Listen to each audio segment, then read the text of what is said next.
We love the dramatic open there, Patrice. We're going to get things done today. Good morning. Welcome to the Opie and Anthony Show. The O&A virus spreading across America on this fine Monday. Yeah. Mondays are great, aren't they? Get up. You think there's one person out there that's so excited that it's Monday? Yeah, I'm trying to get back to my cubicle. I can't wait to see the work gang. All excited. Some jerk asking you how your family is, and they don't even know you that well. Right. Hey, how you doing? How's the family? What'd you do this weekend? Let me tell you what I did. I didn't ask. Why does Monday suck so bad? Because your weekends are usually like the highlight of your life, you know? You get 2 days out of 7 that you can have fun and do whatever you want, and you're not obligated to do anything, really. You do what you want. But is it also because you're just tired from the weekend? Yeah, that's another thing. So, like, your mental state's a little like, ugh. That's why annoying the crap out of me. I'm so happy to do like, I'm a part of the weekend sometimes, and when you just watch people and you go, wow, you need me to get through. Like, there's some people that if they don't go out Friday, they're like, oh my God, we didn't go out Friday. We have to go out Saturday. I love staying in the house on Friday. It's just beautiful. But they go crazy on Friday and Saturday, and then Sunday they trying to get everything done, the laundry, the this and that, and here comes old funky Monday. Funky Sounds like somebody's got a case of the Mondays. Mondays. Shut up. So that's why you guys are so important on a good Monday morning. Yeah. They look to you to... That's what's another thing about bring it all around. You know, you watch shows, you have your favorite shows, and sometimes, you know, I'll have a bad comedy show, you know, and I'll go, I'll just do it again. But you forget there's people there that just depend on you. And there's no show I watch that would suck that I would go, you know, they'll give it to me better next time. You know, watch Around the Horn. I expect good things from PTI every day. You better be funny, fellas. Never like, forget it. Patrice definitely makes a good point because drove out to F.H. Riley's after Friday's show. Yeah. Listening to the replay on XM, laughing my ass off. I rarely listen to our show after it's done. It's done. Time to move on. Don't want to hear about it for the most part. But every once in a while, I'll take a little listen, a little peek. And I was enjoying the hell out of the show we put on Friday. And then I'm thinking to myself, no one's going to give a crap by Monday. They need Now we're here Monday. They don't even. You. We could go to the phones, talk to faithful listeners, and go, what did we do on Friday's show? They don't even know anymore. No. A lot of them will say it was good. A lot of them will say it was entertaining. I laughed and all that crap. But if you ask for specifics, they would be like, that thing, it would be very vague. Right now, There was a dude at 5:59 Eastern Standard Time, just with his hand on the steering wheel, waiting to go. He probably starts his car right when he goes, enough with that palaver. And just so he doesn't miss a word, because you know how your radio goes off for 3 seconds when you start it, and he's just like, enough. He's driving, and he's just waiting, and he's just like, please let something happen good for me before I go to my job. And we could just be like, I know sometimes there's people that just, I was in Providence this weekend, and I know I made a few fans, and I lost a few. Like, it's just some people that are just so excited to see, and I'm miserable. So it's like, love you, Patrice, and it's like, look. Yeah. Look, where do you know me from? We love Web Junk. Let me come down there and smack you right upside your head. Because I don't love Web Junk anymore. This guy. It's like, but then there's another guy going, wait, he's funnier than Web Junk. Don't mention Web Junk to Patrice anymore. Especially after they made him into a monster. Next to Jim Brewer. Made my eyes all big like Rashay Caldwell from the Patriots. Jim Brewer took off. He's took over for you. He's doing a great job. But they end of year special had to have Patrice in there, like as a monster, and make him believe he was right next to Jim Brewer live. But it was old footage. It was a green screen of Patrice just laughing and moving his arms. It's a green screen raping. I was like, what just happened? A couple of dollars? That might be a little too inside for people, but that made me laugh so hard. Because Brewer's live, he's taping, he's in the moment, and then all of a sudden Brewer goes, and we got Patrice. And all of a sudden you pop up on the screen, but it's obviously old footage that they're trying to make it look like, you know, you're right there with them in the moment. But that's why. God, did that make me laugh? That's why I left talking about what we were just talking about. That's why I left, because it's like I just didn't have any more to give people the show they wanted.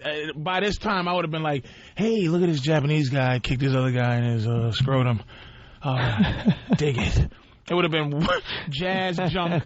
Oh, yeah, if you look at this young man dressed as a Ninja Turtle, he bites this other guy. Take a good look at this, baby. Anyway, it's Monday. Can you play that clip again? Yeah, where is that? Oh, you don't have it? All right, whatever. Our phone number, 1-866-313-FREE. That's 1-866-313-FREE. Uh-oh. Sounds like somebody's got a case of the Mondays. Oh, my God. Opie, by the way. Yeah. By the way. What happened? Me and, Gavin, Big Gav. Yeah. Our new thing now because of... Gavin, you got to explain for everybody. We got new audiences all the time. Right. You're right. He's from across the pond. He's Mike.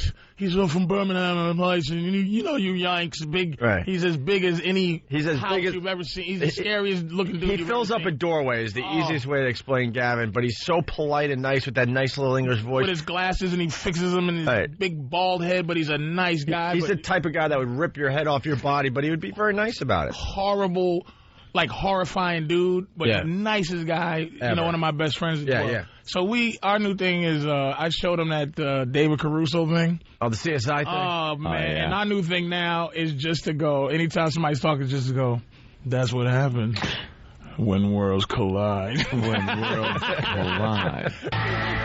We just go, what did he do? He's just like telling you something. Well, after somebody tells you a long story, that's what happens. When worlds collide. Hey, I like that. That's like our new thing now, walking around. I'm stealing that one. Oh, it's hilarious, man. Well, Frank, that's what happens when worlds collide. Oh, don't worry. We'll have the David Caruso line of the day in a little while here. So I cannot. When I'm going around the channels there, the guide, and I see CSI Miami, I'm like, oh, Jesus. And I look, and if it's like 10 o'clock it comes on, but it's 10:05, I won't even tune it in. Damn. I just got to catch that opening sequence. That's all I want to say. You think after this that the rate, like, I don't know how Nielsen ratings go, but you think if you're watching it, if everybody's just watching it at 10, that's the ratings, and after you go see him go, worlds collide. Is that? That's the difference. Is that the ratings? Mass exodus. They could see that for the first 5 minutes.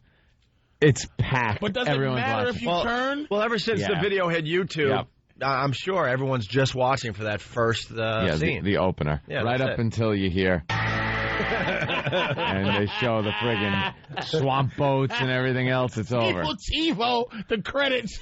Just the credits. Beginning credits. Hey, let's go to Ryan the trucker. Ryan, what's going on? Not much, guys. How you doing? Pretty good, Ryan. Hey, whatever happened between you guys and the Donald?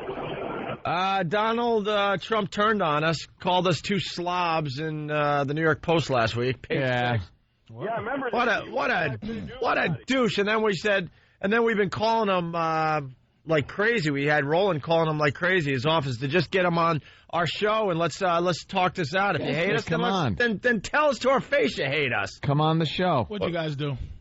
We didn't do anything. We really didn't do anything on this one. We were good boys. He called up during the whole Rosie O'Donnell thing, and we said, wow, Donald's on the phone. We talked about it. We had a really good time. And then we sent the audio to, a few media outlets. They picked up on it, and some of the things he said on our show were printed up in the papers and in some of those trash magazines. So Richard Douchebag Johnson from the Post, right? Mm-hmm. Yeah.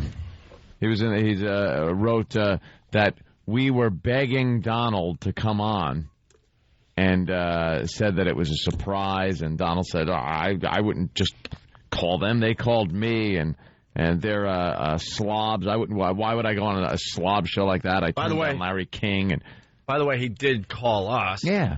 Whether he was asked to call that day or not, I don't even know, to be honest with you. We kind of have a relationship with a lot of these celebrities where they just call when they have something. Yeah. So, he goes, everybody wanted me. I turned down Larry King, and he basically said he'll never do our show again. Those two slobs. Why? I'll never do those two slobs show again. Because he's a dick. He really is. We knew out of nowhere. He just was like, yeah, forget you. Out of nowhere, he just like turned. Yeah, it wasn't justified. I guess that's the game because Barbara Walters got pushed in the corner. Evidently they were friends until he started. Yeah. I was siding with Donald because Rosie O'Donnell gave him some crap first on the show, and he fired back like a madman. And I was kind of siding with him, thinking, that's kind of cool. I think you should still. He's crazy. I think you should still side with him. I think there are people that like me and I don't like. And I think that if you sided with him then, just because he's an enemy now, I think you should still side with him. Just take that kind of thing like, Donald, like still, like, agree with what he's saying. And yeah. Well, we knew it would end. I'm not built like that. No. We knew I'm not built like that. We knew it would end in a way like this. We knew we were like making a deal with the devil. He's a Howard Stern guy to begin with, but he needs our show because Howard doesn't bring in the numbers he used to, and he's got products and things to promote. So he decided to start calling us. We got along very, very good. Very well, I should say. Very well. And then out of nowhere, he bashes us in the New York Post. What can I tell you? Well, we're not hiding. We're here. He knows we're here. We called his people. We said, have Donald call us. Let's talk this out a little bit on our show. Yep. And if it means that, he's going to curse us out, then do it to our faces. But apparently I've never seen him do that. Like that whole thing with Rosie O'Donnell. It was never a face-to-face confrontation. Right. Well, we're trying. Nice. We'll try again today to get Donald Trump on the phone. Yeah, give it a whirl. And trust me, it a running thing. We don't need Donald Trump to have a successful radio show because he was kind of alluding to that as well. It's like you're just one of many people that we've had on this radio show that do well. He did well for us. We had some fun with him, but look, he's not going to make or break the Opie and Anthony Let's show. be honest here. The guy was on. It was mostly a Donald Trump plug fest. We made the best of it through what we do by making him interesting to talk to, by goofing on a lot of stuff. But the bottom line is he just wanted to call and get his either learning annex or another building's going up, or he's marrying some other friggin' 16-year-old girl, or he's got his Miss Universe contest going. It's never just, hi, how you doing, guys? Let me hang out and goof around with you. Let's be real. The guy's a douchebag. We had him on the show. Oh, I almost went into XM mode. This is just evil, because it's like, at first it was like, why he's going? Why he's on? It's like, yeah, you should come into my learning annex, and the thing, and it's like, Donald, you're a great guy. And then it's like, great. Learn how to promoting that wacky learning annex garbage. That stupid anyone can be rich bull crap that he goes on.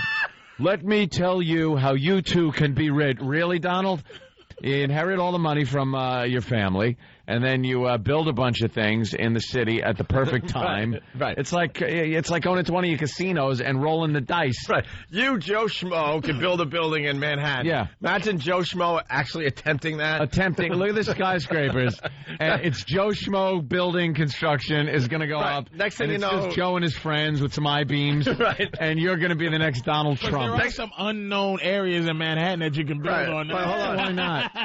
Next thing you know, you pissed off the wrong person. You got cement shoes, and you're floating to the bottom of a river somewhere. You're taking that boat ride out. It's not even when you do have the shoes and you're in the water. Right. It's the boat ride out.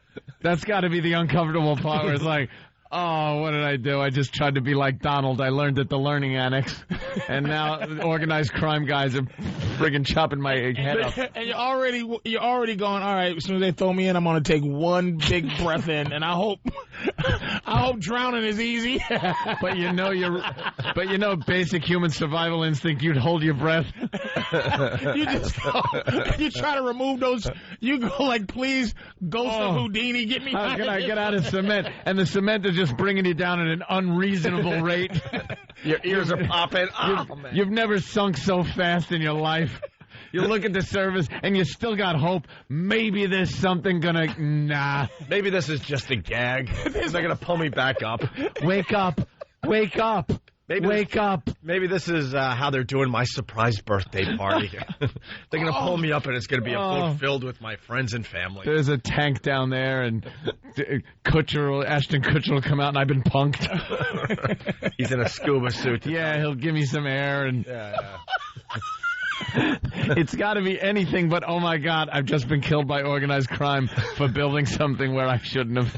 Some skeleton down there with a surprised look on his face. Like, I thought I was going to make it, too. Some friggin' accountant corpse just waving back and forth in the current. And his skeleton arms waving back. And you're looking at him like, I'm the next skeleton. So, and you're screaming like the photographer in Jaws 2.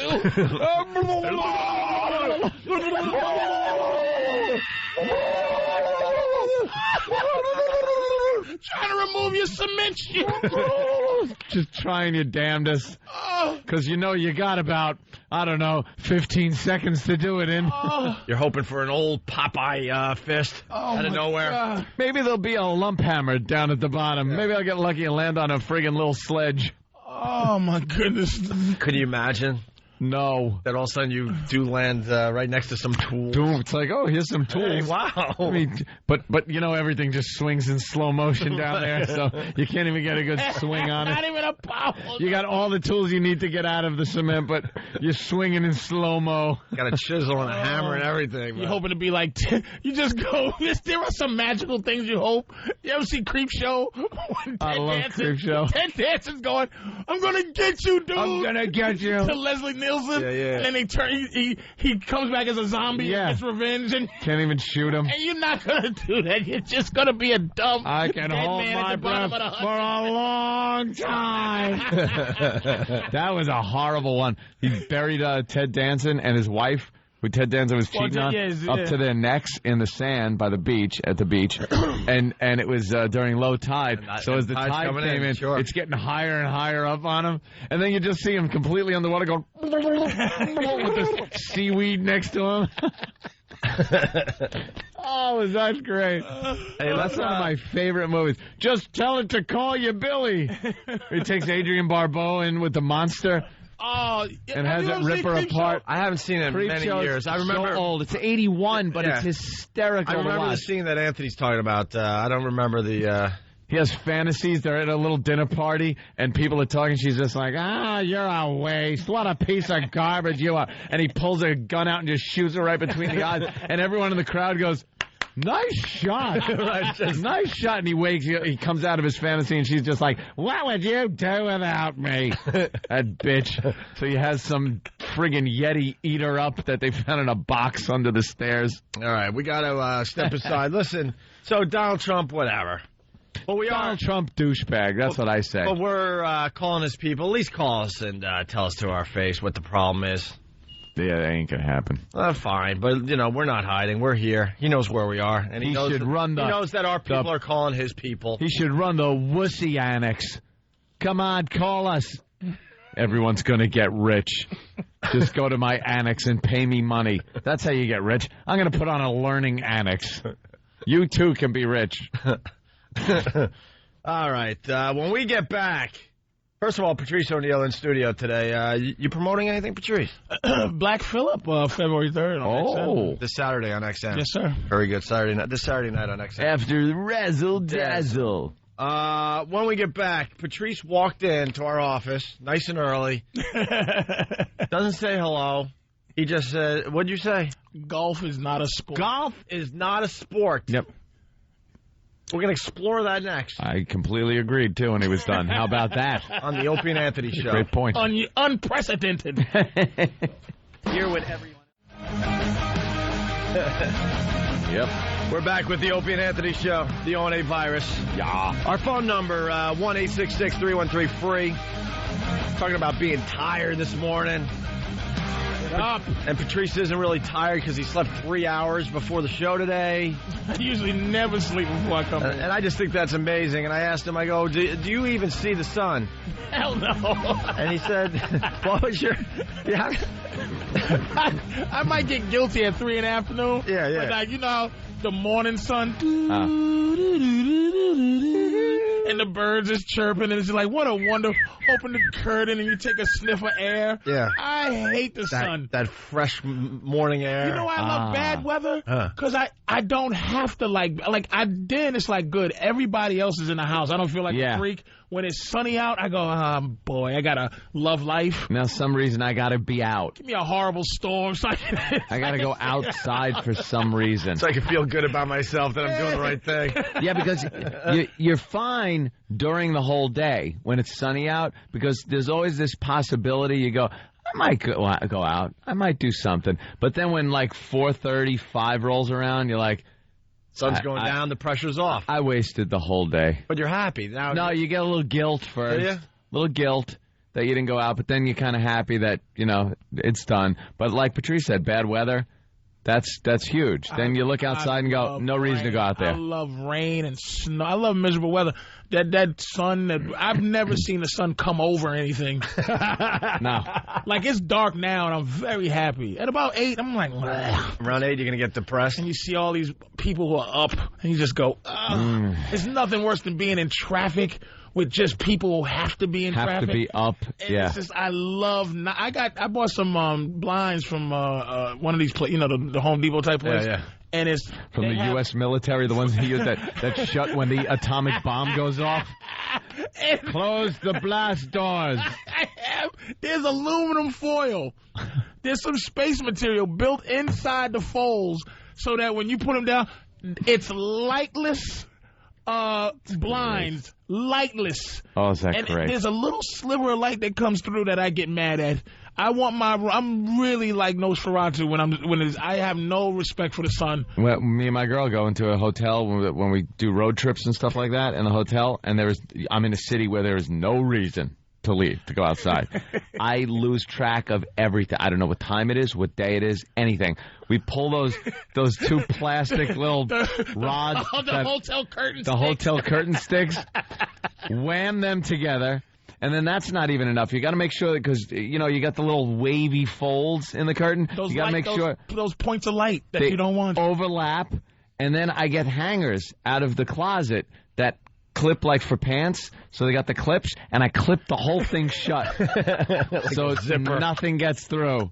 Nothing gets through. Wow, you're a sun guy. I know you're enjoying it. Oh, he's one of those 6 a.m. Whoosh. You just hear the curtains go. Whoosh. I'm not a 4 in the morning guy. No one is. But 7, no problem. 7, no problem.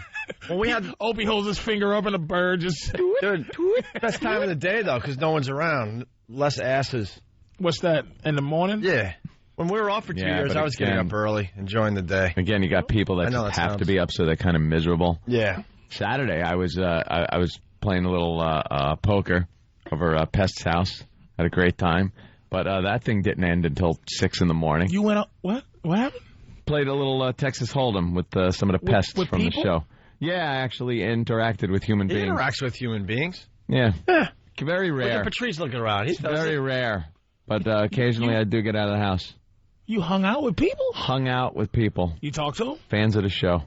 Fans of the show? A lot of Pal Talk people. You talk to them? Yeah. Yeah, he does. Played poker. The Club Soda went with you? Took their money. No Club Soda. No. He's with Jimmy. You and Jimmy? No.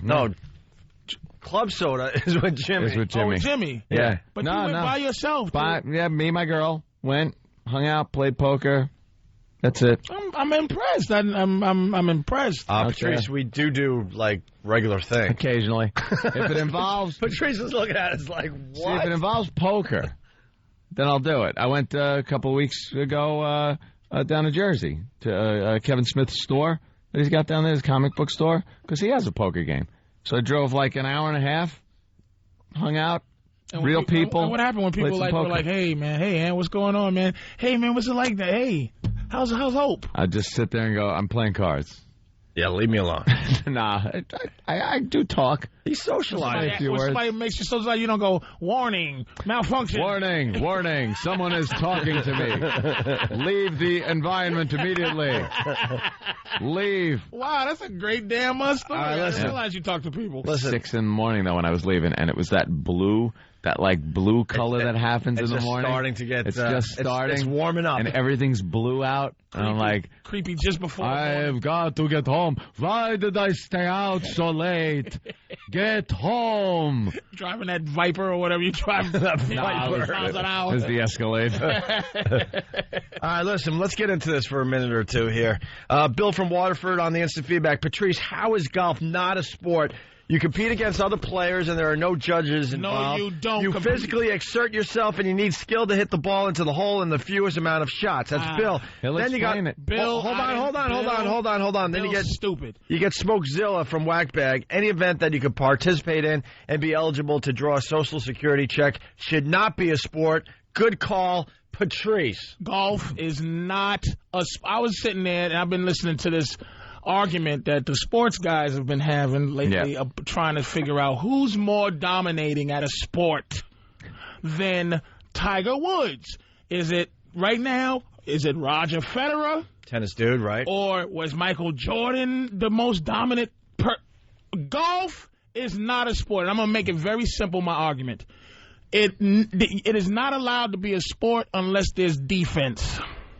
That really sums it up. Golf. And that includes other sports. I'm not saying it's not skill, but you have a very good skill that, thank God, your hobby can make you money. Your hobby. Tiger Woods is the greatest hobbyist that ever played. Because it'll be a sport if somebody was actually coming out to try to prevent you from using your skill. You know, you make a good point. You understand what I'm saying? I grew up as a basketball player, and if there was no defense, I probably would have been the greatest NBA shooter of all time. All time. Listen, golf is a mental game. Tiger's mentally better. He might be physically better, which gives him advantages to hitting it further. He works I'm out. not saying it's not a skill, but it's not a sport because can somebody stand there and go, "Hey, Woodsy. Hey, half cheeky black dude, what you doing? Tiger sucks." Boom, no. boom. As soon as you do that, thrown out. Yeah, as soon as you do that, they throw you out. Sure. You have to shush. All right. Yep. What would make it a sport then? If somebody came out and tried to tackle him, okay, ready? A guy was at the top of the hill. It was 10 seconds, right? Tiger, because you can take all the time you want to figure out your putt. Oh yeah. You get 15 seconds to hit the ball, and you go, all right, 15 seconds, click. Now you got a guy 15 seconds away that gets to run at you as fast as he can, and you have to concentrate and hit the ball in the little hole as this dude comes. And once you hit the ball, he can't hit you. Oh, okay. But if you're still doing the size up, and he's near you, you can bash him right in his face. Then it's a sport.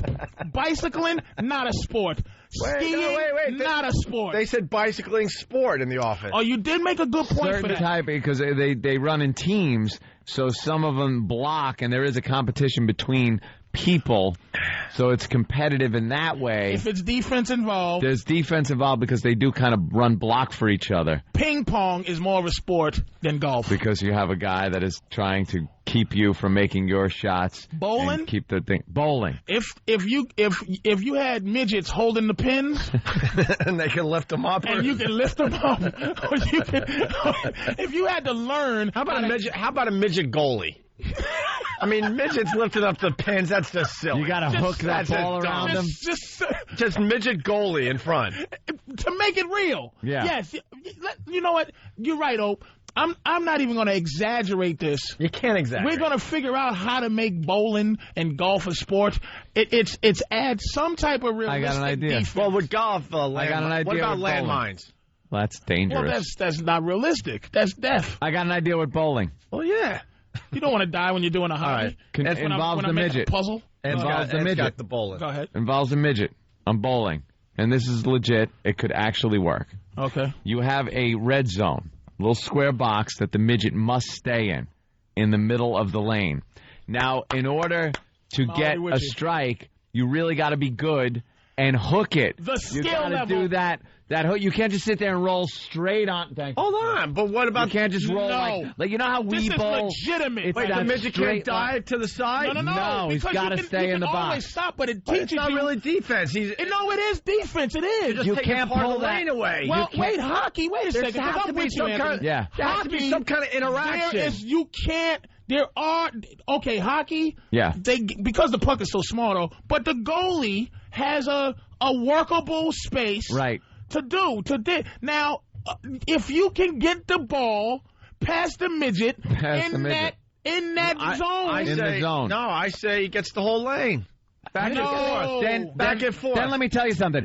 You're never getting back and forth, not front to back. Okay, you know what you do then? Widen the bowling alley to 2 sizes. Yeah. You widen you now double the size. All right. And maybe you chain the midget. Dude, you need the midget zone because there's no way he sees it coming.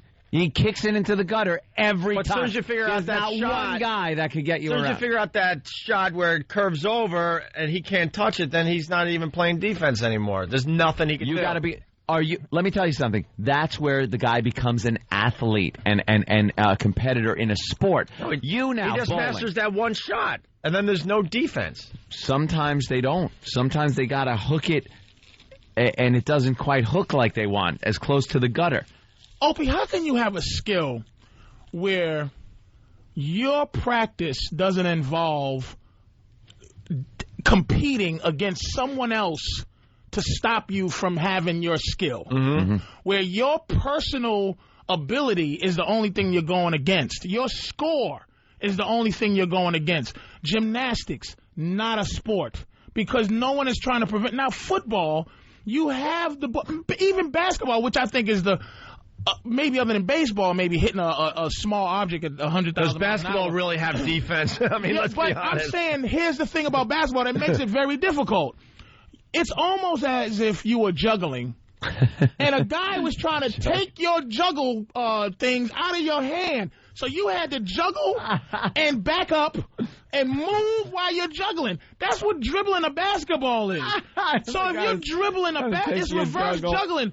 A guy's trying to stop you from juggling. Can you imagine? Do you understand what I'm saying? So my thing is, I'm not saying. That's why I believe Roger Federer is a better athlete, or he's more dominant in his thing than Tiger Woods. I'm not saying Tiger doesn't have a great skill. Right. But it's not a sport. Not a sport. And I will now look at what they call sports a little differently. How do you make golf more interesting? We got the midget in the bowl. You add a 15-second. Yeah.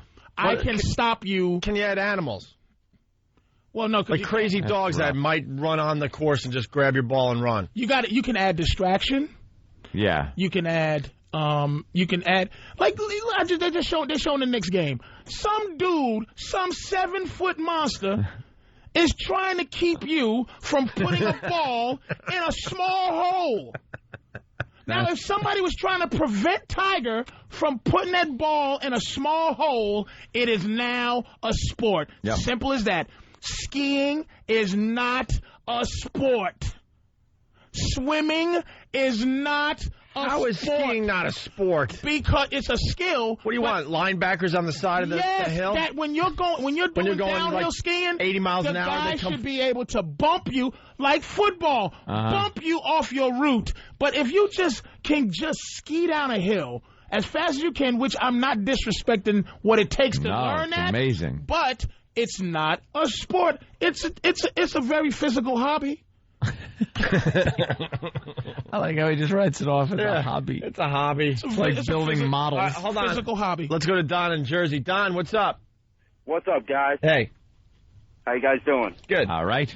Just calling in to tell Patrice, there is a defense in golf. It's Mother Nature. Some days she gets mad and she gets Tiger's balls all wet, and some days she blows his balls all wet. Let me tell you why that's not true. Yeah. They can choose to cut down every tree and build domes. You can play golf in a giant dome. If you had to. Yeah, stop. No. And when they have lightning in the area, they shut down the game anyway. It's not a sport. They should make you. How about if they make you play in lightning? Does that make golf a sport? No, because you can't depend on Mother Nature. That's just dumb. Just throwing some things out there. And look at that. And then that makes football. If that makes golf a sport, it makes football a quadruple sport. Because football, not only you deal with someone trying to punch your face off, but you also deal with the snow. You deal with frostbite. All right, let's say hi to Mike in Cleveland. Mike, what's up? You know what else might make it a sport? Hold on. You know what else might make it a sport? They all tee off at the same time, and the first person to get the ball in the hole. So now they're competing against each other. Only if. Mm-hmm. I'll tell you what. Hey, he's on to something. No. I'm going to tell you why. Okay. I believe in this. Wait a minute. And it's not even, it doesn't matter about your total score. It's how many shots per hole. Ready? You win that hole, you get a point. Right. Curling is more of a sport than golf. Curling. The thing where the guy takes the broom, right, sweeps, because he can remove your skill. Even though at the time you're doing your thing, there's no opponents to stop you. But there's something to prevent you from having your skill. All right, you got a hole in your theory here because Bert in Philly writes, okay, so the following are sports according to Patrice. Pictionary, Monopoly, curling, chess, checkers, and foosball. No. Ready? Okay, he think I thought of this. All right. Ass. Chess is, ready? Chess is your skill versus my skill, right? But your skill doesn't necessarily prevent my skill from happening. It's your skill is better. Golf, it's my skill versus your skill. But if I could take, at one point, if I can make a decision other than my skill to take your king off the board and just throw it, then it's a sport. If I can smash your face into your pieces, right? Yeah. Then it's a sport. Arm wrestling. No one would ever win. Arm wrestling is a sport. But no one would. Because it's your arm versus my arm, right? And I am trying to wait. All right, I get that. But who wins in chess if you have that little move you could do? No one would ever win. I think you have to have a winner in a sport. If I was bigger and faster and I know how to play chess. See, Tiger might still be a great golfer because say physicality was brought into golf. Yeah. Tiger's faster, younger than, say, Fuzzy Zeller or whatever. He punches Fuzzy Zeller in the stomach and then golfs. Right. So it's not Tiger's fault that he is more of a physical specimen than Fuzzy Zeller or somebody. But the fact is, there's no sport, and let's add something else, defense and age. There's no sport where a 20-year-old can compete with a 60-year-old. True. None. You don't even have to sell me on this. And the chess thing, I got that figured out, how to make chess a sport. Yeah. Without any physical contact or flicking the various things. Spiders? Beforehand. Spiders walking around the board, then you take the chance to move your piece or not? You can't have animals or spiders. I want animals in my sports. It's got to be competition between people. Yeah. Here it is. Right. The chess boards are totally changed now in professional chess. Here's how they work. Each little square, you sit there with a little keyboard that the other guy can't see, and you can program up to a certain amount of squares that at any time you want, they just go boing and pop a friggin' thing up. Now you sit there and you can do it when there's a pawn on there, if that is what you want to do, or wait and see if a better a piece gets on there, and then boing. Someone else directly affects your strategy. So then, no matter how good your skill is, if all of a sudden you're queen, you put it on one of those squares, and boing, and now your queen's gone. Dude, did I miss the pot party before this show today, by the way? This is all like pot talk. No, it's not. This is pot talk. I am relating. Roger Federer. Federer is more dominant of an athlete in a real sport than Tiger Woods. Tiger Woods is a great leisurely man. Hobbyist. Oh, he's a hobbyist. He's the. But Roger Federer is taking other grown men who have. Mm-hmm. He's taking a ball and hitting it 100 and whatever miles an hour at another person, and that person has to hit it back at him, and he hits, and he is better at this than this other guy. This other guy's stopping Roger Federer's skill from happening. So Tiger's the king of activities. The king of leisurely activities. You know what else? Activities. You know what else between the golf and the football thing? With golf, Tiger Woods has had some bad outings. And people that aren't even professionals have done better than Tiger Woods has done. These are just people that work at the office. They come in, they golf, they decide they got to be good, but it's just your average schmo. Mm-hmm. You could never put on the gear, go into a professional, go play against a professional football team, and you would end up dead. You would end up dead. Because that of the nature too. Of it. Yeah. Any sport that you could possibly challenge a professional at. A professional, I don't know how to ski, but I can go, you know what? I'm going to try to ski down a hill faster than you. And he can't stop me. So what if you're in the game. If something happens, right? Now, I cannot beat Kevin Garnett in a basketball game, no matter how much the gods are with me. If Kevin Garnett would have to be chained to a chair, and he still might beat me. And he would have to have the flu. And he would have to be sick. Maybe even rickets. Shingles. But I can say, Tiger, I'm going to go at you. And I'm going to hit this ball. And by the grace of God, it's possible I can get lucky enough to get a hole-in-one or birdie or whatever the stupid things are called. Birdie. And it's possible, with luck, that I can beat Tiger Woods' score. Impossible. But what you're getting at is improbable. But what you're getting at is you actually are competing with him for the entire round or match. Right. In football, you're not competing for the whole game because it's the first play. By the first or second play, you're out. Done. I'm calling my mother. How about this? How about this? The uniform you wear for your sport. If you could go out to dinner in that same uniform, it's not a sport. I'm going to add that one. Dinner. I'm moving on from the animals. Okay. Yeah, like a tennis player can't go out and just go out to a nice dinner in his little tennis shorts. Oh, so the criteria now, no defense. What's the other one I said? There's another one. You can't wear your clothes. You can't be able to wear. You can't wear the same clothes to dinner. And you can't just play it with somebody. You can't be a regular person right after. You have to be able to have to take a shower. Right. And take off your jockstrap. Your sweaty jockstrap. It was one other reason I forgot to. Yeah, that there's no chance that you could actually play this game against the professionals. Right. All right. Well, the phones are lit. They're going to add to this a little bit. Yeah, a bunch of golfers. It's the Opie and Anthony Show. Hey, man. It's the Opie and Anthony Show. The Opie and Anthony virus. Wow. You're checking out the Opie and Anthony Show. Our phone number, 1-866-313-FREE. The phone's lit. Let's see what Cleveland's all about today. What's up, Mike? Hey, I got an argument for Patrice on that one.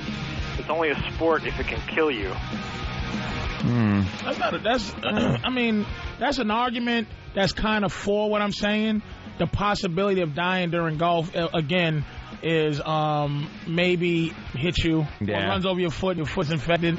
But you get nailed by a golf ball in the temple. Yeah, but that's just a ball. It's like being shot. I've never touched a golf ball. I'm not a hobbyist. How about the lightning strikes? That doesn't count. It's just not a sport. It's just not a sport. It's a competition. Mm-hmm. Your number against my number, but it's not a sport. It's just not a sport. All right, let's go to Greg. Greg, what's up? Hey, morning, guys. Good morning, Greg. When I was in college, I developed full contact golf. It was probably the most fun we had when we weren't drinking on the golf course. Well, how do you play? All right, it's teams of 4. Each team has a designated hitter. That guy is the one who hits the ball. We kind of do what Anthony mentioned, where everybody starts off, you start off with 2 or 3 different teams. Everyone starts at the exact same time. Now, the other 3 guys on your team that are not your hitters are your blockers. They may not pick up the ball, but everything else is game. So you can block the other teammates into their putter, into other putters. You can block them and hold them over the hole while the other guy's trying to putt the ball into the hole. What about when you're on? Yeah, but what about when you're on the fairway? When you're on the fairway, you're pretty much just beating the crap out of your friends. Are you getting in the way of the swinging of a golf club? Jesus. You don't want to get in the way of the swinging of a golf club, but you yourself cannot hit the opposing team's putter. But you can push their own people into the putter. So while you're on the fairway, you're over there pushing a couple of guys, waiting for the guy just before he's about to swing. You start body checking his friends into the swing. So you could check his friends into the swing. That's a sport. That is a sport. And if Tiger was the best at that, I'll go Tiger Woods is better than Roger Federer if he continuously won at what this guy is saying. Better at a sport. And you don't get any 100-yard hits. You don't get someone who hits 200-300 yards except off the tee. Mm-hmm. After that, you're hitting it like maybe 10, 20 yards because you don't want a full swing. You're not trying to nail your friends with a golf club. You know, and that is fun. You guys are nuts. That's fun. All right, thanks, sir. Let's go to Jimmy in Massachusetts. Jimmy, what's up? Hey, how's it going? All right, Jimmy. Let's go back to the chess situation where you say you need defense in the sport, right? Yes, sir. And you say, oh, well, if I reach across the table, grab your face and smash it into the chessboard. Okay. That's a defensive play. Take, say you put my king in check, though. Mm-hmm. I now have to make a defensive play and block that check. Yeah, I think you're talking chess might have to be a sport there, Patrice. You know what? And I'm not mad. There is a defense. I was playing chess this weekend, matter of fact. I was doing a lot of defensive moves. I'm not married to making things not a sport if you can sell. Now, if you considering that chess has an official defense, like your skill is affected by somebody else, like you can't have your skill if somebody's not trying to stop you. That's all I'm saying. So if you agree that chess will stop, that other person's skill can stop yours, then it's a sport. Why don't we add another rule? Like if you have a high IQ playing this sport, it's not a sport. All right, take downhill skiing, racing or whatever. My offense is I'm going to get in front of you. My defense is I'm going to stay in front of you. I'm not going to let you pass me. Wrong. That's not defense. How is that's defense? That's not defense. I'll give you chess. Skiing, that's part of the skill, but you can't really affect how fast I'm going. I'm going downhill with you. You can't touch me. You can't do anything. It's the fact that I'm faster on skis than you, which is not a sport. That's my skill is better than your skill. I have mastered my hobby. All right. I'm not buying the chess one either. All right. I don't think I want to say chess either. You know why? It's defense. It's defense, but once removed. It's not defense against you directly. It's defense once removed to the pieces of the game. You're adjusting to that guy's move with his skill. You're adjusting, but you're not affecting what he's doing. Let's go to Matt in Queens. Matt, what's up? I'm not buying it. So check now. No, I'm saying no. I take it back. Sorry, dude. You almost had me. Let's go to Matt in Queens. Matt. Good morning. Good morning. Miniature golf. You got that windmill blocking the ball. Yeah, there you go. Miniature golf is now a sport, Patrice. You know what? Mechanical defenses, though. If you have obstacles, they got to be. They can't be man-made. They got to be human. It's not. Thank you, Opie. It's got to be something that's living and breathing. Hurdles, the 20-meter hurdles, not a sport. That's in your way. In your way, no. Detours, no. Yep. That doesn't make it a sport. Doesn't matter. Track and field, no. All right, NASCAR, not a sport. What? Now you're going to get people crazy. Now you're going to get people crazy. It is absolutely illegal in race car driving to affect by actually these guys getting to fight. I see it on ESPN. Dude, you clip me. It's illegal to do these things, man. No, you're allowed to do a little bumping. No, you're not. They bump. It's accepted. You're going to get beat up for smoking weed in Holland or drinking liquor in a bag here. It's accepted, but it's not legal to touch a man's car while he's driving 200 miles an hour. Absolutely a sport. Absolutely. You got team members on the track helping you out, blocking other drivers. I don't see it as a sport, though, because it's a car. Like bicycling. It's a car. It's my foot is heavier than your foot, and I'm driving around. It's a skill. It's transportation. Listen, everybody. If you just dumb down NASCAR to a heavy foot. It's a skill. Are you insane? It's a hobby. You know how many rednecks listen to us, Patrice? Listen, I'm saying it's a skill. They should be happy with that. Very skill. if you have a I'm heavy... not saying you're a bum if you drive a car 200 miles an hour, but I'm saying it's not a sport. You can't. Now, look, if crashing your car against the side of the wall was part of the rules, then it's a sport. All right. If I can tell you stop something, too. I could drive a couple of 100 miles an hour. I could do it. I could do it today. Right now. It has nothing to do with... You would die in a fiery car crash. In a broken field. down sons of bitches in a car that could do just as well as a guy that is good at the sport. And I'll tell you, here it Doesn't is. fit I the remember criteria. it was an age thing. Yeah. It's not a sport if at 45 you can decide to take it up. Right.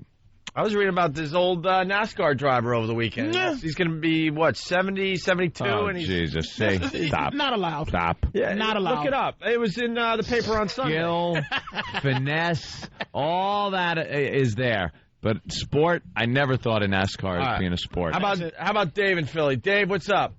Hey, how you doing, guys? Listening to us on WYSP. What's up, Dave? Patrice, you couldn't be more wrong, especially about swimming. Swimming requires mental toughness, unbelievable physical endurance. Yes. My son is a state champion swimmer in the state of Pennsylvania. Great for him. I dare you to get in the pool with him. I would never beat your son. Patrice, But that little sissy is not doing a sport. He is swimming against his own self, meaning that no one, wait a minute, no one can take your son's head and dunk it as he's doing his little breaststroke. I like the Opie animal idea for this one. Thank you. It's the obvious. How about you throw sharks in the pool?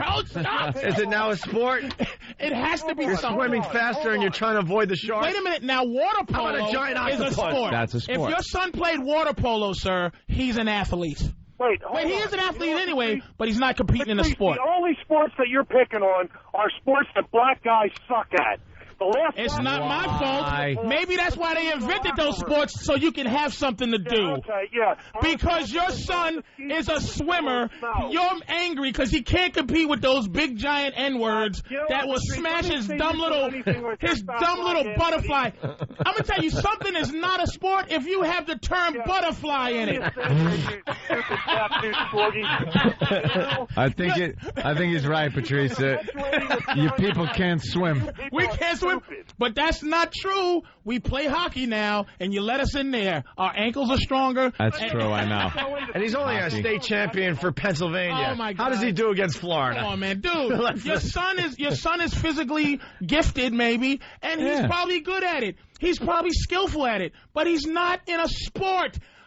How fast he swims, no one can affect how fast he swims. So he's not in a sport. All right. Absolutely wrong. All right, thank you, Dave. How are they affected? Because when he is in a competition and he's swimming, the guy in the lane next to him, even though there is a lane line in between them, can go over to that lane line and cause turbulence. Meaning going into his lane. Shut up. That's just people cause turbulence when they swim. It's something you got to get over, but it's not. Wow. Now I don't pilots see it used much. Yeah. All right, Dave, thank you. Man, you're firing up some people today. Because and the shark, by the way, is too obvious. I say big octopus. Oh, that'd be scary. Imagine you're just ready to touch the winning, the edge of the pool, and an octopus grabs your foot. Grabs your foot and pulls you backwards a little bit. Did he win his argument? Is swimming still not a sport? It's not a sport. Thank you. How about this? Well, following the Patrice rules, no, it's not. I could turn anything into a sport that isn't a sport. Here it is. Swimming. You go to the one end, you do that cool little flip move, and then you got to swim back, right? Yes. Whoever hits that first thing, there's a button there. You hit it, every other lane now has a current going in the opposite direction based on the fact that you got to the other side first. Nope, that's just like hurdles.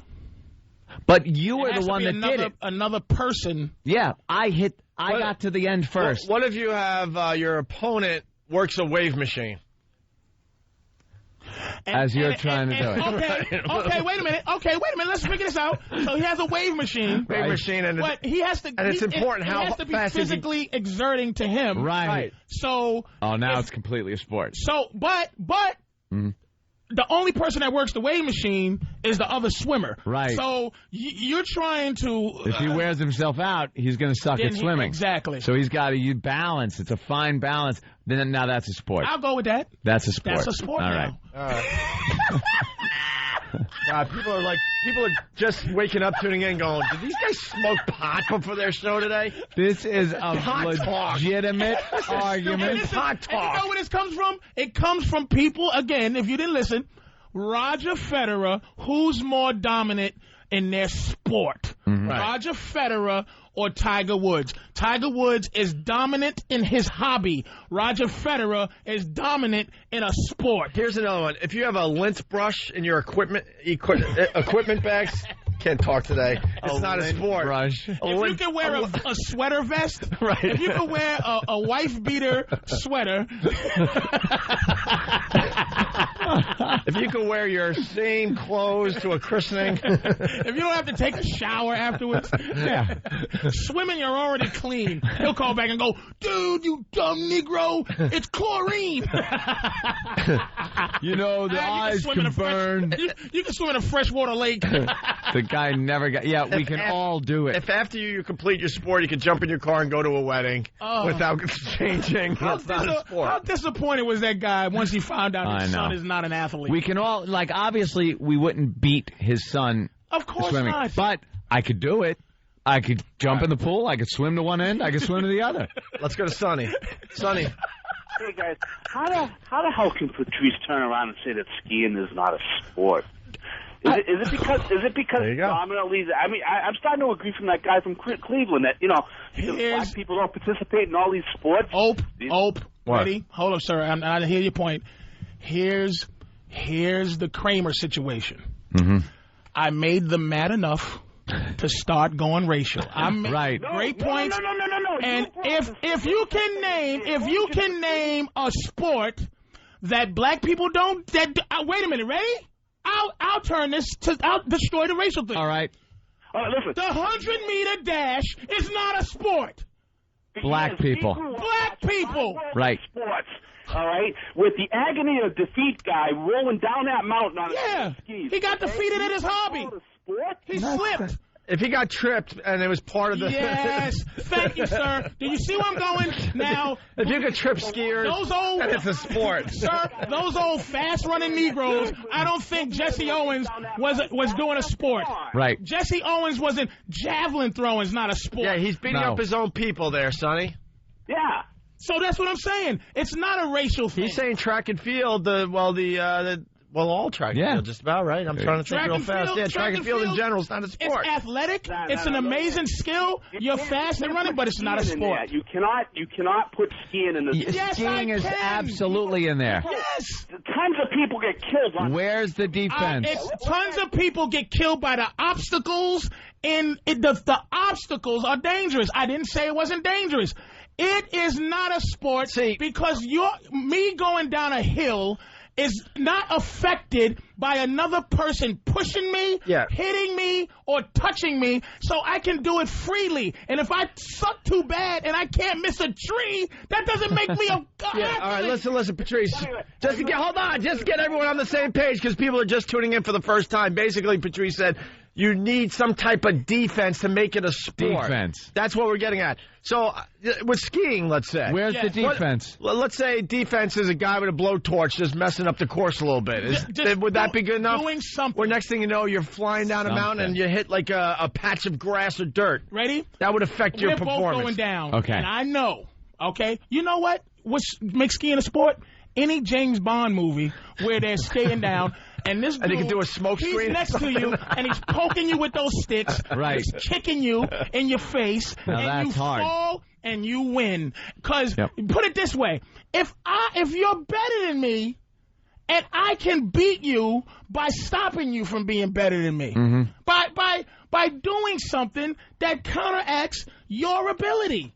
People are mistaking difficulty, skill, they're mistaking that for what you're saying. Why is that not acceptable? It's skillful. Right. It's just not a sport. You're not putting down the fact that it's not a skillful thing that takes years of training to get good at, and not everybody can be very good at it. But it's another thing that people do for recreation. I'm not diminishing the skill. They strap skis on, go to the mountains, and a lot of people are very good. And they ski, and then they go to the lodge, have a few hot toddies. You never see people, like I said, putting on the helmet, the shoulder pads, getting out there, professional football team, and getting slaughtered. Right. Even flag football. Nobody's getting touched. But for me to be able to run and keep you from grabbing my towel outside of my pants. It's competing with a person. It's a sport. You're competing with a person. And if it's accepted that you could drink while you do it, it's not a sport. That's bowling, too, not. Bowling, Thank you very much. But with golf, because this started with Tiger Woods, what about blindside tackling? What about you're officially against Tiger Woods? Right. And your whole job as he's playing is to, like, kind of blend in with the crowd and then make your move and do your blindside tackle. Opie, you just made golf a sport. Strategically. Now, what that guy is an awful kind of pressure. Right. So, Tiger's looking over his shoulder. Looking around, wondering where the blindside tackle's coming from. Maybe you get 5, you call it surprises during golf. Right. Where 5 times your opponent. Some guy in the gallery. Strategically. That's what I mean. Some guy just standing in the gallery that's supposed to be one of those claps after the shot guys. And at any hole, this guy could be there and just run out and tackle you. And like football, they have the Motorola things, and the guy upstairs, and he goes, just like a football, like, what's the thing? Make a challenge? Yeah. Somebody's upstairs going, okay, all right, he's good. Now, send him now. Wow! Each golfer has 5 of these guys somewhere on the course. He would be petrified every hole. Your mind. How could you tee off?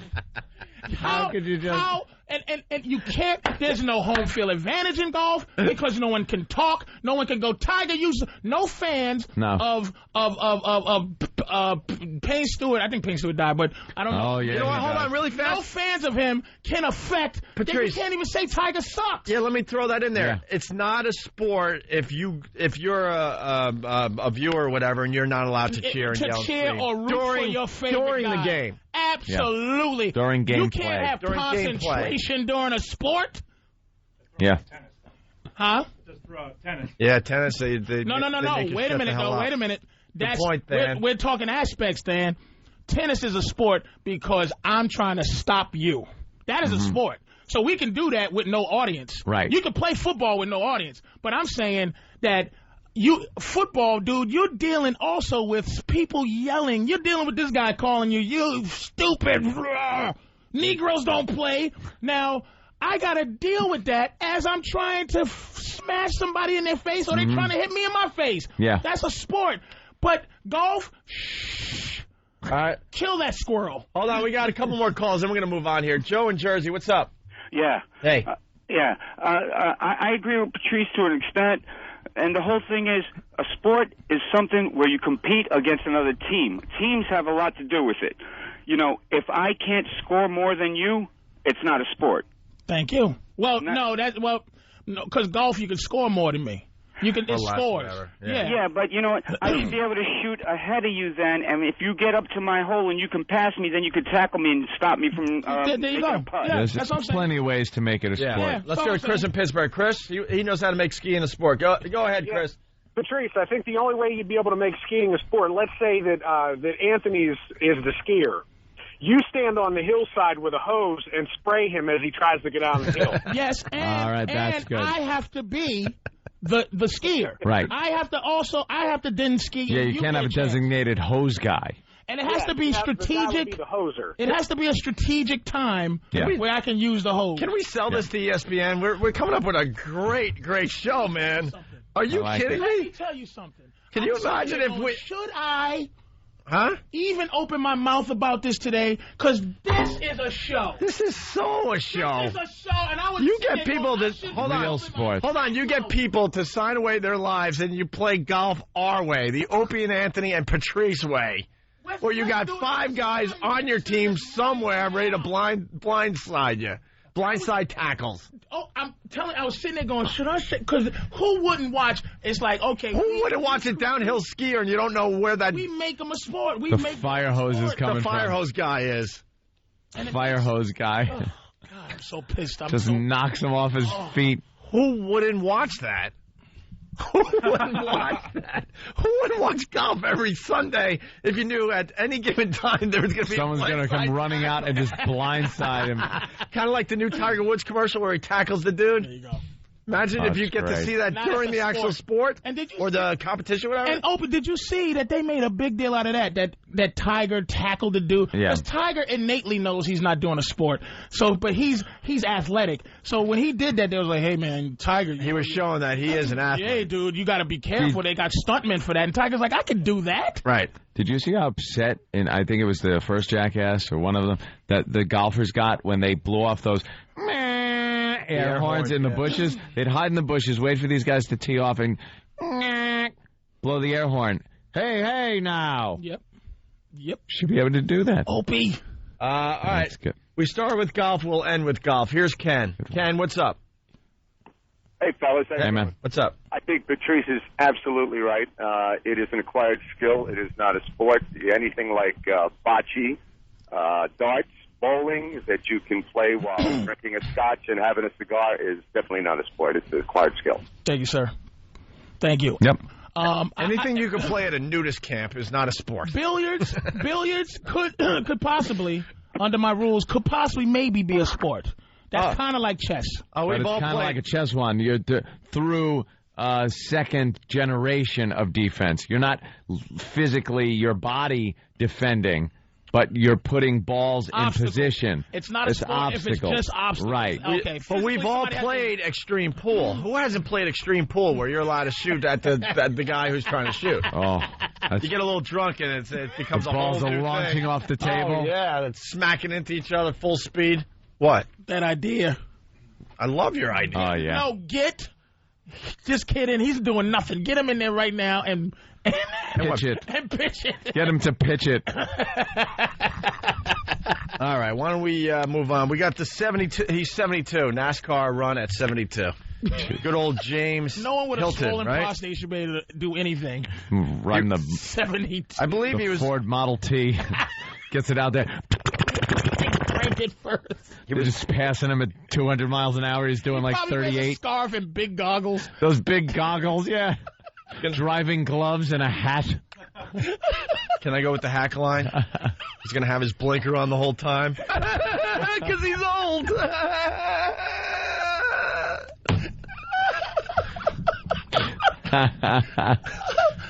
He's going to have his left-hand blinker on the whole time.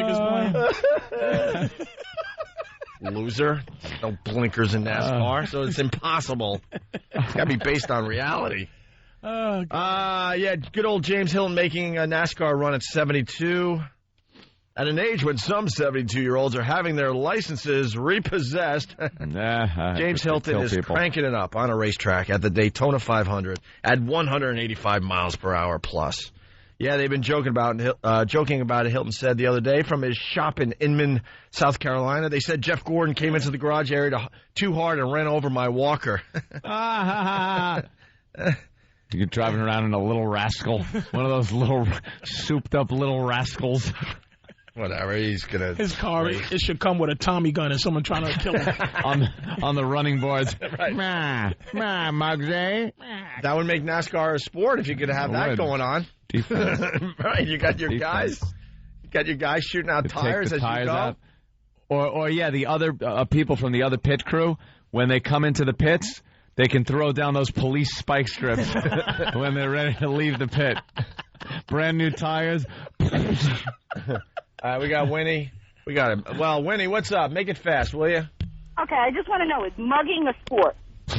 Mugging. Why? Mugging somebody. Well, yeah, that's, let's see. It's a guy, and he's in direct competition with somebody else. And there's a valuable prize at the end. Hell, then. I'm listening to all these crazy things here, and it just dawned on me. Well, Winnie, if you're going to go that far, you might as well go all the way. Then rape's a sport. Rape would be a sport. Let's be honest here. It truly is. It came out of your mouth, but we got to take it to the limit on this show. There's two people involved. One is trying to protect something from another competitor, another athlete. And one is certainly trying to score. Right. Bye-bye. You know, when you put one between the uprights. She was not ready to go the distance with that one. I understand. She had her little funny mugging quirk. Right. Well, which probably had a tinge of racialness to it. And then it's like, hey, rape's a sport. All right, you went too far. All right, get done with you. I'm going back to Whoopi. I'm going to go wake up with Whoopi. Where is wake up with Whoopi? Ah, screw it. All right, we got a break. It's the Opie and Anthony Show. Oh, my God. It's the Opie and Anthony Show. The virus is spreading. Ball time this year. All right, you're checking out the Opie and Anthony Show. Good morning. Patrice O'Neill giving us a lot of energy today, and we need it. It's a Monday. Stating the obvious, I know. I'm just a little tired today. We were talking about Hillary and Obama during the break. Patrice, help me out here. Hillary's on the trail. Help me out. She's starting early. Anthony will not answer this simple question. Okay. Would he vote for a black president or a female president? He has no choice. Can't answer. And he will not answer. Female. Even in the fantasy world. No. You'd vote for female. No, I can't answer, honestly. You're not voting for a black man. But you don't have a choice. What would your answer be? I also can't vote for a woman. And it's not... It's based on what is good for this country. The country itself would friggin' lose its mind. I don't think... Put it this way. The president is a position that can never slow down. Right. And God has put too many mechanisms in place in front of women for them to slow up. And every month when it's Vietnam down there, slow down. You got to sit to pee. You got to have a kid. God wants you to not move like that. Could you see a pregnancy leave for the president? Well, that's what I'm saying. Lisa Leslie, one of the best basketball players in the WNBA, took leave of absence, not for a PCL injury, not for bad back spasms, because she got pregnant.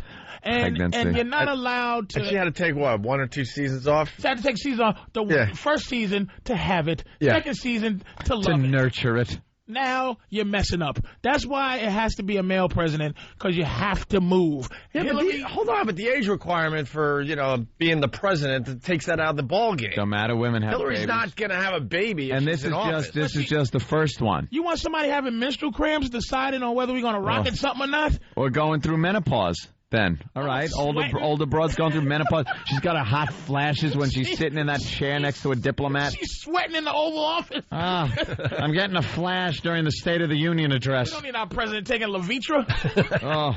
Well, he won't answer the question, though. It'll be just because I think... Because it's equal turmoil. I've talked to him. We've talked. We've had this conversation on the radio. Certainly.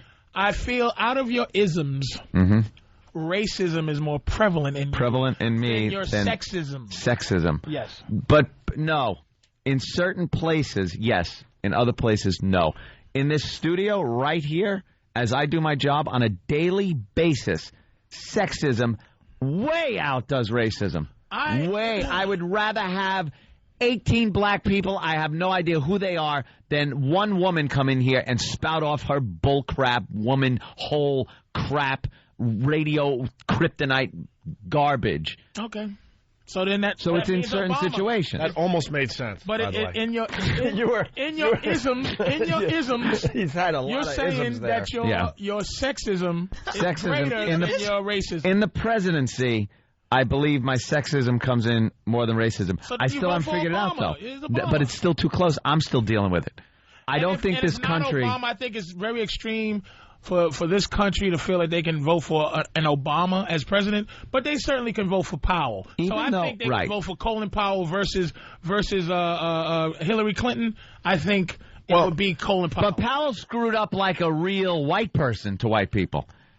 Take the race out of it. He screwed up like a real white person. They would look at his record, not his race. They would say, this son of a bitch went to the UN with a bunch of crap that Bush handed him and presented it, and he screwed his whole career up politically doing that. Oh, and he's black. They wouldn't care about the blackness because the guy didn't come off like a homie. The guy didn't come off Obama doesn't either, but let me tell you, the name is going to hurt him. The name and has white he's people. too black. He hangs around with black people. Black people would love him innately because, see, the thing about this country that I've explained is that black leaders are not voted for. Black leaders are appointed by their white constituency. No. They're appointed by who white people hate the most.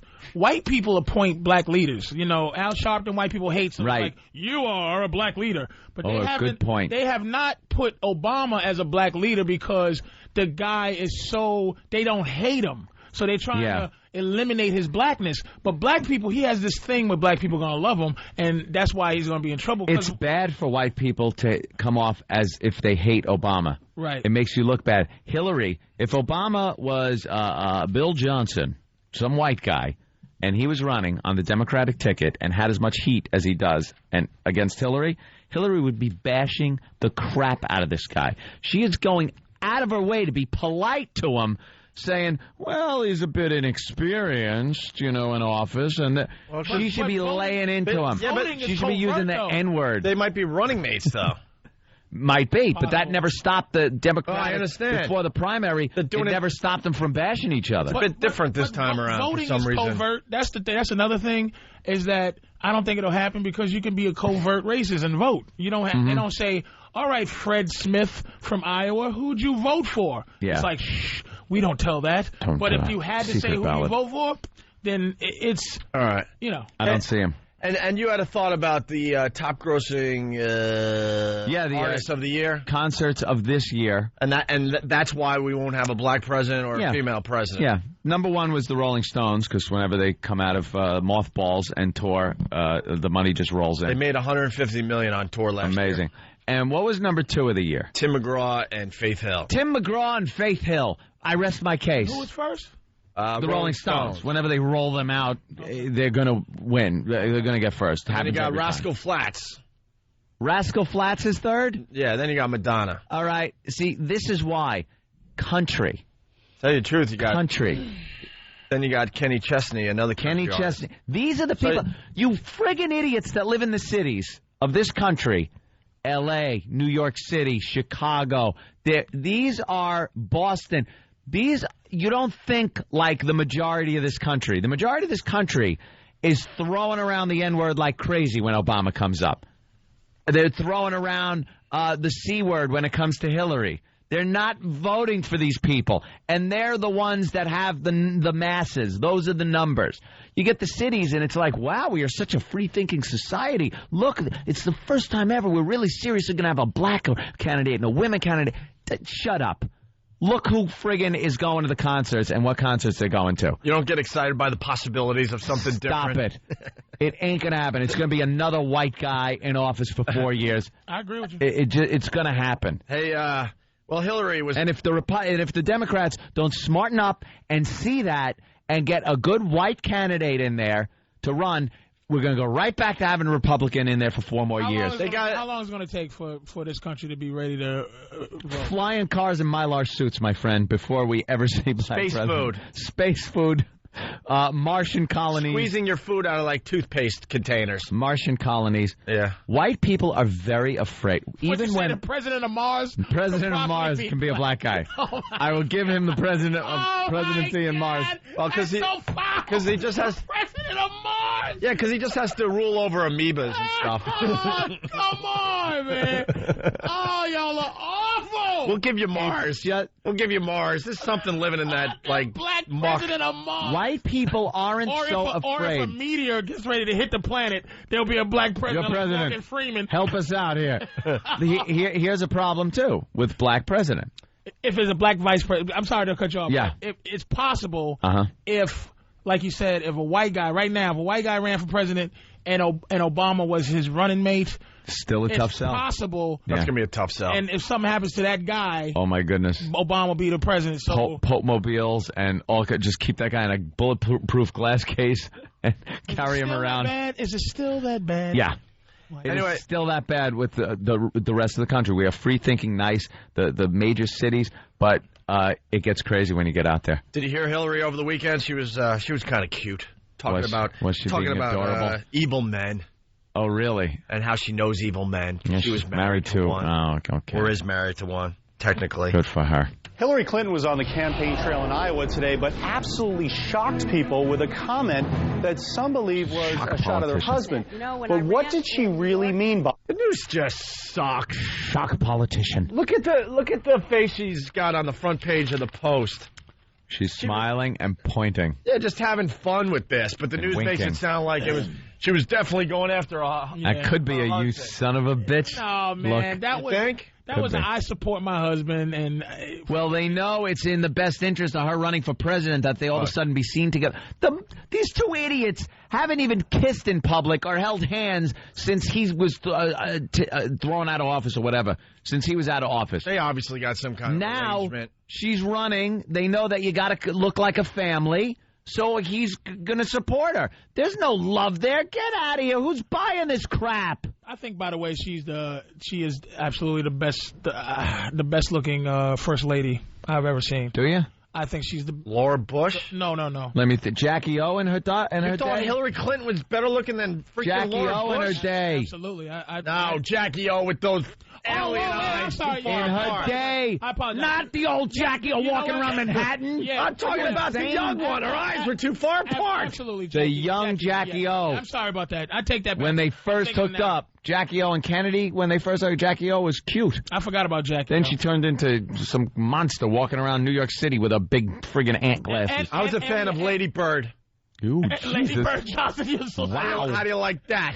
stupid. Lady Bird. Lady Bird Johnson. Oh. Look at her eyes, though. They're too far apart. Eleanor Roosevelt. Now there's a hottie. And I'm talking about during the presidency, not when she was 16. Yeah, It's yeah. like during the presidency, I thought Hillary wasn't a bad looking. All right, I guess you got to take, Jackie O would be on top of everyone's list. Jackie O. But she's in a league of her own. Then, all right, who would you go with next? Hillary over Laura Bush. Better looking You're than Laura insane. Bush. She really is, man. You're insane. She got a meaty little dumper. All of them look the same up Barbara until Bush. that old broad. The mother of the They're president. insane. Know what's great about Barbara Bush? Of the president's father. Yeah. I said it the other day. She hasn't aged in 20-some-odd years. Because now she's catching up to how she was supposed to look. And George Bush is finally looking the same age as Barbara Bush. Yeah. She looked years older like than his the mother. guy. But she has not aged since then for some weird reason.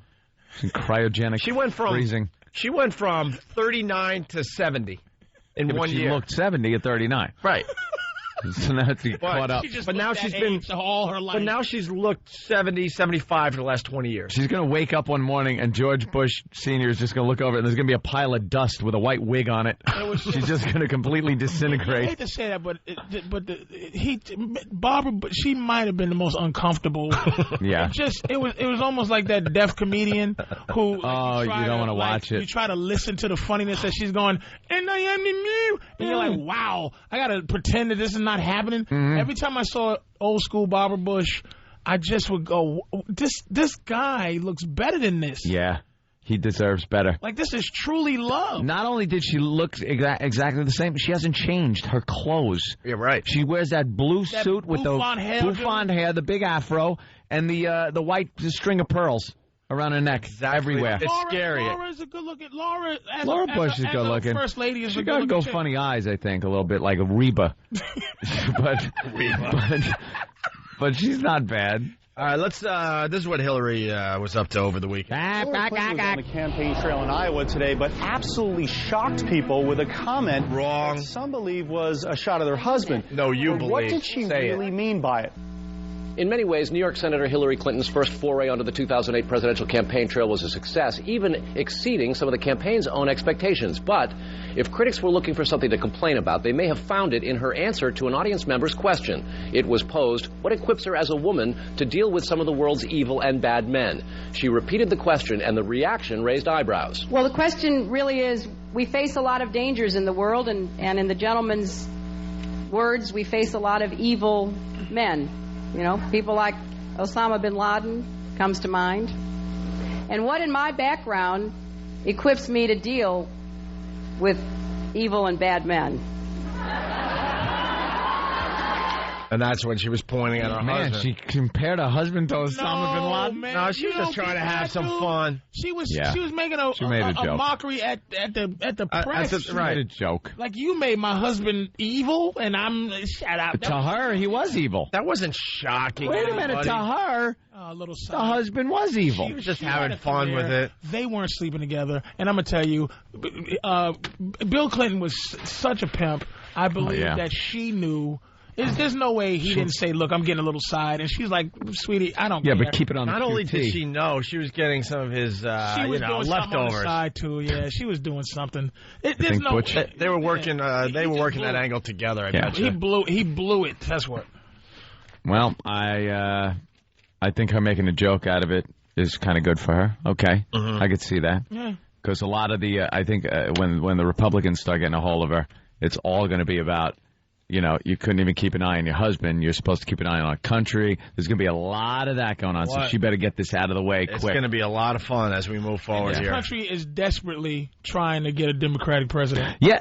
All the Democrats have to do is come up with one qualified guy. Bush is screwed up so badly that they have to really screw the pooch on this one to not get a Democrat in there. But I guarantee they will. They'll mess this up. If they go with a gag ticket, they will absolutely screw this up. If they mess this up, they should retire the party like they retired the Whigs. Bring back the Whigs. Like the Whigs. The Whig party. They should go the way of the Whigs if they blow this one. The Whig. I'm running under the Whig ticket. There's so many Republicans that are like, you know what? I'm going to vote Democrat this time around. Yeah. There's a bunch of people out there saying, I'm going Democrat. They want one. I need something different here. It. Don't give us joke tickets. Don't give us a novelty ticket.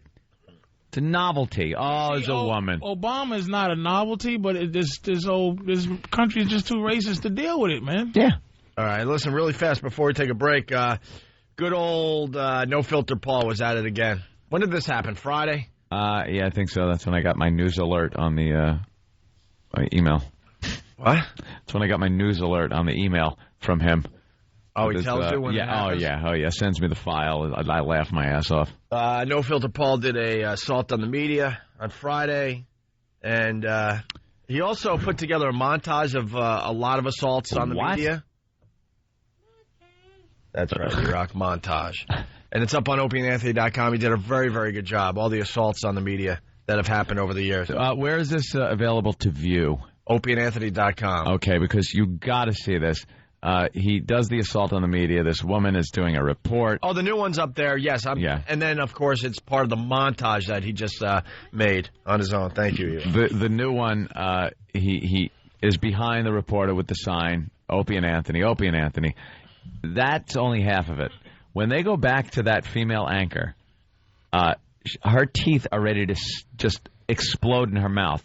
She is biting down like this. And she's going, thank you.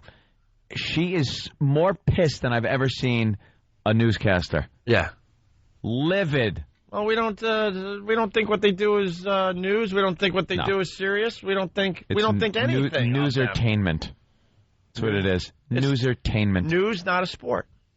No. And if news was a sport, it would not be a sport. Right. That would be funny. Imagine one. Used to be. Imagine one news station had the balls to have blindside tackling. And they say right at the top of the newscast, during the news today, could be the weather girl. Sometime between somewhere in the next half hour, there's going to be a blindside tackle could be as you're watching. Anchor, could be the sports guy, could be somebody, you never know. You never know. You would watch. You could blindside tackle the cameraman, so you just see the shot get all messed up. Blindside the light guy, so the lights go falling down. You'd definitely tune in. Oh, I would watch every night. Massive ratings. Massive. Well, here's No Filter Paul. It's up on opieandanthony.com. The montage is up on opieandanthony.com. But here's the latest assault on the media from No Filter Paul. And this murder investigation has become the talk of the town. In fact, today we saw many people driving by this police scene, even stopping to take a look at what they were doing. That's partially because murders are so unusual here in this town. The mayor of Taint, live from Tinton Falls, Paisley Chang, News Channel 4. All right, Paisley, thank you so much. Thank you so much. Oh, you can't even hear it. Thank you so much. Oh, she was Thank you so much. Oh, I love how she just has to stop talking. She doesn't. Listen again. And Hold on. The investigation has become the talk of the town. In fact, today we saw many people driving by this police scene, even stopping to take a look at what they were doing. That's partially because murders are so unusual here in this town. The mayor of Taint, live from Tinton Falls, Paisley Chang, News Channel 4. All right, Paisley, thank you so much. She cut off her report, didn't she? Yeah. And then she was in mid-sentence, and she went live from. She was in mid-sentence. Yeah, she said, "Screw this." And she just bailed out of the report. How does he know to go to where he goes? He is like Kreskin when it comes to these things. He just knows. Somehow he knows. I don't question it. The assault in the media thing has just become his. It's just his thing now. It's his thing sport. he does. It's his thing. He's very good at it. So, and he does it. To just show up and have it already. Yeah. The latest video, it's great. It's up on opieandanthony.com. I've never seen a news truck, but even by mistake. Yeah, and he's there. The news truck's there. The camera's out. They're ready to roll. He's got everything going. Taping it. And he's sitting there just with his wrestling, his board, you know. It's Opie and Anthony. His little sign. And he's just... Oh, that's great. Jeez. By the way, we don't really endorse the assault on the media. It's not like we're giving prizes away like we used to. Hey, they do what they do out there. Yeah, whatever they want to do. It's a little bit of advice. Don't touch anybody, please. No. I was watching the montage. Oh. That's up on opieandanthony.com, Yeah. and some of them are just beyond hilarious. The tug-of-war one outside Letterman's studio. There's a bunch of them where you just see animals jumping out of news trucks and tackling fans of the show. All right. Yeah, it's a good one. Thank you, Paul. We got lots still to do with Patrice O'Neill in studio. It's the Opie and Anthony Show. Here with everyone else. Oh, it's an oldie. Welcome back to the Opie and Anthony Show with your lovely hosts, Gregory Hughes and Anthony Cleveland. And I'm Patrice O'Neill, joining them and relaxing. Because it's early in the morning. You know, I like to get up early in the morning, y'all. Who doesn't? I like to entertain and like to talk to you. You should say, I'm in for the vacationing Jim Norton. It's not vacationing, but like in the news. The often vacationing Jim Norton, by the way. Oh, good. Patrice O'Neill in for Jim Norton. I like when they do that on the news. When, like, the guy's just missing, and they just, he's in. Patrice O'Neill filling in for Jim Norton. Jim Norton. Know what's great about the news scenario, though? You don't even know the difference. Who cares? You're like, same guy. I thought you were the guy. I don't know. Don't matter. You're not that important in my life. I just thought you were the guy. Goddamn Fast Times at Ridgemont High football player won the SAG Award, Screen Actors Guild Award for Best Actor, huh? He's going to win the Oscar for King of Scotland. I'm just calling him Fast Times at Ridgemont High football guy. Jefferson? His name is Forrest Whitaker. I know. Respect him. I give him some respect. I know all the white actors. That's actually very good, even in that. Mm-hmm. All right. We got so much to do. I don't know where to go. Where you want to go? Just grab something, throw it in, and we'll laugh at it. All right. It is a weird, slow news day. We took care of the politics. We took care of the golf is not a sport. It was good. We took care of, pot talk in general today. A lot of pot talk today. Where you talk like you're on pot, not talking about pot. I understand that. Okay. Well, she makes it really easy for us, and we really try to not go here. But this time around, we can't help ourselves. Karen Meyer is back. Karen Meyer. Love her. We can't get enough of Karen Meyer, but we kind of think, in a way, it might be too easy and too mean. But, when she's doing something called Crip Slam Sundays, it is our job to play the audio. What is it? Crip Slam Sundays. Karen Meyer, of course, she's a news hooah from Chicago. Jesus, you trying to be nice? A news hooah. She does the, little human interest, disabled stories. Well, she's deaf, and she's on the news.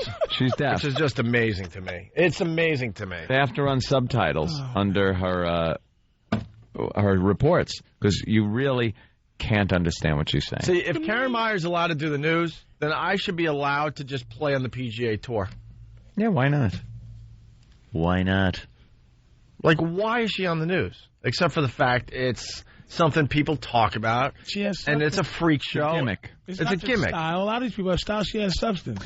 It's a gimmick. How do you know if she has substance? You can't even understand what she's saying. You have to read. She makes you have to read the news. That's right. You have. If I want to read the news, I'd pick up the New York Times. You're gonna have to read Pan's Labyrinth. You're gonna have to read. You had to read. I'm not reading Downfall. Crouching Tiger, Hidden Dragon. Das Boot. Guess what? Read it. Decide not to read those. Just because she said, "Where are we quitting?" You have to understand she means Hillary. Mama.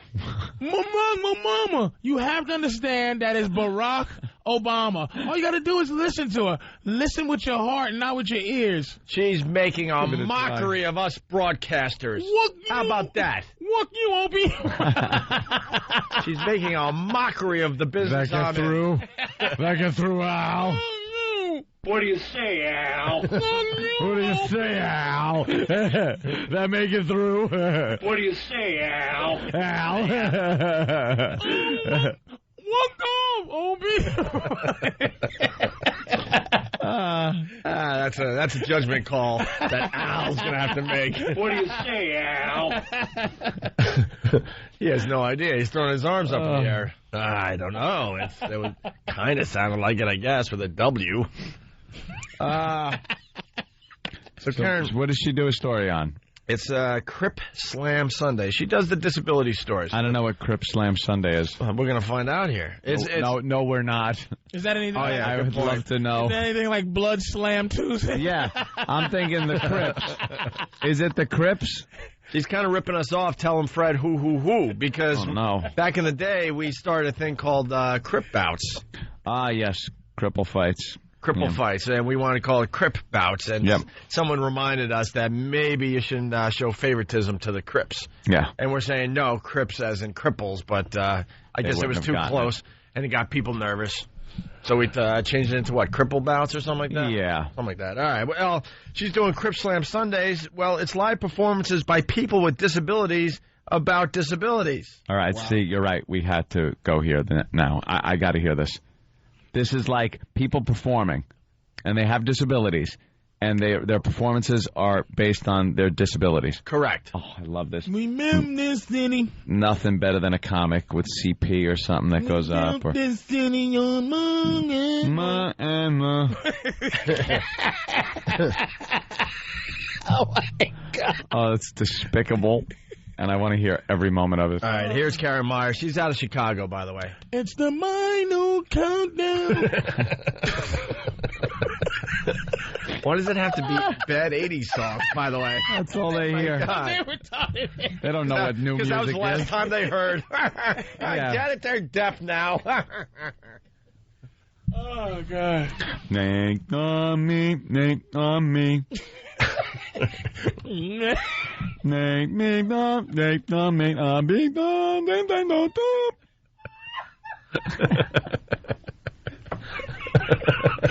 Damn me, money, nine.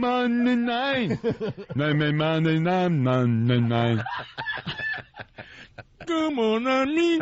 I said, come on. Nani, come on, Nani.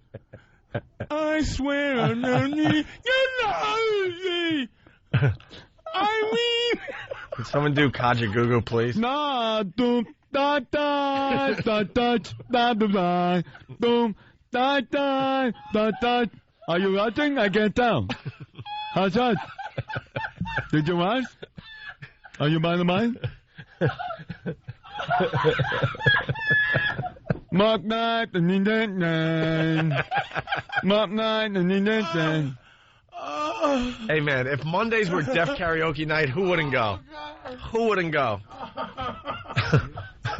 And the man made no way home. The doctor and the young. And the dancing, the don't have that day. I don't know, I can't hear them. Oh, my God.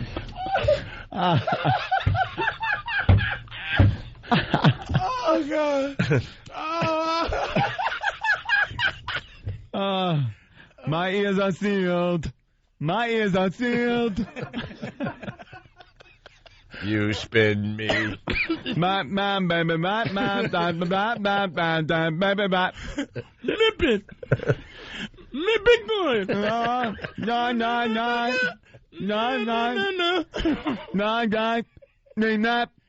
do them. Don't do them. Don't do them. When you want to go back, Man, your mama go. Frankie said, I don't know. That's so stupid. Make me up. Me boy, you don't go. Because I can hear them on the app and alarm clock. Wake me up. I told you get me up. Before you know. Can you do Tainted Love, please? Dun dun dun bim dun dun dun. Man, That's when he hits the table. No. No, man.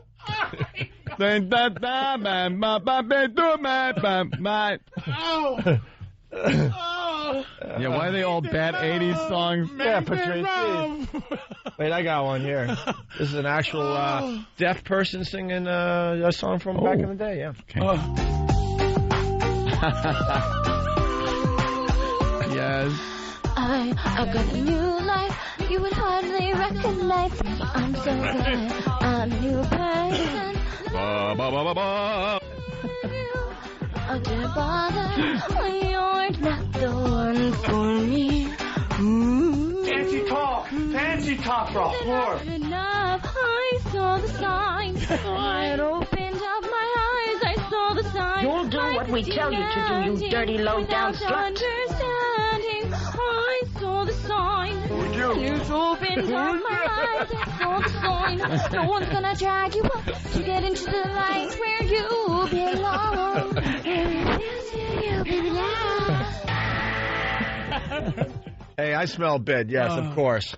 My job to say I smell bit. We should do deaf karaoke on the Opie and Anthony show. Is there any way we could make people completely deaf where they can't hear themselves? Of course, yeah. Well, I mean earplugs and all that, but we got to go a lot further than that. No, because you kind of still hear it resonating in your head. That's the like problem, they can't even hear that. Oh, really? That's the difference? Ice pick into the ears if anybody wants to do it. I think the lawyers will frown upon I it. wanna be. No, you just know because you already know what you sound like. That's why. Yeah. That's why deaf people talk like that. No, no, no, no, no, no, no, no, no, they do no, no, no, no, no, no, no. It's really all I can say to you. No, no. I wanna meet. What? Your man, Yama. You're gonna call my name. I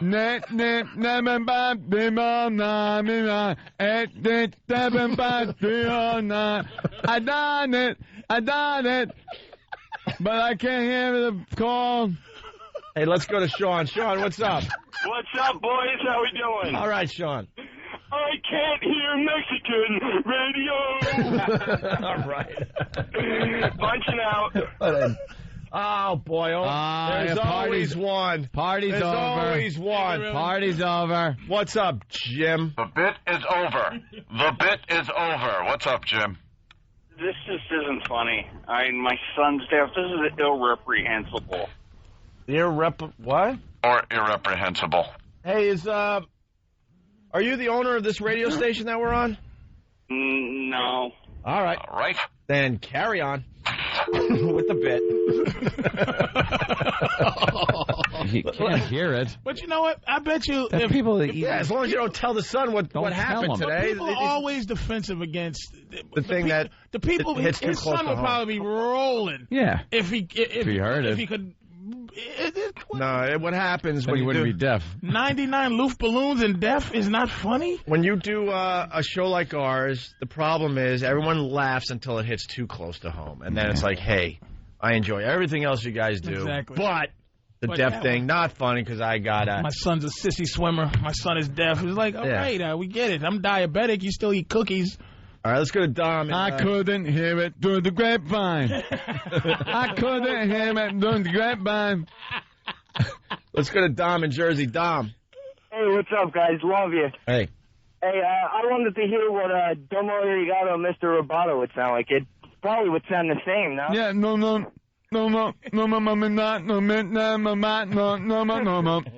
No. It's so stupid. That's why It really is it ain't just even about stupid. deaf people. It's so stupid. All right, Just listen. singing bad songs badly. I'm not ready to give up on this idea. We got Pete in Boston. Pete, what's up? Yeah, it's Keith.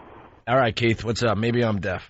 You could get the same sound if you do Novocaine karaoke. Oh, dead in the mouth. You know something? How do we dead in the mouth? That's legally. We need a licensed dentist with Novocaine to just shoot it into people's mouths. That's stuff they sell over the counter to make your mouth numb. Nah, that doesn't work as good. I'm talking that when they got to work on your bottom teeth and they hit that nerve right at the jawbone where it just deadens half your face. Do it to both sides and then have them sing karaoke. Yeah. You'll be wishing you didn't do that. Oh, is that great? Oh, man. Let's say hi to Carlin in Massachusetts. Carlin, what's up?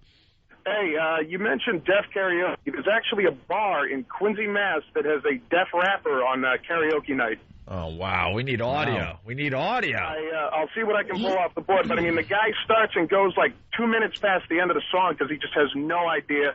He comes up with his own lyrics, just curses people out, and it has nothing to do with the song that he picked. Up the police. Up the police. What do you say, Al? Al. A lot of judgment calls today, huh, Al? Let's go to Pedro in Brooklyn. Pedro. Hey, Pedro. Hey, One, good morning. Did you... Wait, what's the line again? Pedro. Did you stick your finger in the peanut butter? In the peanut butter. You know, he's cute. He's a nice guy. I'm in love. Buck, you put your finger in the peanut butter. Buck. Yeah, I went old school for some people. Let's say hi to Pedro. What's up? Hi, One. Let me just go with this and punch out. I really did so. More retarded than deaf, but good. Good. Thank you. Very good. And I can't believe you didn't know Sledgehammer. Oh, that was one. Oh, yeah. I'm on a me. I'm on. That is just so wrong. Someone's suggesting, Rochester checking in finally. Rapper's Delight there. All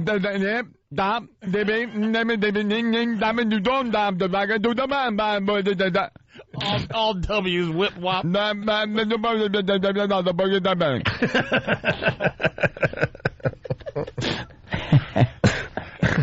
Is this what her story's about, by the way? Oh, I forgot. Is it even resembling what we're doing here? What were we talking about? Oh, yeah. We were talking about a little bit we want to do called break. How do you numb the tongue? Matt, what's up? Hey, what's going on, guys? Hey. Hey, you know that stuff you put on your teeth when you got a tooth pain? Mm-hmm. You like can put that all over your tongue. Ambisol, huh? Hello? Like Ambisol? No, we heard you. What are you, deaf? You can put that stuff all over your tongue, and it'll do the same exact thing as Novocaine. He was all upset that we didn't hear him. Hello. Hello. I have something to say here, and we were answering you and talking to you. You're a douche.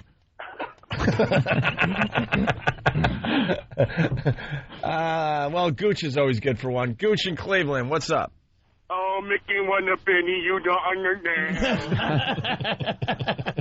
I don't know why it's got to be the awful 80s tunes. It just works better that way. Yeah, they all funny. The songs are just awful. Well, this might work. The bum now. In the middle of the night, you want to do in your mind. Oh, you're not the one in the one. And world, they want to have one. And world, they want to have no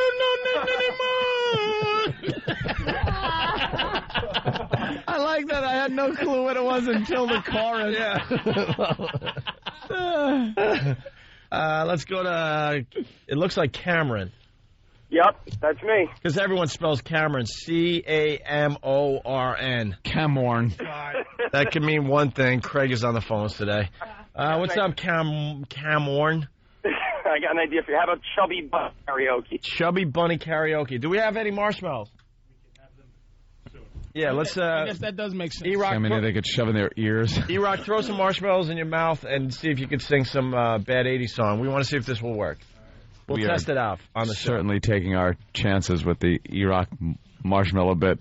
Good point. Debbie, Rhode Island, what's up? Have him sing, She Blinded Me with Science. Oh, wow. Not even just sing it regular, but have the deaf people just make the sound. Woo, woo. But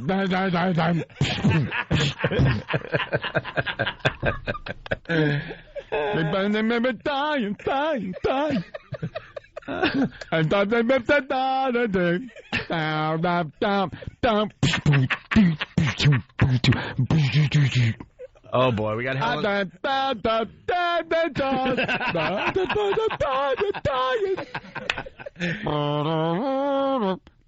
That's what they're doing, all the noise. Dying. They're not the mother, they're beautiful. Dying. Oh my God. Die. They do all the noises too. Wait a minute. If they're going to do it, they might as well go. Too good.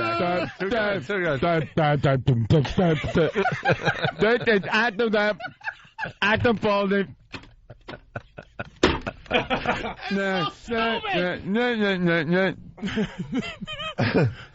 All right, we got a dentist checking in. We're not giving up on this bit yet. Jay, the dentist, what's up? What's going on, guys? Hey. I heard y'all talking about getting the bottom teeth numb. You get the tongue numb on that side of the face when you do it. So if you numb up both sides of the face. Well, we want to do this legally, sir. That's legal? What's that? That's legal. I don't know how ethical it would be for a dentist to administer Novocaine for a contest, but I couldn't see it being illegal. Oh, it's not illegal. Not at all. I don't see any problem. Could be a drastic tongue-biting incident that might. Hell, let's get a dentist to do this for us. Yeah.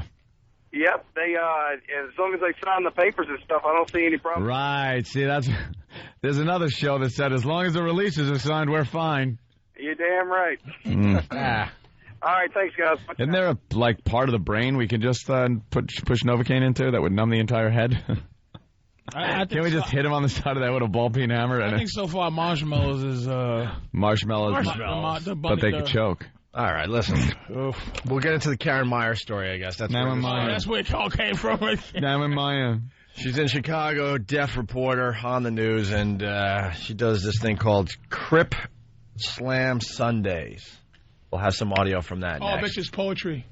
Poetry? Yeah, they call it. Slam. Yeah, it could be. I bet it's poetry. Well, it's all sorts of different disabilities, though, and they have to use their disabilities in a artistic way. Crip Slam. Yeah. We'll figure it out next. It's the Opie and Anthony Show. It's the Opie and Anthony Show. The Opie and Anthony virus. Good morning. You're checking out the Opie and Anthony Show. The O&A virus spreading across America. Talking about deaf karaoke. Patrice brought up a very interesting point that they just know 80 songs for whatever reason. Yeah, for some reason. I don't know why. A lot of people are saying makes it better. A lot of people are saying we should use hot sauce to numb the tongue, and then we can do deaf karaoke. I don't think it works as good as Novocaine. That's you know for what? sure. I eat hot sauce. That's why we had the Opie and Anthony Institute, the Opie and Anthony Labs. We'll try out some things, and we'll bring it to you in the very near future. We experiment. But a lot of people, they want to hear one more song, and they're saying, Queen. Mamma mia, mamma mia, mamma mia,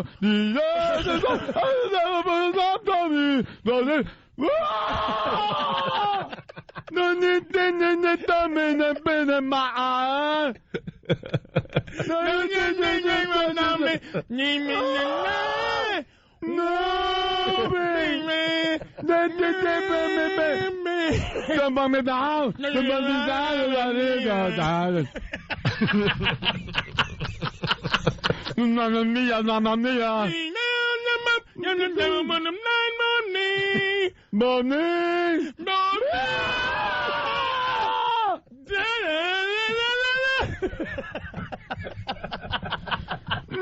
Nothing but the nana. Nothing but nothing. Nothing but the ma. Nothing but the nana.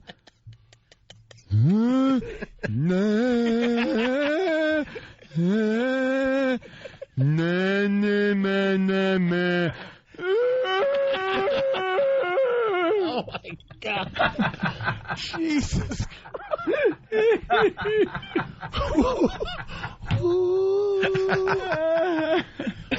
I don't wanna die.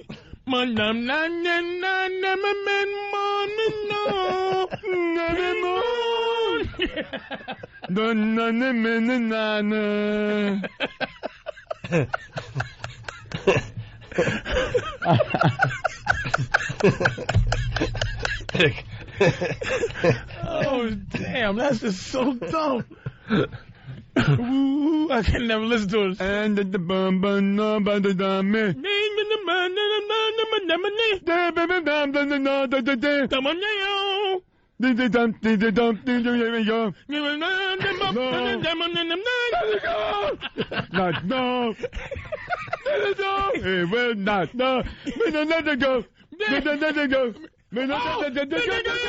do it again. Do that one.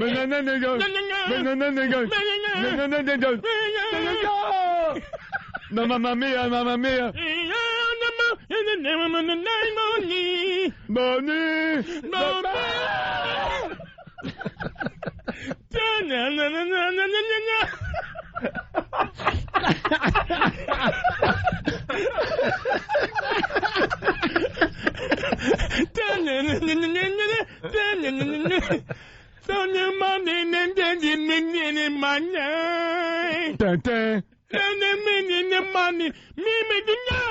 Oh, baby. No, baby. Out of here. I have to go.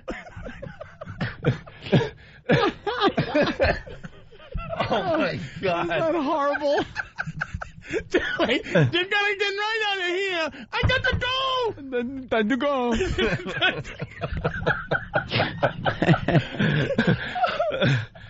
Oh, holy crap. Mamma mia. Mamma mia, mamma mia.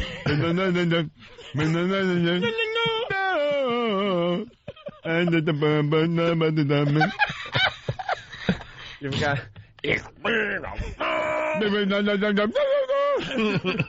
Oh, yeah, that's a classic. Oh, jeez. The best part was when he slowed it down. Well, the end gets very calm. Nothing really matters.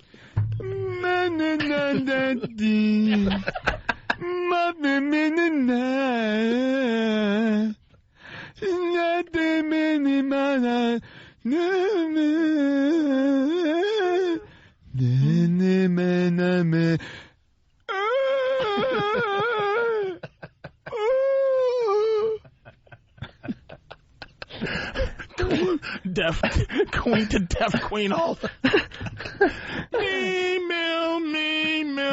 What Money on my mind and the band and the banana band. You been in your mind and the bed. Baby, but you everybody. Everybody. Oh. Oh my God. Me da tempe my best. Me di do to the end. Da da da. Wait, this is so obscure. Wes. Oh, you don't know that? Remember Flash Gordon? They did the whole. Oh my God! Yeah. Oh yeah, there are some obscure ones. Oh. Oh wow. Oh God. Oof.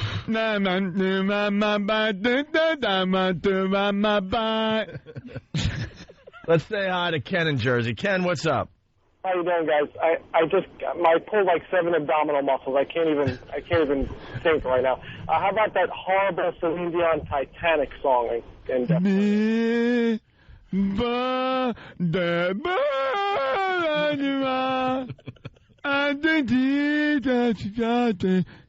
Good enough to know the words. We got another good one. Oh, well, yeah, that's perfect for today. Ebony and Ivory, yes.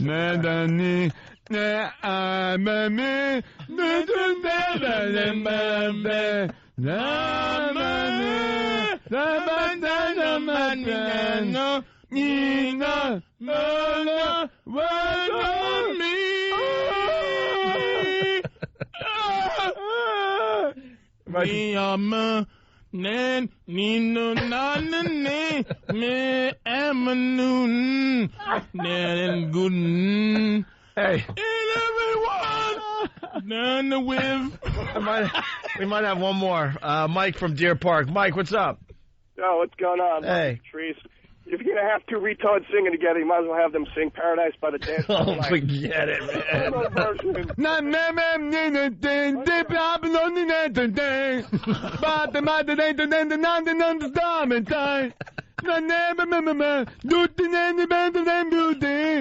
And I'll get that dude, they will beat them in my time. And I'm about to that all that time. And I'm about to dude, and I'm about to my the boat that on the end of the night. Don't let the man Oh my God! Man,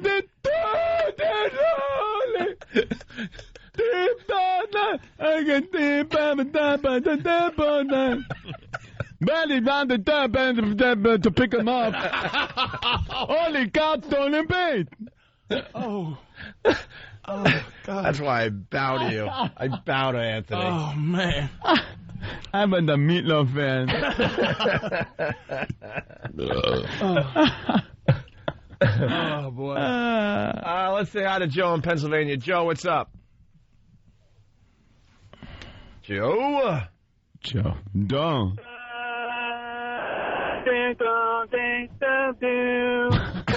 I will always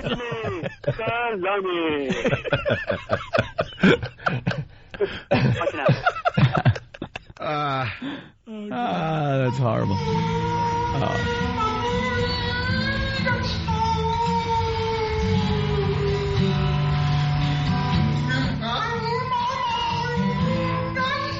Stop it.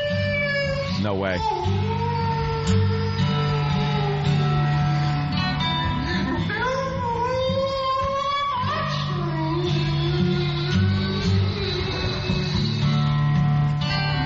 I know what it is.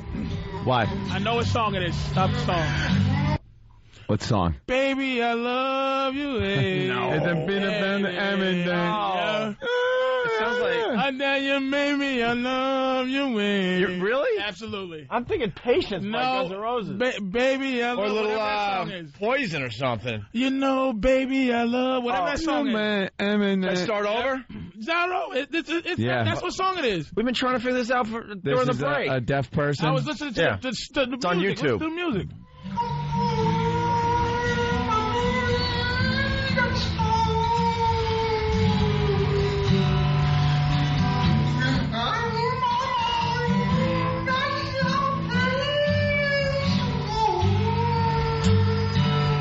I can't hear that.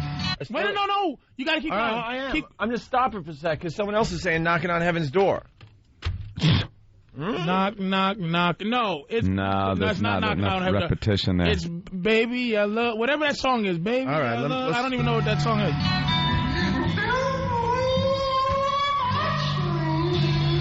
You got to listen to the chorus.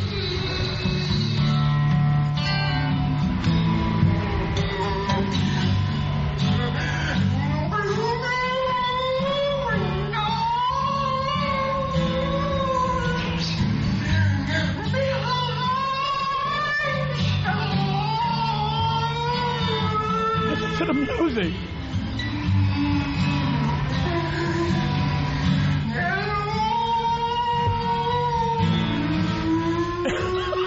What the hell is that?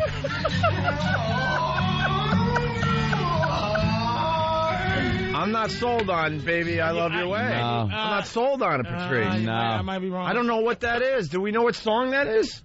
I'm thinking it's Baby, I love you. Well, we'll... I thought I had it. Wow, I have no idea. Because it might not be it, because I was waiting for the chorus, but I'm listening It to has the that, music. like, you know, Guns N' Roses unplugged sound.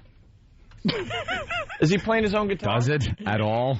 Well, the guitar. The guitar is very generic, Or maybe just like kind of bling, ding, kind of like generic a couple 80s of chords, type and you thing. just the power ballad of the 80s. yeah. It's got to be some kind of 80s song, no? Let's go to Lou. What's up, Lou? You're on the Opie and Anthony show. Yeah, what's up, man? I was wondering what it would sound like if Horatio from CSI was deaf. Oh, yeah. Yeah, that's what it would sound like. All you'd hear. There'd be no funny little statement, nothing. All right, Dan, what's Seemed up? to me, Bank, I didn't hear a word you said. What's up, buddy? I believe I can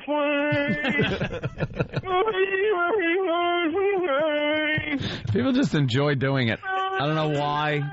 I don't know what's so fun about doing it. All right, Just this. someone else is saying it's knocking on heaven's door. Paul, No. Staten Island, what's up? What's going on, guys? That's definitely knocking on heaven's door. You can hear knocking on heaven's door in there? Maybe not the chorus. But not the chorus, though. That's what I'm saying. There's a chorus. I don't know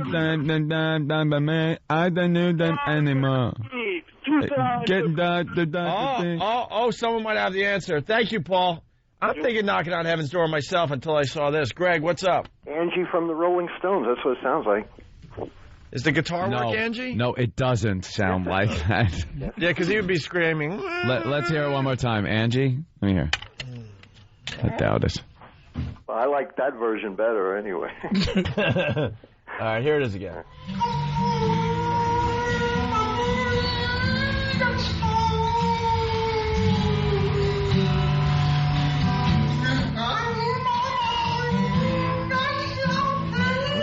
Someone else is saying Wild Horses by the Stones.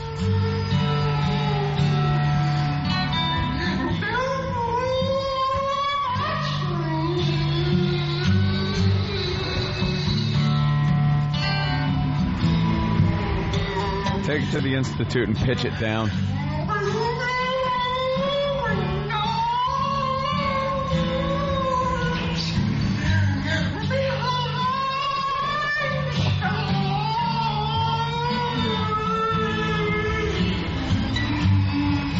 That is a mystery. Doesn't sound like any of the songs. It sounds like it could be like 10 different songs. Yeah.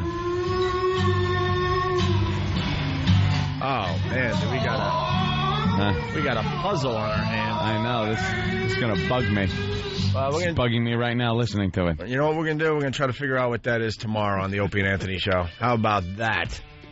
And we never even got to the Karen Meyer thing? The catalyst of this whole thing. We'll do the Karen Meyer thing tomorrow on this side of the show. We got lots of other things to do on the other side of the Opie and Anthony show today. Right. When we go over to XM Satellite Radio. Mm-hmm. All right. Thanks for joining us, guys. If you're not joining us over at XM, you know, have yourself a great day. Patrice O'Neill, thank you so much. Good day, sir. What's wrong? Why the look? Nothing. Black Phillip, Saturday. Yes. Yeah.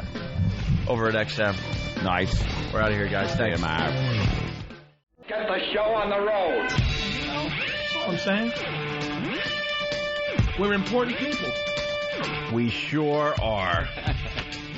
As a humanity on this planet right now. Right now is a great time to be alive. That's right what you're here, getting at? Right here, right now. Right here, right now, right here, right now. Yeah, it's all relative. I'm sure they had their shit back in the late They did, late but we're not 1800s. talking about it. Yeah. Huh? Like They Civil did. War time. That was a fucking time Exactly. to live through. You get what I'm saying. You lived through that.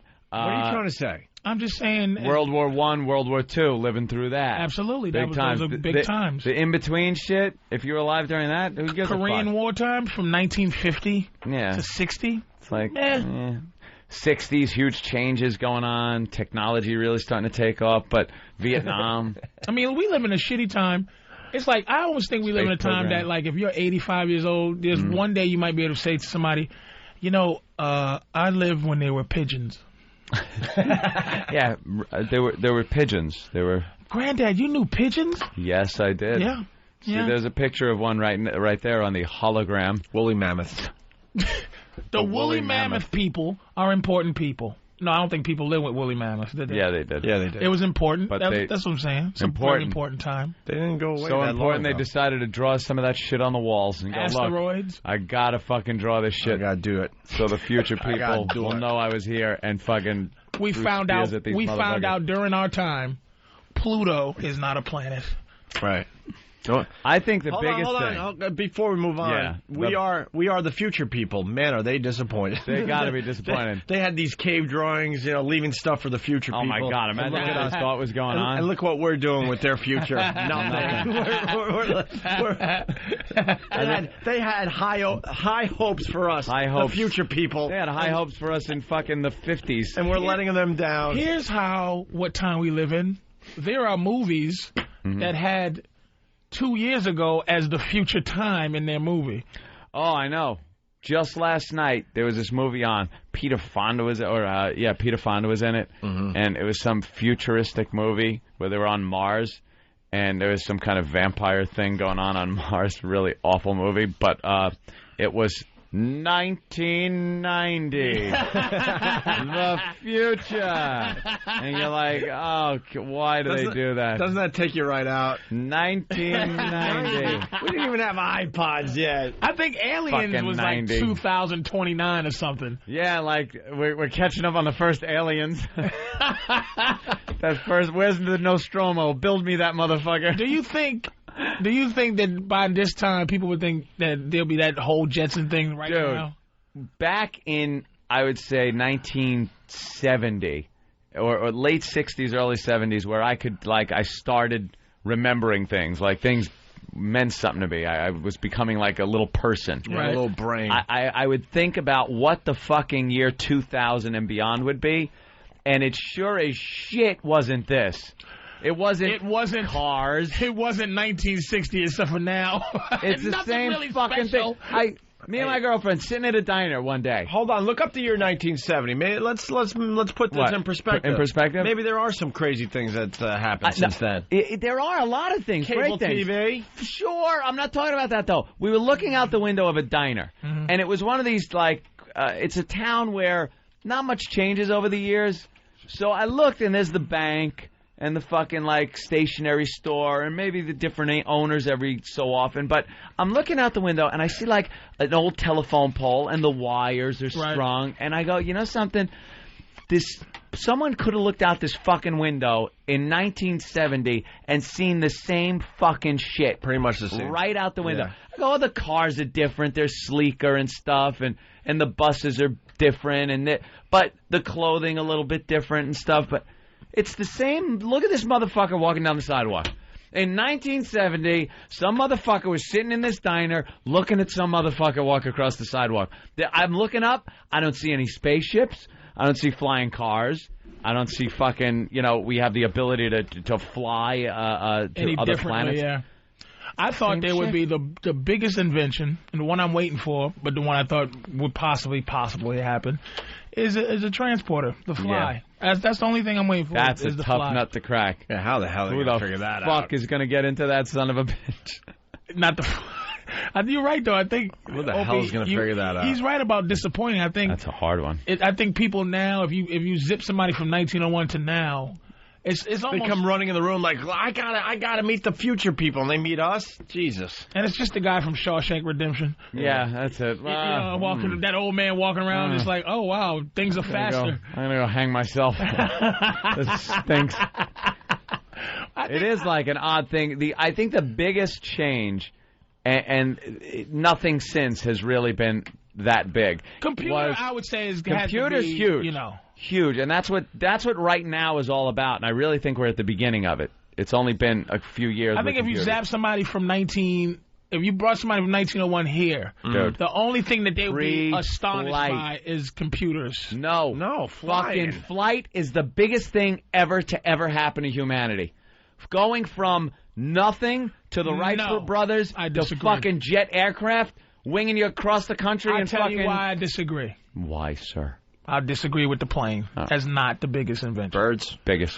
Dodo birds? It's amazing.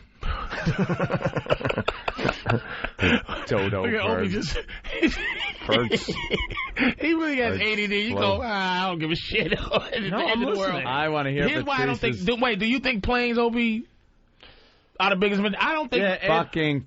I'll tell you why I don't think so. Ant turned me on that, yeah. Flight is the biggest thing to I'll ever tell you why happen to I human disagree beings. for this reason. Okay. Now why I agree. I think computers are. You don't have to fly to learn about the world. Computers have made the But planet. no one's learning about the world with computers. Computers have made the planet accessible, just smaller. Like even this so-called this celebrity thing, this entertainment thing. I'm on MySpace, and what's tripping me out is like, okay, I'll get a MySpace thing like, hey, you fat fucker, you don't answer me back. Hey, fuck you, and this, that, and the third. Yep. So I'm sitting there like, why am I mad at this? Why? Because, and of course I'm not comparing myself to the dude, but let's say Cary Grant.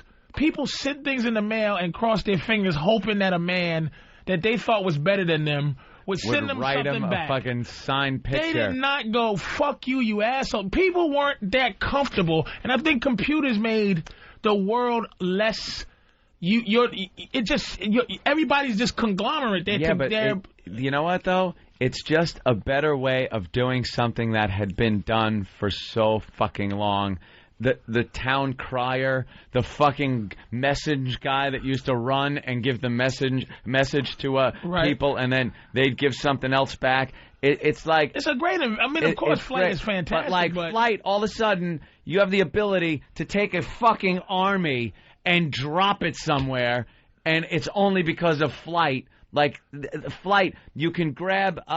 You can now not instead of looking at a picture of someplace far away that you would never be able to get to. You fly there. You're fucking getting somewhere in 5 hours. You're going coast to coast. Any invention that there are inventions that make things convenient, right? Planes change the way things are, but I think it's not that important if you still could have did what you wanted to do. Now, they had war during fucking 1401. I know, but think of it in terms of... it makes things better. Think of it in terms of bringing someone from the past. You're taking someone from 1900 and bringing them to right now. Right. You show them the computer and say, look at all this information. They'd be like, wow, that is a lot of information. And it's, holy fuck, what is that? It's in the sky and it's flying. Wait a minute, but I think they'll still go, holy fuck, if, like on Pal Talk, if you push a button and this motherfucker looks at you and go, hey, and you go, This old guy in spats jerking off. Yeah, can you show me your titty? And she goes right on time when you talking in this device. And you see, that's magical. Even back then, they had fucking, beep, beep, beep, beep, beep, beep, beep, beep, beep, beep. Show me your titty. Beep, beep, beep, beep, beep. And then blip, show me titty. Stop. Need to see your nipple. Stop. Like they had forms of communication. The Flight thing is something that if you brought someone from the past to the future, that would be the single most amazing fucking thing they would see. I understand technology with the computer is fascinating, and especially to us, and I think it's one of those things that kind of... Well, in context of us right now, would you say... So you're saying in context you get on a plane now and don't think about it. in the past? You're saying in context of somebody in the past? I'm still amazed by computers and what they're coming out with. I'm not amazed as much by Flight. You think that planes are more important than computers, or you saying if you brought people from the past... To say, whoa, the most amazing thing, they would be the way plane. more amazed by planes in the sky. Right now, you'd be like, we take for granted planes. We take it for granted. We've always lived with planes, so we fly. Sometimes it hits you when you're on a plane. You go, this is a motherfucking miracle. I am fucking hurtling through the cosmos at 500 miles an hour, and I'm going to be back from the dead that never saw Flight, never been on a plane. You throw them on a plane, they're not going to be. You think they're going to be more freaked out by a computer? I have another argument. No way. All right, I have another argument. Willing to sit and listen. Pass the joint, by the way. More pot talk. Love it. All right. I think the concept of man flying is amazing, but the concept of flight isn't.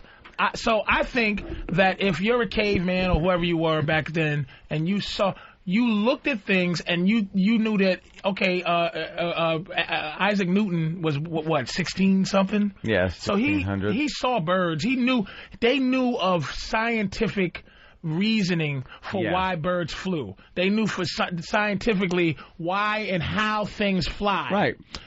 And I think it was a matter of figuring out how to pull it off and be a bird. So we was trying to think about being birds. I think computers, no one ever sat and conceptualized the idea of what a computer is. To take all the information, these millions and millions of miles or whatever the fuck you call them, megabytes of information, put it through, and also real time take that information through wires and through chips and all that. I think that came along. I don't think they were sitting in I think people been imagining flight, and I think if you brought somebody back from 18 something, they'll go, wow, somebody finally did it, man. Figured that shit out. I knew that was going to happen because we just always dreamt about it, but no one dreamt about blah, blah, blah, LOL. Well, computers were kind of like, even when computers were understood by a lot of people and available, limited, but to certain people thought the first thing was like, well, it's cool and all, but what the hell is the average Joe going to do with a computer? And there were people that would say, we're saying, computers will end up in everyone's home. And you sit there and go, why would I need a fucking computer? And now you do not function without one. It is your line to learn things. If you got one of those stupid questions, remember it was like, who is the actor in that movie? And you'd sit there all night going, who the fuck? And it would bug the shit out of you. And now you go, IMDb or you and like the information is there at your fingertips. And that's something that kind of progressed. And the people, I think people themselves threw all that info on. It wasn't Mr. Computer that said, here's all the information we need to put on computers. And the thing we're not talking about with flight, going to the moon. You don't think someone coming back from the dead would be like... By the way, we've been to the moon. We decided to rocket ship ourselves up to the fucking moon. Although it was all made up. Hollywood sounds it was all fake, but... Well, because the flag, there's no wind. I think it's the progression. It's the progression that makes us take it for granted. It's something like flight. You were saying, you'd look at the bird and go, it's flight the progression is a manipulation of science, though, Anthony. I think just like the submarine, the invention of it is fantastic, but the concept, it's the manipulation of what's given to us. The computer is an actual. But that was also didn't exist. something There's that no scientific. Ground basing for a fucking computer. There's no nature thing that says, okay, one day I'll have this machine that... It just came out of necessity because we had to figure shit out faster than people could with pencils and paper. Right. So they decided, let's fucking invent something that does this, and it kind of progressed into what it is. Flight was kind of, the Wright brothers, powered flight, and then it progressed pretty quickly to something else, again, out of necessity. But if you took somebody that never saw, they might think, well, we'd put wings on a guy and he'd be in fast motion on top of a rock and he'd jump off and fall on his face. I love that clip. But then when you think, all right, we're shoving 500 motherfuckers in this tube, we call it a 747, and there's things called turbine jet engines, and the thrust flies out, it would freak people out. Right. And while you're sitting in your comfy seat, you get a beverage, and you drink it, and you're not fucking holding on for dear life going, And they would be freaked out, too, that blacks and whites would be on the same plane, sitting wherever they want. Some people are still kind of freaked out by that. Flying places. Flying places together? That's what? great. You're flying with your slave? How is this at all possible? They allow them to fly? Took us 3.5 hours, Patrice. You must be able to bring thousands over in a clip. Much faster than those ships we must be getting along with you. It took 3.5 hours today. Which actually, the old days it would take 2 minutes. Came on my side. I used to do this bit when I first started comedy about why slavery's not around. Just because I always just believe this country's so racist that if it could be slavery, it would. But it's like, what the fax this nigga? It's like there's no need for slavery. Once technology got came, too convenient. It was just like, how do I have a fucking slave? You know what? How can I justify having a slave? Right. Hey, could you fucking find this plug for my iPod? Yeah. You don't have to lift anything anymore, so God, go home. Whip you in the back. Whack. Fax this nigga. Okay, sir. I gotta hobble him. He might take off. What? No. Where's he going? That's really funny. Oh my God! Thank you, Than. Jesus. Well, I mean, I'm not. Oh, you know, you gotta. That's a compelling argument, sir. You know It's possible. What would be? Hey. I think the computer myself is like amazing, but until we bring somebody back from back then and ask them. How about cell phones? No.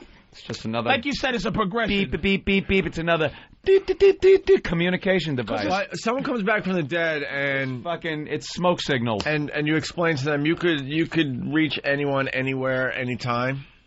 That's pretty bizarre. Well, you have to go back actually to the phone though, Opie. You have to be impressed with the. Yeah, I understand. With the concept of it, and then it elevates. Watson, come quick! I need you. Remember that fucking Alexander Graham Bell shit? The first. So I mean, once that concept, when you go from can and string, two cans and a piece of string, and you go, oh shit. Once that becomes something in the phone, like oh shit. Then it all elevates from there. Everyone starts thinking, where is this going? Where is it going? The second a technology hits, you think, all right, where is this going to be in 10 years, 20 years, 30 years? I think... And why do we have to start with beepers, by the way? Those before cell fucking phones? Pagers. Can they figure that out? Why couldn't they just jump to the cell phone? Was it you? That's very suspicious right there. Was it you or you that was saying you think... It might have been you. Really? I said something? It might have been you. What happened? I think you said, I don't know, but you said you think that everything is already done. Oh. And they're slowly introducing each thing because it's overload to give us actually what is out there. Yeah, that's if you take any economic course, they talk about that. Like we could have been doing the high def years ago. But they wanted to sell us the big TVs, the rear projection TVs, then the flat screens, and now finally high def. So they already got the whole thing already. Yeah, they were ready with high def years ago. I think in the labs and stuff they got that shit, but I don't think they're ready for consumers. That's why they cost $14,000 when they first came out. There's, you know what? Someone can help me out. I haven't been in college in 5-6 years now. Basically, there's something to do with. Someone will help me out. They have this technology, but they want to sell a certain amount. Then they realize the market's dying, let's say, as far as rear projection. Yep. Like, then they move on to the next technology to get everyone buying new shit again. But without... And it's an economic term, and I don't know it right now. But without technology, would somebody be demanding high def? Like, let's say they just gave us rear projection, and that's just what they gave us. That was it. Would people be demanding, you know what, I want something better? You know what? I think that's what happened. I think it's like people got rear projection, and it's like, why the fuck am I watching a TV that is fucking 6 feet long, sticking off of my wall? Is there a way we can make a TV that is flat? I want a flat fucking television. And for years, they were not able to do that. Now with a cathode ray tube that has to be fucking long enough to shoot the fucking ray to the front of the screen. It has something to do with economics. They couldn't do it. You're right, but it also has something to do with economics as well. They have it figured out, I'm telling you. And then after a while, I wouldn't doubt that they do have these things and hold them back, but I don't think they've had them for very long. They hold back the technology. I don't think they have the capability of holding them back very long, these ideas. Before they get out, people are fucking nosy and gabby. I think, they had plasma TVs before they were announced. Shit like that. There's a term, I'm telling you. Well, we'll get to it. I just think we're living a great time, man. Let's go to George in New York. The end of the world. The way shit's George. run, I hope it all ends in a big white flash. Some fucking nutty Arab decides to blow it all up. Live through that, could sit with each other and just go, as our hair clumps are falling out from radiation, our teeth are falling out, just have one last drink and go, wasn't this great? We made it to the end. Where the fuck, all the shit that happened before us. Can you imagine? The first fucking little piece of protoplasm that split and decided to become a human. All that ends right now with one more toast as our teeth fall out and our hair falls out and our eyes bleed and we look at the flash. It is the end. You get what everyone wants to be part of the end. It's a shitty time. You don't want to be in the middle somewhere. We're at the end Let's be at the end. We're at the fucking end. If you're listening, push the button. You know, Sonny, I went around with the last pigeon. Oh, why you? Planned obsolescence. Oh, planned obsolescence. Google that. Where they know something's going to be obsolete. It's a planned thing. It's just kind of a placeholder. But why would an 8-track tape be obsolete? Why would I need not to have an 8-track tape anymore? Because cassettes, you could fit a lot more in your car. Because all of a sudden they show you, look, cassettes, and you're like, oh, and wow. you could fast forward and rewind them. And know what you do? Throw out all your 8 tracks. The 8 tracks became shit. Yeah, everyone's saying planned obsolescence. That's George, what's up? Hey, what's up, guys? Hey, How you doing? Hey. I'd have to agree with Patrice on this whole topic because, you know, Anthony, you bring up a lot of good points, but there was a lot of science, you know, and a lot of people could predict that we're going to be flying, but the computers and stuff, man, that's like, you know, out of this, you know, nobody even had a concept of that stuff. Yeah, because like I said, it was kind of built out of this necessity to figure shit out faster. It wasn't built for, hey, everyone's going to have one of these, and we're going to make something called the Internet, and it's just going to be people that have this common place, this virtual place to talk and trade ideas and porno and whatever the fuck you want. Like it came out of guys, and usually the military, because, you know, we got to figure these codes out. These fucking codes, and we got this guy sitting here with a pencil and paper trying to figure codes out. I got a machine, and it could do it a little faster. And from that, it just kind of kept going. I read another interesting article on technology, and they say when this new technology comes out, we've talked about this on the show before, one of the main uses at first is for pornography. Porno, yeah. Always for porno. And then they decide, wow, all right, we got that out of the way. What else could this thing That's do? usually public consumption first. The printing, yeah, of course, like the printing press and all that. It was all about writing just the dirtiest stories Filthy ever stuff. in the beginning, and then they finally go, okay, let's do something useful as well. I think most of the technology we have comes from the art of killing each other. We get most of our technology from war. When we make war, the need to win makes us really come to the fucking table and invent some real cool shit that then later gets used for hanging out and having fun. And I have to disagree with that, too. Not that you're making a point to disagree with, but I had this concept of why we have technology. Don't tell me it's for the good of humankind. I think the basis, for a hateful, awful fucking race. Laziness. Yep. Laziness. Each invention is based on laziness. There's Someone's got to get off their ass and invent it. But that's what I'm saying. Each relevant invention, you don't need the plane to exist in this world. Mm-hmm. It was made to make things quicker and easier to do. You don't need escalators. You don't need umbrellas. You don't need shoehorns. You don't need anything really to exist. But You don't need a car. I can get to where I gotta go. I can get to 195th Street without a car, but it's a lot easier. I agree with you. Usually it's one guy, though, or a couple of guys, a team that decides, like the Wright brothers, powered flight. Right. That had been a concept before, and then they decided to refine it, and they actually pulled it off. Right. The second they did that, it became this thing that the military kind of looked at. Like, they were trying to sell it to the military, too. Yeah. And like, all right, here we go. And they made it something Here's like, a way. holy shit, we can kill a lot of motherfuckers. Oh yeah. Fuck yeah. Do you think the plane, if it was just strictly for transporting lazy people that didn't want to get in a covered wagon or a car or something, they decided, look, we can kill so many more people now with this fucking plane. It's amazing.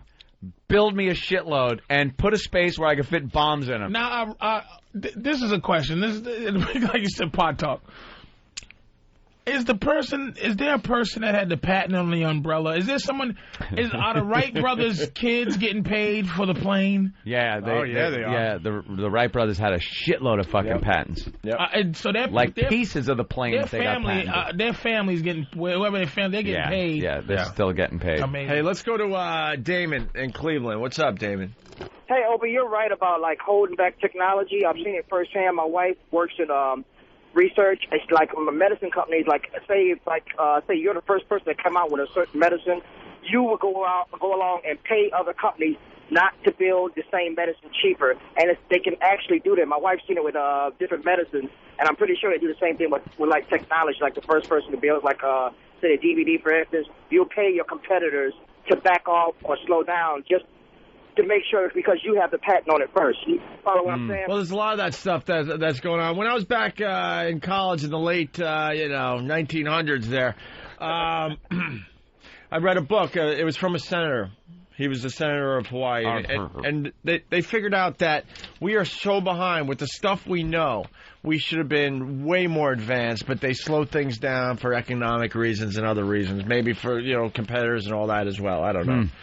Yeah. I think when push comes to shove, and it's in the country's best interest because, like, people are beating the shit out of us or something, then you come up with things like the atomic bomb. Like, that whole war, World War II, was like, you know something? This is big. Well, this why is did we a go to the big moon? Fucking war. Why did we go to the moon? Beat the Soviet Union. Yeah, just because it was the Cold War. Because of the Cold War, to show them, look, that's the ultimate fucking high ground. Right. And then what happens is all the technology that comes out of it that, building the ship, plastics that they came up with and shit like that. So then all this comes new into technology comes out of it, but that wasn't the reason they did it initially. It was to show our dicks. Initially, it's, wow, why are they beating the fuck out of this guy on television? Holy Jesus Christ. It's a crowd of people just pounding someone with sticks. Just when you think we're talking about technology and going to the moon, and they're just showing people in Africa beating people with sticks. This planet is amazing. It is just this fucking smorgasbord. We're talking about the greatest invention in the world. Yeah. Show these motherfuckers an airplane and they freak out. They're still doing old school crucifixions. Old school fucking machete to the top of the head. Whack. God damn, man. All right, we're going to step aside. We got to get an update on squirrels. Can we eat squirrels? Yeah, we'll explain next, Patrice. And I want to know if any of the guys got any other things they're going to do with the vaginas. Oh, yeah. We're doing a thing called Your Vagina's Got Talent. So Your Vagina's Got Talent. See, you know what? That's fucking genius. So Your Vagina's Got Talent. Can I please come in for that? Oh, absolutely. Everyone's saying that. Blowing balloons up. I've seen so many things on the internet, girls. All right, so shooting eggs. And... All right. I'll explain that next, and maybe you can help the guys with some of the things you've seen before. All right? Trying to think the crazy... Guys have come up with some great ideas. Cigarette smoke. My favorite so far is Danny's. Yeah. Let's hold it right here.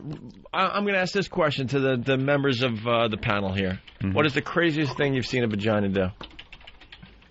Ours will probably be very similar. Very similar, yeah. Let's think it over, though, for a couple minutes here. Well, Bill, that was your cue. Yeah, Bill. Figure it out whenever you want. Oh, my God. Oh, my God. It's the Opie and Anthony. Oh, boy, the pot talk continues. Dan, what's your line again? Dan had a great line during the break about what we were discussing, bringing people back from the past and stuff. And showing them, like, cool stuff. And what would they most be amazed at? Yeah. I said the airplane. Patrice argued that it would be the computer. All valid points, and it's all hypothetical. I said the yo-yo, by the way. The yo-yo would definitely be up there. A little off, I guess. But, Dan, what did you say about that? I said if you brought somebody from the past to the future, the invention they'd most be amazed by was the time machine. Yeah. None of us idiots even thought of that. It's like, you bring him back in the future, go, hey, look at this plane. And meanwhile, he's going, wait, fuck the flying machine. Yeah. How did you get me here? Right. I was fucking in a Conestoga wagon. Yeah. And then we went further. It's like we keep saying if we could bring someone back from the dead. Oh, yeah. That would be what they would be amazed by. Yeah. Because they'd be like, wait a minute. I was in a bed, really sick. My family was around me. Things started slowly fading out, and now now you're showing me internet pornography is what you're calling it? What is this? No, you come back, Frankenstein dead. We brought you back from the dead, but everyone you knew is dead. Why did you bring me back? To settle a little bet. Right. Not even a bet we were having, just a discussion. So we decided to bring you back. Yes, your entire family, your daughter, your grandchildren, all dead. Nothing but lonely holidays for you. Yeah.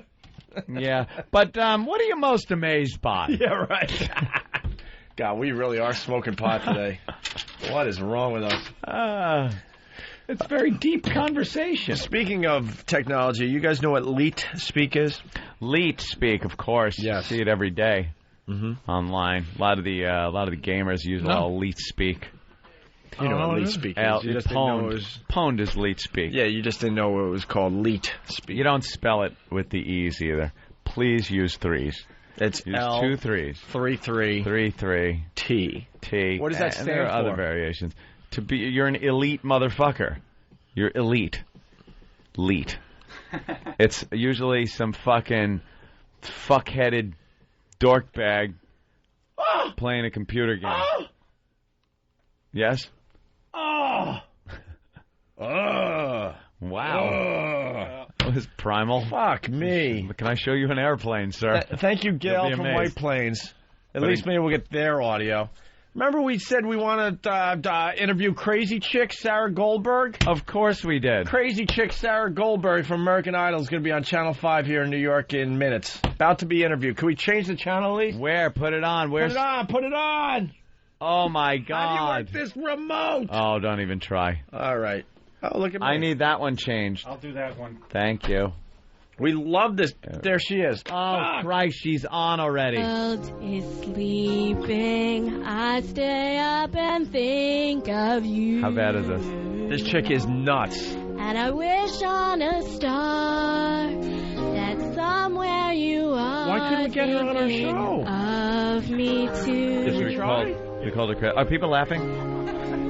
Oh my God, they're laughing. As I'm dreaming of you tonight till tomorrow. They're fucking laughing in the background. No, she's nuts. She's bipolar. She's the one that lost it on American Idol last week. I'd rather be. I think they're probably not supposed to be hearing that. Fuck, they got her. We wanted her. What do you think? What do you think? Do you think you're... I think you got a lot of sparks, sister. And I got to tell you, I think it was better. I do too. Come on over here. This is that new morning show that is like an SNL sketch. You're not going to Hollywood. You're going to Bayonne, New Jersey.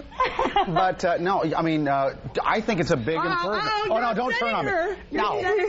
I think there was an improvement. And you're telling me that if she practices enough with you, maybe by the next year, go back after it again. They got her a vocal coach.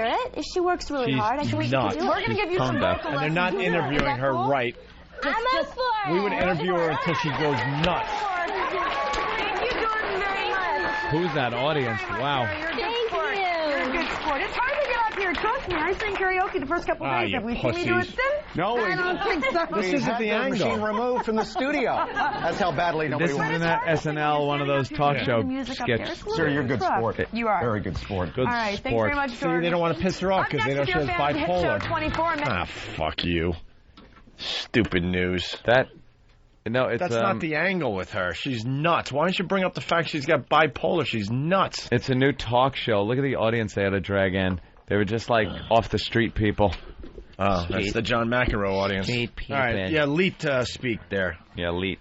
16-year-old Niles Duran uses Leet Speak, a type of online lingo that's growing in popularity with teens. All my friends use Leet Speak. I can see about why parents will be worried, just because it can lead to danger. And that's exactly why internet safety experts are sounding a warning. The language is morphing into a dangerous dialect, foreign to parents.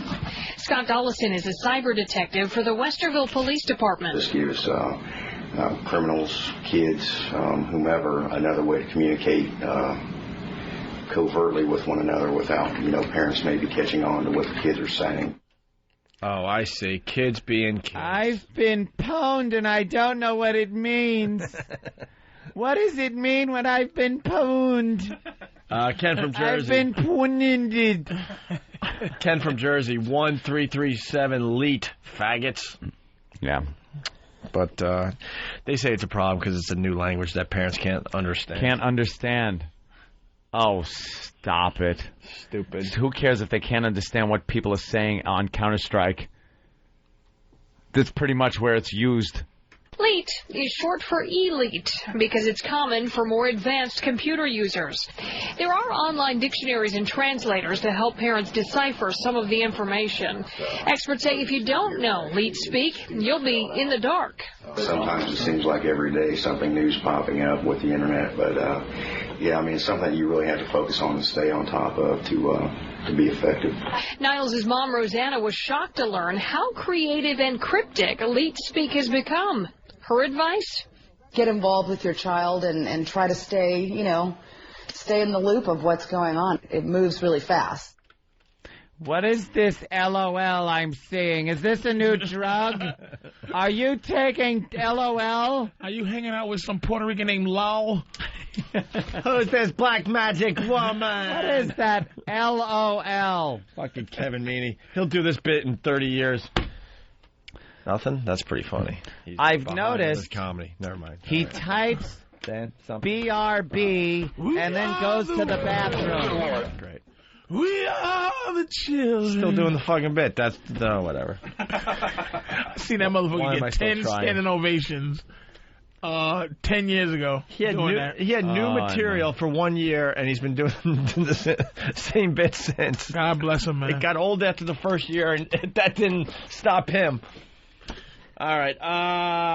Yeah, snatches and squirrels. Okay. What do you want to do? Snatches? Because coming to the show, we got So Your Vagina's Got Talent. Let's say hi to Brad. Brad, what's the craziest thing you've seen a vagina do? Hey, what's up, boys? What's up, Patrice? Hey, man. How are you? I'm doing all right. The nastiest thing I've seen out here in Korea, up north by the DMZ, they got this show where this broad will put like a roll of quarters up her stink box, and then she goes around to the tables, and she asks you how much change you want. If you say 75 cents, she pops out 3 quarters, one at a time. That's pretty fucking amazing. How the fuck did she figure that out? That's pretty amazing. Yeah. That's fucking, those pussy muscles are great, man. We just don't understand the pussy muscles. It's amazing, those things. I think the fact that it bleeds once a month on cue and then stops and it's not even a wound.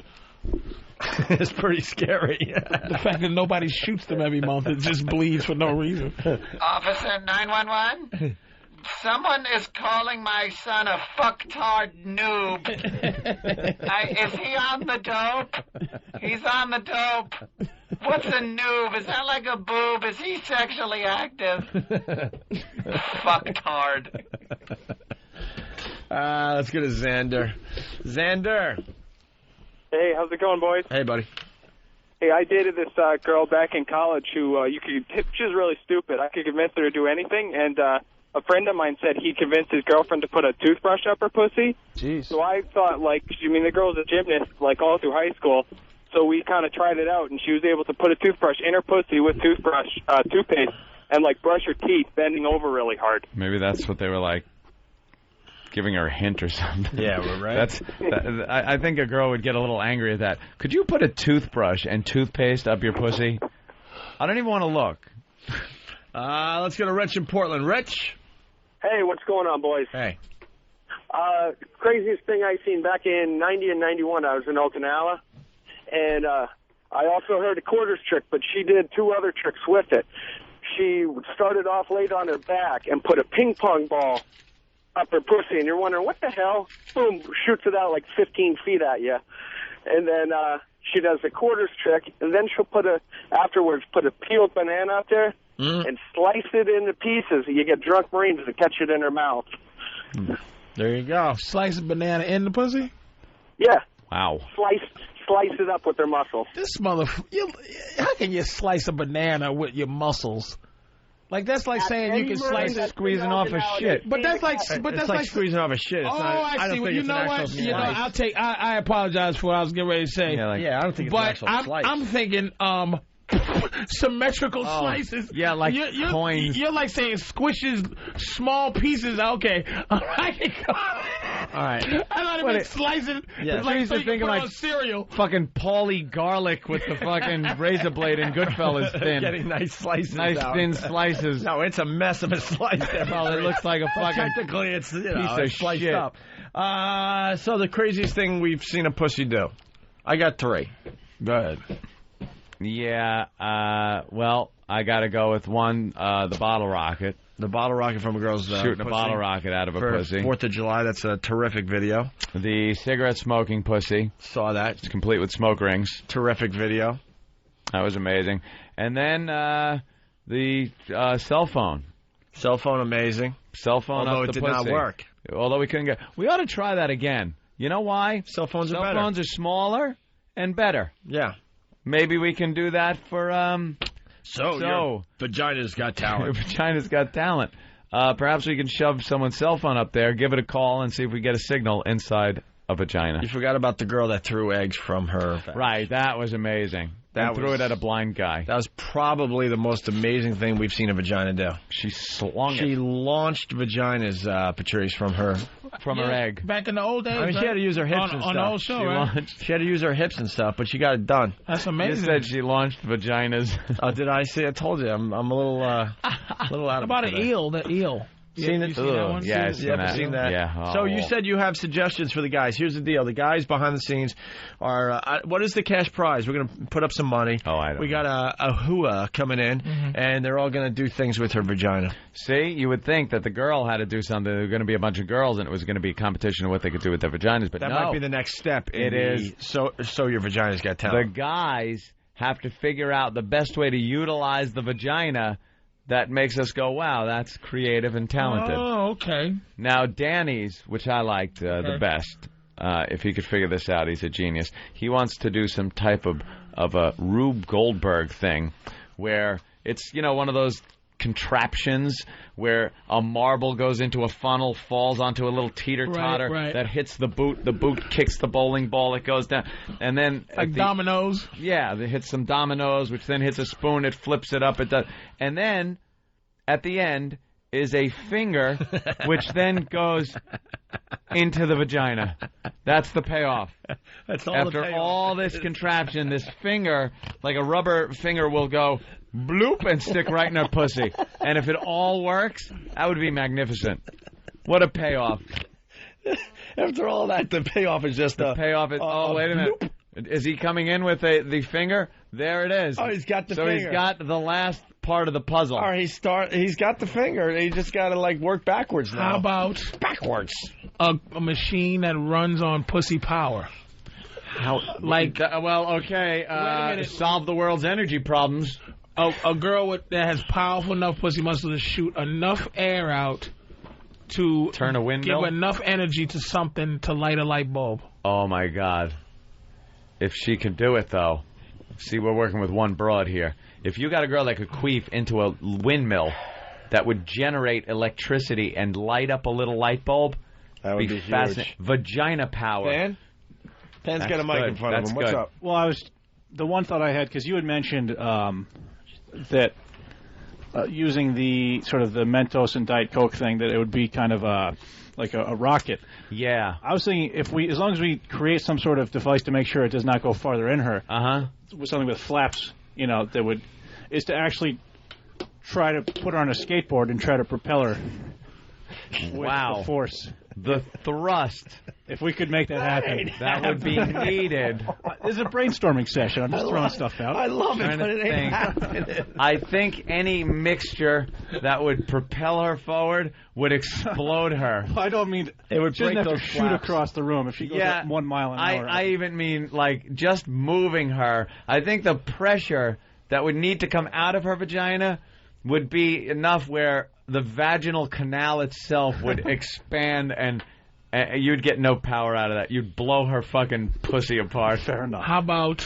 You see a pussy come apart like that? How about which pussy could make the best Long Island iced tea? There's only one pussy. It's only one pussy. This is one girl coming in. All the guys have to use one identical pussy, and their idea has to be the best. She makes... You bring in...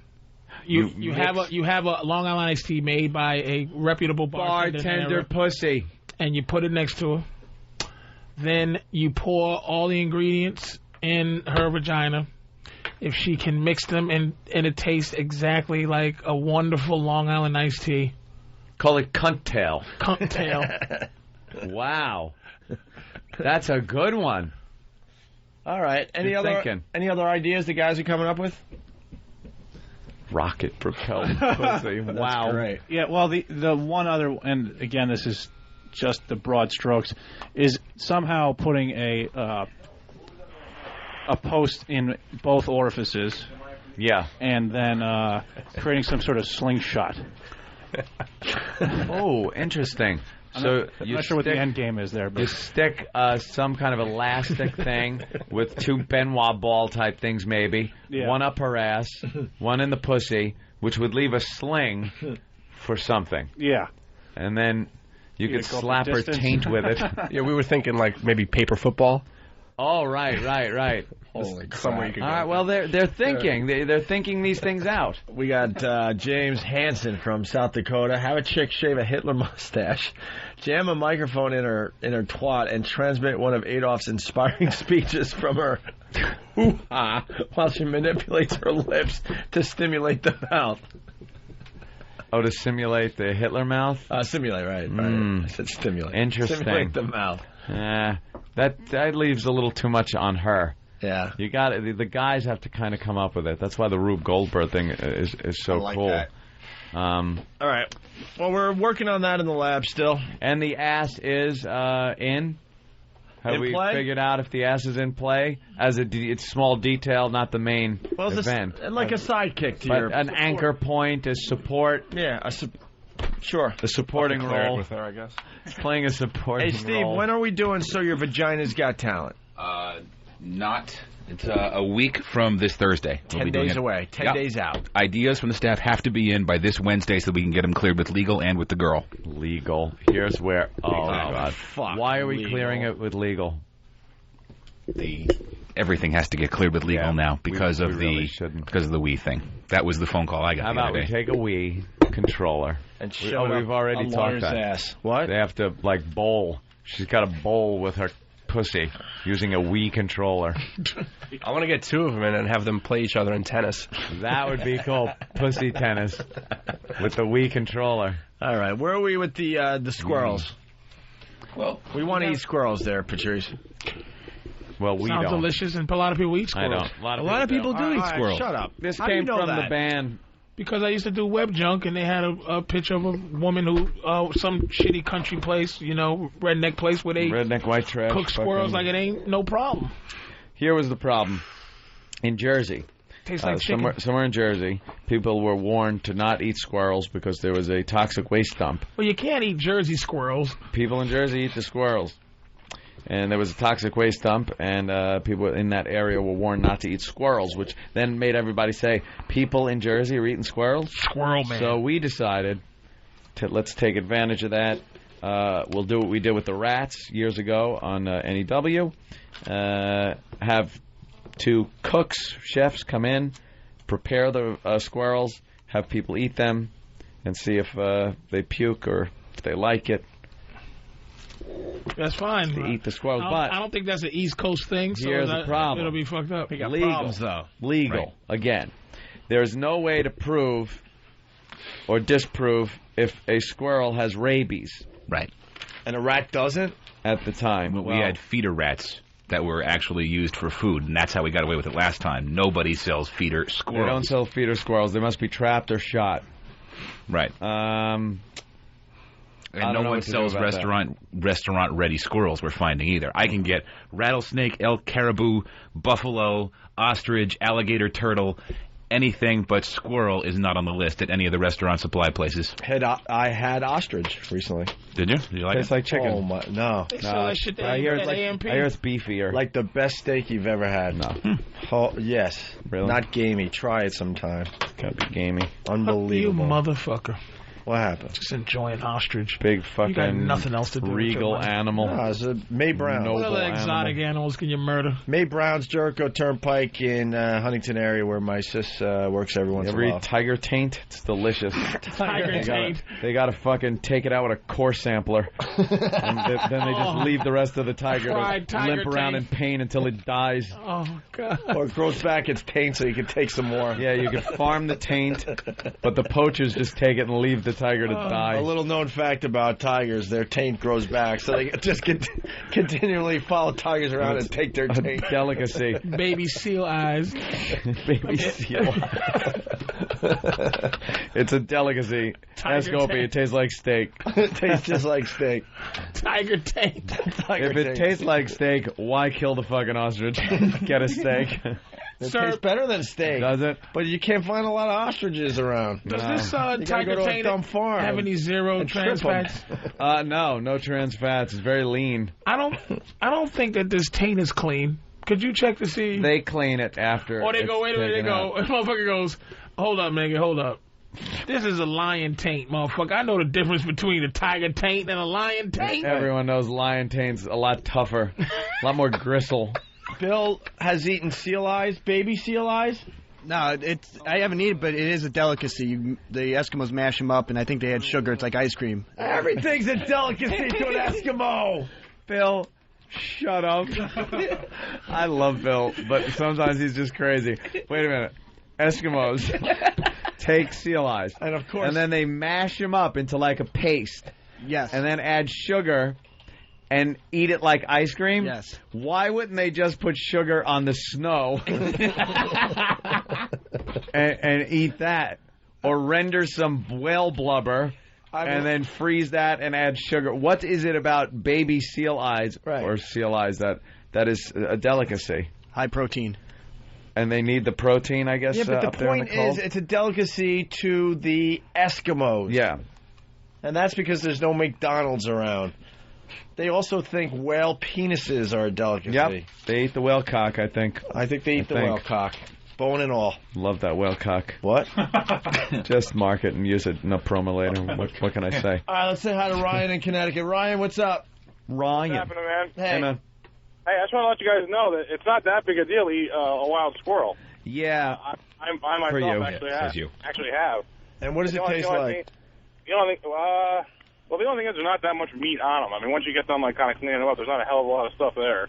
Yeah, but why would you eat a squirrel? It sounds gross. Yeah, at first it was, but I think it was a long weekend. We were out at big race weekend. Wait, I don't care what you... Chester's Liver writes on the feedback, the best meat ever is hippo knees. They're phenomenal.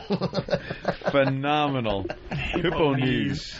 And somebody else said they tried pigeon pussy, so... you need so many of them, though, you know what? to even get it's like caviar. Yeah, right. The price... Holy and shit. it only tastes good with a delicious bit of couscous. Couscous and pigeon pussy. Pigeon pussy. Fantastic. Here's the bit, and we're only going to do it for 5 minutes. Okay. We challenge you to come up with something more tastier than tiger taint. A more obscure and must-be delicious delicacy that people from all over the globe, from certain parts of the globe would find delicious. Not just Eskimos. Yeah. Because, you know... Could be anywhere. Like, obviously, India would be where the tiger taint would be a delicacy. Of course. And Bengal. But, you know... Bengal. Because of flight, though, we could get it over here, and it'll still be fresh. Well, some of it's got to be fresh.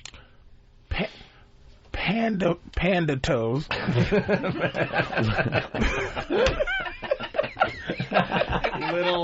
Little panda toes. And is that like a meal, or do you just snack on them while you watch television? It's kind of like a frog leg. It's a gristle, almost like oxtails. Yeah. Which is actually an actual delicacy. I picture panda toes on a bar somewhere as just little munchies while you're watching TV and having a beer. No way. That's fucking delicacy, that man. Is delicacy. Yeah, panda toes. Panda toes. Not easy to get. Special sauce. Deep fried. Truffles. What kind that's a $50 What kind appetizer. of sauce? Maybe a little buffalo wing sauce on the side. Little something light to not take away from the flavor. Do you need the hot sauce or no? Yeah, you need a little sauce. Or maybe a little ranch dressing. Little ranch. How about owl scalp? Like you fry them like potato chips. Fried owl scalp. Owl scalp. And then you fry them up like potato chips. And they're crunchy. Crunchy fried owl scalps. I told you. That almost sounds good. All right, Patrice. That's a delicacy in the Northwest. Patrice can make things sound really delicious. It did sound good. As you think of another one there, Patrice, Luke in Texas. Luke, what's up? Hey, what's up, man? I was going to ask Bill, where the fuck does an Eskimo get sugar from? All right, Bill, where do the Eskimos get sugar? Yeah, Bill. I don't fucking know. Cuba? Oh, okay. Cuba. Where we all get sugar, right? That's true, Bill. From the Alaskan sugar fields. And then I was going to also ask offer midget fingers, the delicious midget fingers. Can't eat human. That's cannibalism. Yeah. Come on. Let's keep it to animals there, sir. Although midgets are barely human. I'm getting one here. Armadillo armpits. Very, very rare, very hard to get. Everything else is hard, like armor on them. But if you ever turn an armadillo over, they're soft. You would think the belly is the tastiest part, but the armpits of an armadillo. You got. What you have to do is. And how would it be prepared? Well, I think like a scallop. But you got to get it off the armadillo itself. I envision an ice cream scooper. Yeah, like a very sharp scooper, so it comes out, and then you use it like a scallop. You would like a sea scallop. And you plop it down on your plate like sorbet. Yeah, whap. Good stuff. Armadillo armpit. Flamingo calves. They're, again, very rare because there's really nothing there. There's nothing there. Just a thin strip of meat pulled off like string cheese. Most people don't know of these delicacies, but they're wonderful. We got T-Bone. T-Bone. Hey, what about the ever popular penguin penis poppers? You can only get them in the wintertime. On the penguin, of course. Yes, of course. But these are delicacies, man. Penguin poppers, penis, you know, I mean, you got to murder a penguin just for the penis. It's just wrong. Yeah, see, this is the deal, too. When you get these delicacies from the animal, the rest of the animal is completely wasted. Useless. It just lays there and rots away. It's just wrong. Because you got to get it fresh. Hey, we got one from Shady Rudy from RonFez.net. Piranha prostate from Brazil. Just the littlest tiny prostate. That would have to again be like some type of delicacy, like caviar, where it's just harvested and. Here's another one coming in. Koala Achilles. You just snip them out. He just snipped the Achilles. And you leave them there dragging themselves back into the outback. Fried koala Achilles. And they're like French fries, I bet. Oh, my God. Because they'd be little strips. And then the little koala would be dragging himself with just his front paws through the outback back into the bush because wait a minute, his legs don't work. And you eat one of the delicacies in like after you finish the hippo knees, you keep it and make it into like a bowl. So it's another delicacy like penguin penis poppers and hippo knees. We got one coming in from. We got one coming in from Snapman from Whackbag.com. Simply Wolverine scrotum. Who's going to eat that? Cowbell but Bill. It's got to be a delicacy On the somewhere. line. Hey, Bill. Hey. What's up, man? What's going on, man? You got a delicacy? It's trying to make me laugh. Wait a minute. What? Antelope cheeks. Just the cheeks. The rest of it stinks. Just a bunch of antelopes running around with a hole in their The most tender part of Get it. them cheeks. Them tender cheeks.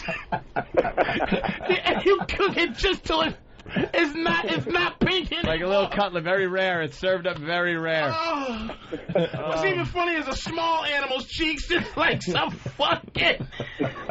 Patrice, you're killing me. Oh, God, I'm sorry, dude. It's just making me laugh. This fucking obscure body parts of an animal. Oh, fuck. This is the pot show today. What do you got, Bill? My father-in-law took me out to a Thai restaurant a couple of weeks ago. And kidding around, he says, what are we going to have for dessert? Monkey balls?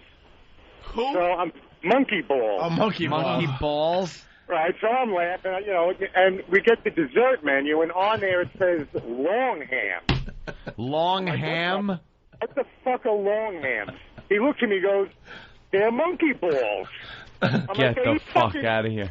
I'm not sure if he was yanking my crank, but there are only a couple things on the menu. One of them was long ham. He said they were monkey balls, and another one was sticky banana.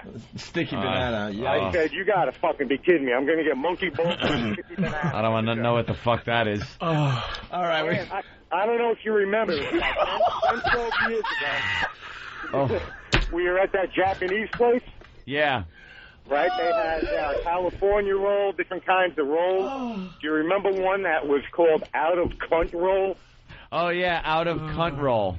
Yeah, it was on the menu. I'm sure it wasn't a real cunt, but I think it was lost in the translation. Here we go. Let's see. Somebody, people, this is so stupid, man. Underside of the pelican's bill.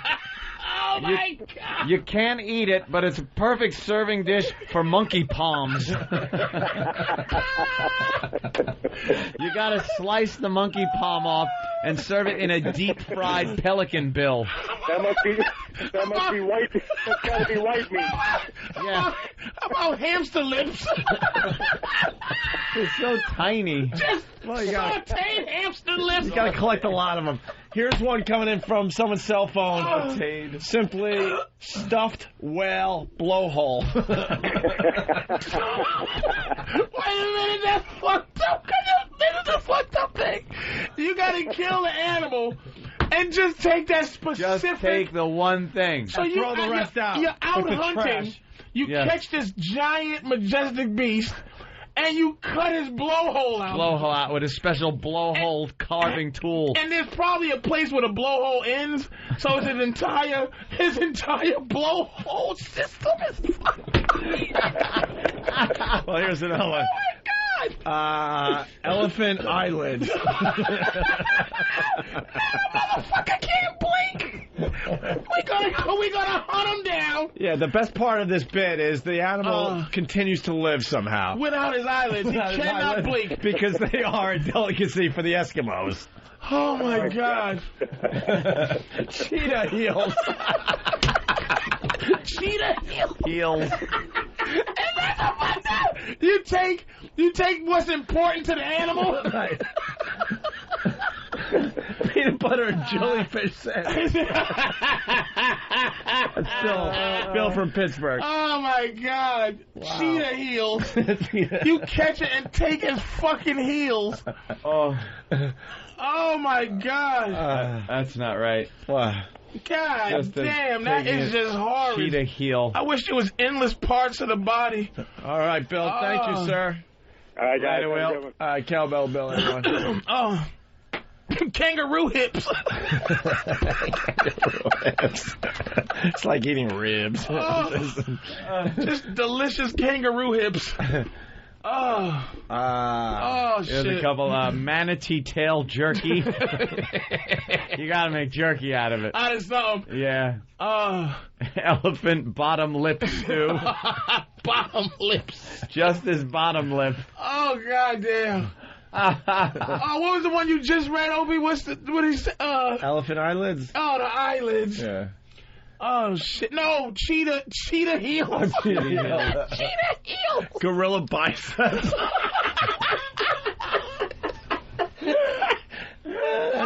That's kick to the uterus from Michigan.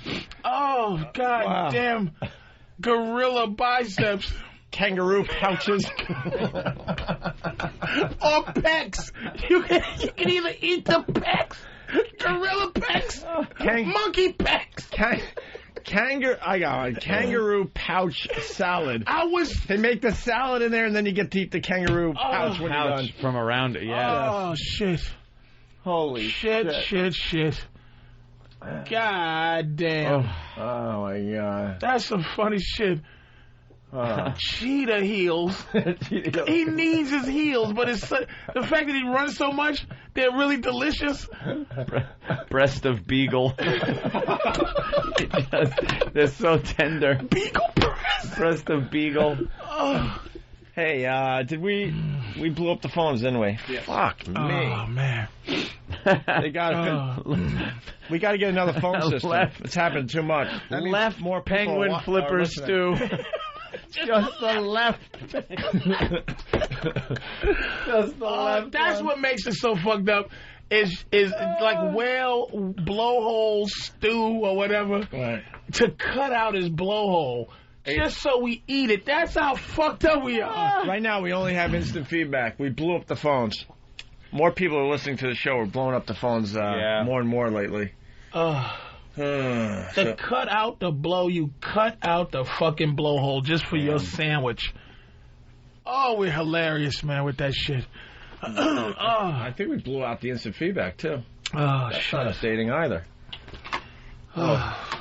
Pate of hummingbird esophagus. Hummingbird pate! Like their little esophagus. You pull it out and it can't be any more than like fucking angel hair pasta. Yet you're gonna make a fucking pate out of it. Hummingbird pate! You have to go out and catch that little motherfucker while it's flapping his wings and pull his little esophagus and out. Catch him and make it pate.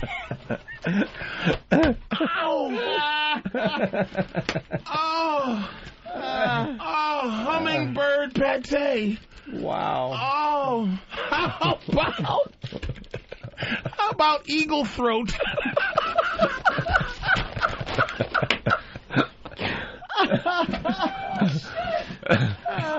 Actually, eagle wingtips. Right at the part where they start bleeding. Oh, just so they can't fly no more. Wow, we blew up the instant feedback. Yeah, everything people really... But now the... cheetah heels just hit me, man. Cheetah heels. Sauteed little kitten noses. Oh, kitten noses. That little leathery nose. That's why you have to saute it so it tenders them up. It's almost like chicken. It's like the inside of the turkey. Yeah, yeah. Kitten noses. Kitten nose. They can be a little dry, but some butter, some thyme. Oh, it's got to be good though. Got to be tender. No salt, dry right out. Kitten noses. How about anaconda sphincters?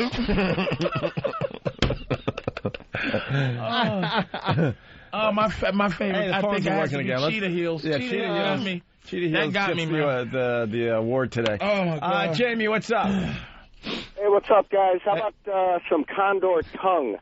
Condor tongue? Tongue. Or cunt, whatever. He's heating up right now. Fred in Brooklyn. Fred, what's up? Yo, platypus, Bill. Just like when fucking Bugs Bunny blows the bill off a Daffy Duck. Fucking platypus. Yeah, that's a rare animal. Platypus chips. Hard to get. Platypus. Let's go to Ben. Hummingbird pate is very close to Hummingbird pate. Holy shit. Like they're so little. You need something little. Just a tender pate. Like that. Hummingbird pate. You know how expensive something like parakeet retina... Just like parakeet retina... What do you make out of it? A goulash. Oh, some recipe with parakeet retina. That just takes tens of thousands of parakeet retinas. How about leopard spot stew? Just the spots. Again, spots. using a fucking little coring thing like an apple corer. And you just take the parts where the spots are. Oh, my God. And leave this holy fucking pained leopard and with the way no you spots cook it is left. like this iron pan specially made for leopard spots. Oh, it's just made for and leopard it looked spots. like the eggshell thing. And it just fits right.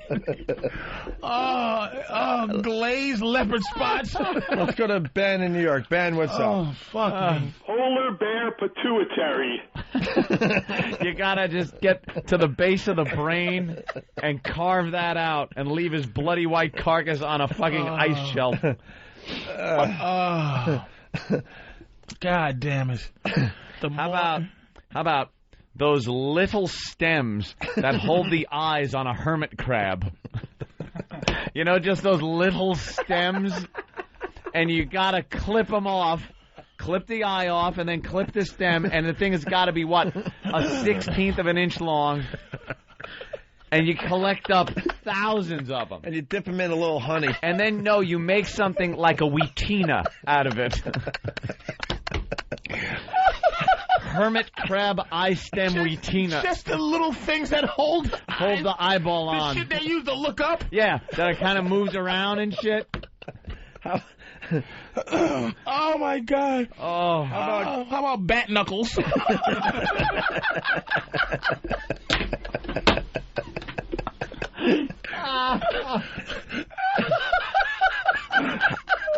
How about great white shark lower jaw bones? Oh, delicacy. But it's only the lower jaw bones. Oh, shit. That shit. I couldn't even get enough of that. I can't. Because pituitary. After somebody says something, you think of the next parts of the body. Now you think of spine. Yeah. And you think of, the back of Hello. What's up, guys? Hey, what do you got? Snake hip broth. Where is there? There's no How about hedgehog knuckle poppers? Hedgehog. Dude, this bit is so stupid, but it blew up everything. It's this stuff. Look, the instant feedback doesn't work. The phones are barely working. Either that or everyone said, this is so stupid, I got to go listen to something else. Oh, my God. This has truly been the pot show. Oh, shit, the fucking... I know there's just a couple more here. Vulture hamstrings. Cheetah heels. Cheetah heels is just such an evil thing because they need their heels. Like, to take them away from him. Away their fastest animal on Earth's and just heels. Take his heels. Cheetah heels. It's so wrong. And whale blowhole doesn't slide as good as cheetah heels in your mouth. But the idea of taking the motherfucker's blowhole. That's like a big roast, too. That would be a big fucking meal. Blowhole roast. Yeah. Blowhole roast. How would you cook them? A little garlic sauce. You got to take the meat around the blowhole because the blowhole's just a hole. So you need another coring tool that can really rip out what amounts to about a good 6 inches of meat from around the hole and go down about, a foot and a half? And then you pop the blowhole out. That's what eggs and breadcrumbs. Yeah. Make blowhole loaf. And then you could stuff it with other cool shit. Yeah. You just, stuff it with fucking, rhino face. Rhino face. You just cut that mouth off of the rhino that kind of looks like a beak. Oh, shit. Oh, my God. The meat that holds crab's eyes up. Fuck the crab meat. So little. Just if I would... Listen, I'm not abusive to animals, but I love to eat the meat that holds crab's eyes up. If I could take that and not take his eyes, I would. What do you want me to fucking do? How about giraffe neck gyro? Oh, because you can carve it down like a gyro. Because to take what an animal needs is so... That's why cheetah heels are so fucked up. To take his heels.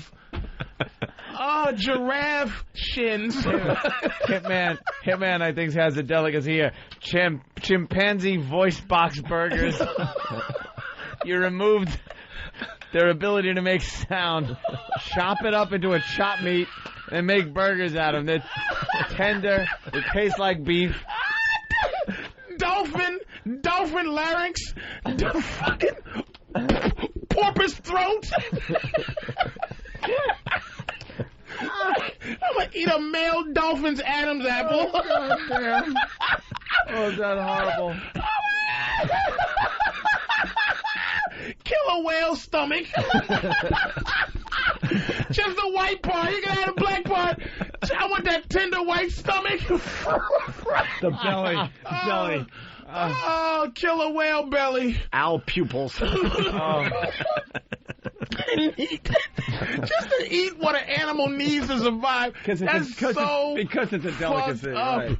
They need their eyes, owl eyes. Oh, I know. Oh, my God. Fucking cheetah heels, man. It's just so wrong. Deep fried lynx eardrums. Again, like a chip. Oh. Just fried leaf. Eardrums. It's just so fucked up. Oh, God damn it. Coyote nose tips. Elephant inner thigh moose.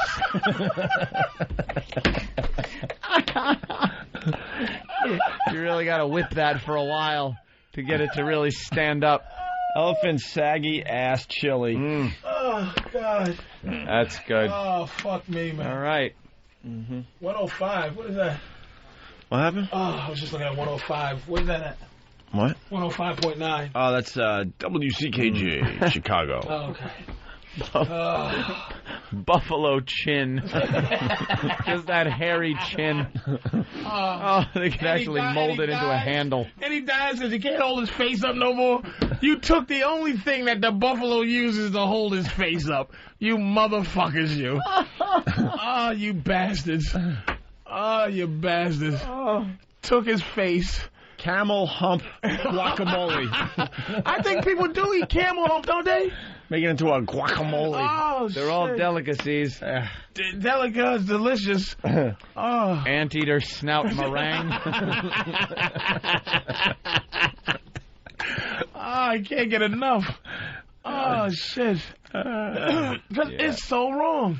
People find, thank you, Bill, it's so for your wrong. seal eye fucking ice cream. So wrong. Delicacy. Yeah. Baby seal eyes. That's great. Yeah, a lot of people going for the eyelids and the whooping crane hip joint cartilage. Would you mix that up? Poached parrot feet. Poached. Now you got to get in. Yeah, now you got to try to see how you're cooking them because parrot feet alone might not be good. Because that sounds like a delicacy. Anything fried doesn't. Yeah, fried is just. That makes everything. But hummingbird pate, you figure, you go. At some point, somebody ate a hummingbird. Yeah. They caught it and fried it just to see what a hummingbird tastes like. Lemur paw flan. Lemur. Flan. The lemur paw. Very tender, those little animals. Oh, my head hurts, man. I need to take a break. That was very funny. Shit. Let the phones recover. I don't know, man. They're dead. Oh, man. Instant feedback just destroyed everything. Everyone had an idea. Nothing could update fast enough for our system. Oh, shit. That's good news. That means people are listening to this crap. I don't know what they got to do. We'll step aside, figure it all out. On this That the whale blowhole is the worst. Oh, my God. It's the worst morally. It's so wrong, man. Close to cheetah heels, because cheetah's very majestic. Cheetah heel needs the hummingbird pate. Hummingbird pate is just pompous. Because we have now we're getting not only the foods but the scenarios. See, we figure the hummingbird is really cool to look at. Right. Just hovers there. But then to break that little guy open, use his guts as pate, and then sit there with that pompous little butter knife. It's a small, ugly one that's bent funny. So and it has scoop that just that all fucking of it. hummingbird pate out, and then a little piece of Melba toast, and you took a bite, and you got a little in your cheek, and you're spreading the rest on, and you're telling your guests like, "This is fabulous, fabulous hummingbird." Who has what part of the nation has best hummingbird? It's the Northeast because I've had some down south, and it's not as good as Try some. I defy you not to have some more. So Cliff, you would say that Northeast hummingbird is always the best. Always the best. Really? Fabulous. I heard that Midwest hummingbird was delicious, Cliff. I've never tried it, but I'm just reading in Bon Appetit magazine that the hummingbird pate from the Northeast is. Have a little more. I'll just use my pompous little butter knife and put it on my Melba toast. On Melba toast. Get into the blowhole. The worst. Well, the worst. It's other than I would say. Patrice has figured it would take. It's only 20 pounds. About 20 pounds at you would the have most. if you cut the entire blowhole out. down to the core. Now the whale has no mechanism to stop from drowning. Right. The blowhole seals up when he goes down. You don't kill him. You just take his blowhole. Blowhole. And I figure a real good piece of blowhole would be 30 pounds. Big 30-pound piece of blowhole, right? So now the fucker has to stay on top of the water. So animals go, why is this something going on with this fucking sperm whale? This nigga ain't came down to breathe in hours. You know what? I think the motherfucker ain't got no blowhole. Because if he went down, it would be like, picture an open manhole cover and water just pouring into it. And like you said, on a rainy day, it just drowns. The blowhole closes his blowhole when he goes down underwater. Whales hold their breath. That's what? That's like cutting your entire nose off. And then, you have to carve it all out. Because it's not something. I hear what you're saying, but then the well fills up with water. You carve everything out and jump in a pool. And then goes into that death spin and it's going to the bottom of the ocean. And then we pictured him a little flapping around at first, but then he'd die. He'd drown pretty quick. And then that slow sink to the bottom where he hits nose first, and then the silt comes up, and he slowly goes over and just rolls there. And he bounces a couple of times. Because he's all full of water because it came in his blowhole. And then somewhere in France is some tourist just going like, oh, all right, Henri, this is the most fabulous blowhole I've ever taken. What type of sauce is on this? Because I've had blowhole before, but let me another forkful. And different whale blowhole. What do you think is more delicious? Do you think killer whale blowhole is a lot more delicious than sperm whale? I've had the killer whale, the sperm whale blowhole, the very rare blue whale blowhole. It's got a consistency that's a lot like filet mignon. Baby blowhole or the adult? If you could get baby blowhole, I would pay through the nose. I'd pay top dollar. I'd pay top dollar for baby blowhole. He's just carving. It would come in a big pompous presentation, maybe even with some type of a little garnish that looks like a smiling whale. Like the whale would be happy that he had his blowhole taken out like a core sample. And you're just cutting away. Oh my God! Making it into a lava cake. What did you order? You got the cheetah heel. You know what? You got the let me try some of your cheetah heel. You've got to try this blowhole. But you wouldn't. It's a 30-pound piece of meat. Let's imagine how big a whale is to cut his blowhole off. It would have to be, it's a delicacy. It's almost like killing an entire animal. Mostly. Yeah. So you got to cut it up into steak or cut it up into, because you're not, people are thinking the whole. It's a special at the restaurant. But you're taking the entire mechanism. You're taking a lot of meat from around it, and then the flaps that he uses to close off the water's got to be like the blowhole closing muscle. That's the blowhole cutlet, because it's a little thin, so you use it like a cutlet. You could bread it. Fuck However me, that's it is, just so wrong. It's delicious. And what'd you say, Opie? And this sounds all fucked up, but that's what we do. Oh, this happens. We just do it to cows. You take that machine with a bolt and just plonk right in the head, and then hack them up with the same shit you use to fucking make a chair in woodshop, the bandsaw. There's a leg. Another leg. Yeah, we're laughing, but of course this goes on. Yeah, we with do the that. Baby seals and the furs and all that shit. We just took it to the next level because we're smoking pot today. I got to throw something in, though. What happened? Are people still clubbing baby seals? Yeah. Is that still happening? Fuck yeah. I mean, I understand Eskimos do it. They're kind of allowed. Like, Eskimos and Indians have this thing. They're allowed to do whatever the fuck they want. Because we feel guilty. Yeah. But we can't do that. I don't think there's, like... Nah, are there Nordic people walking around clubbing seals? Is there a more economical way? It's getting harder. I guarantee you can find a place that's still doing it. I Googled that. There's a reason why you don't deep in shoot Russia them. So why not shoot them? But it's something... I think it's just economics. No, something goes on where there's a I forgot. I just Googled it and I forgot. Is why they don't get that enjoyable scream from the mother. It's horrible, dude. That haunted me for a long time. These videos are awful. But hey, I think there's a reason they don't shoot them. What kind of guy can do that and then go home and go, home from work, honey? Yeah. Where are the kids? Come here, dear. Let me wash the blood off my hands first before I say hi to the little baby seal blood all over me. So, what's for dinner? And just to take it, those big black eyes look up at you with the pure white fur, and all you think of is, let me take this club and I'm going to smash this motherfucker's skull right the fuck in. Hey, can we change gears? We got Tyra Banks, and we got video games. Tyra Bank butt roast. We get a lot more these days. No kidding. Yeah, she's wearing that same bathing suit that she looked fat in on Thursday's show. She went to a personal fucking trainer. Got a new, smaller fucking bag. Don't make me think. Don't make anyone try to think it's the same suit. It's a smaller version. The picture was taken at a weird angle. Someone got a picture of her with a big fat ass. In an awful bathing suit. In a horrible grandma bathing suit. So she got her body back in shape, got a smaller bathing suit. She's going to do a whole thing on Thursday's show. But we got Tyra confronting a World of Warcraft addict. All right. World of Warcraft, one of these she's never even heard of in her massive life. Multiplayer. Yeah, online role-playing game. She's never heard of it. She's fucking a model. What does she know? But an addict. And she's confronting this person? Yeah. All right. So... I know Ben Stein's son was an addict, and Ben Stein actually sent his son to a rehab center. For what? For EverQuest. EverQuest, okay. Because he was going downstairs in the middle of the night, and he'd see his son playing EverQuest, and he would tell him, you can't play that game anymore, and the kid lost his fucking mind, freaked out on him. So he put him in rehab. So now Tyra is going to be taking on somebody.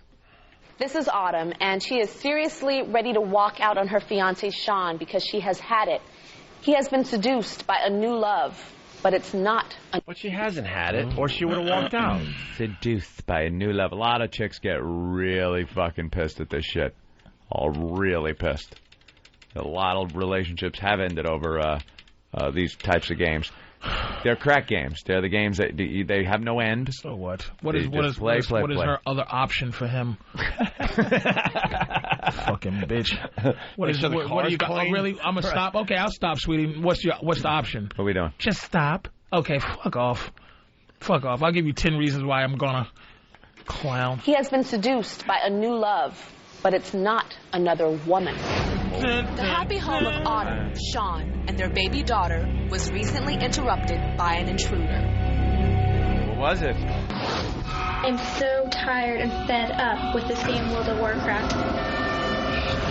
Sean is addicted to World of Warcraft, a very popular video game. Is like he's addicted he spends to fucking every waking moment in front of the screen, leaving Autumn feeling like a single parent. Sean's addiction has gotten so bad, he will even ignore his crying baby girl right behind him. Oh. Tyra, will you please teach me how to show Sean some tough love? Oh, boy, here it comes. Tough love. I want to know the answer. First of all, more tough get rid of the computer.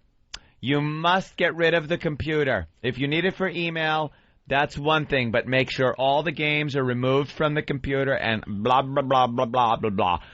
I'd ignore that fucking screaming piece of shit behind me, too. I'm sure the kid was fine. Sound like a whistle.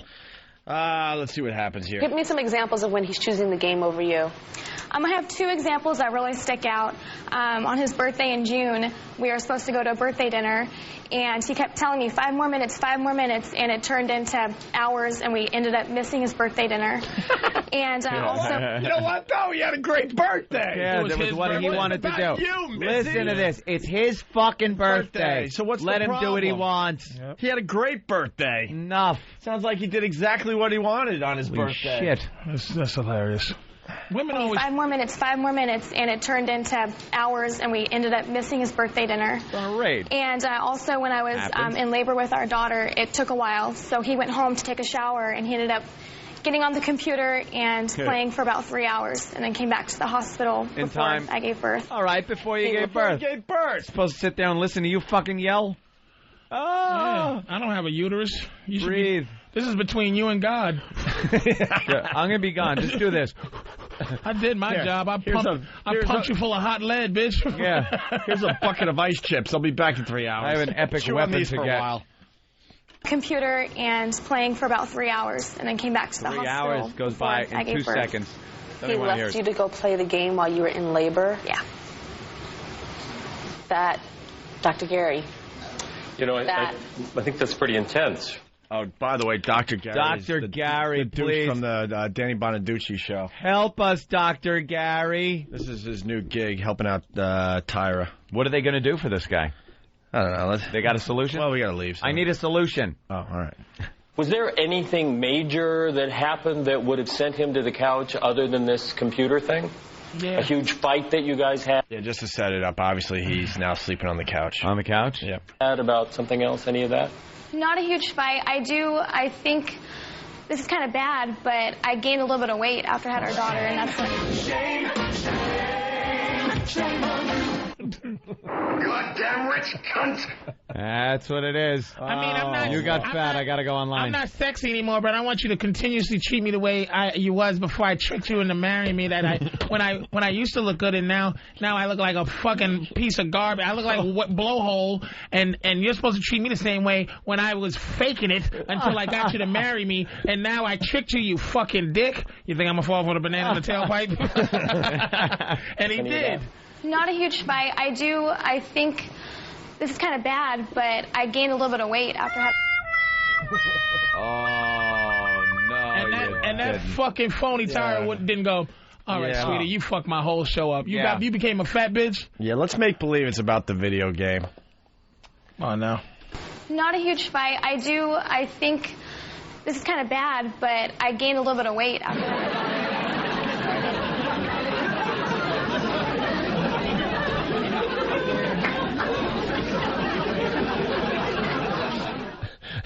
I would have said, we'll be back after this message.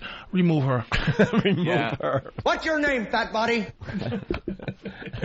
I think this is kind of bad, but I gained a little bit of weight after I had our daughter, and that's when it kind of started, and I think that has something to do with it. Oh, shit. Oh. That's how I feel. I hate that because women always say that it's the weight and it's us, and that's not what it's about. You're a beautiful Shut woman. up. It is sometimes, you dumb fuck. Oh, stupid Tyra. You know something? Let me Psychology tell you for something. dummies.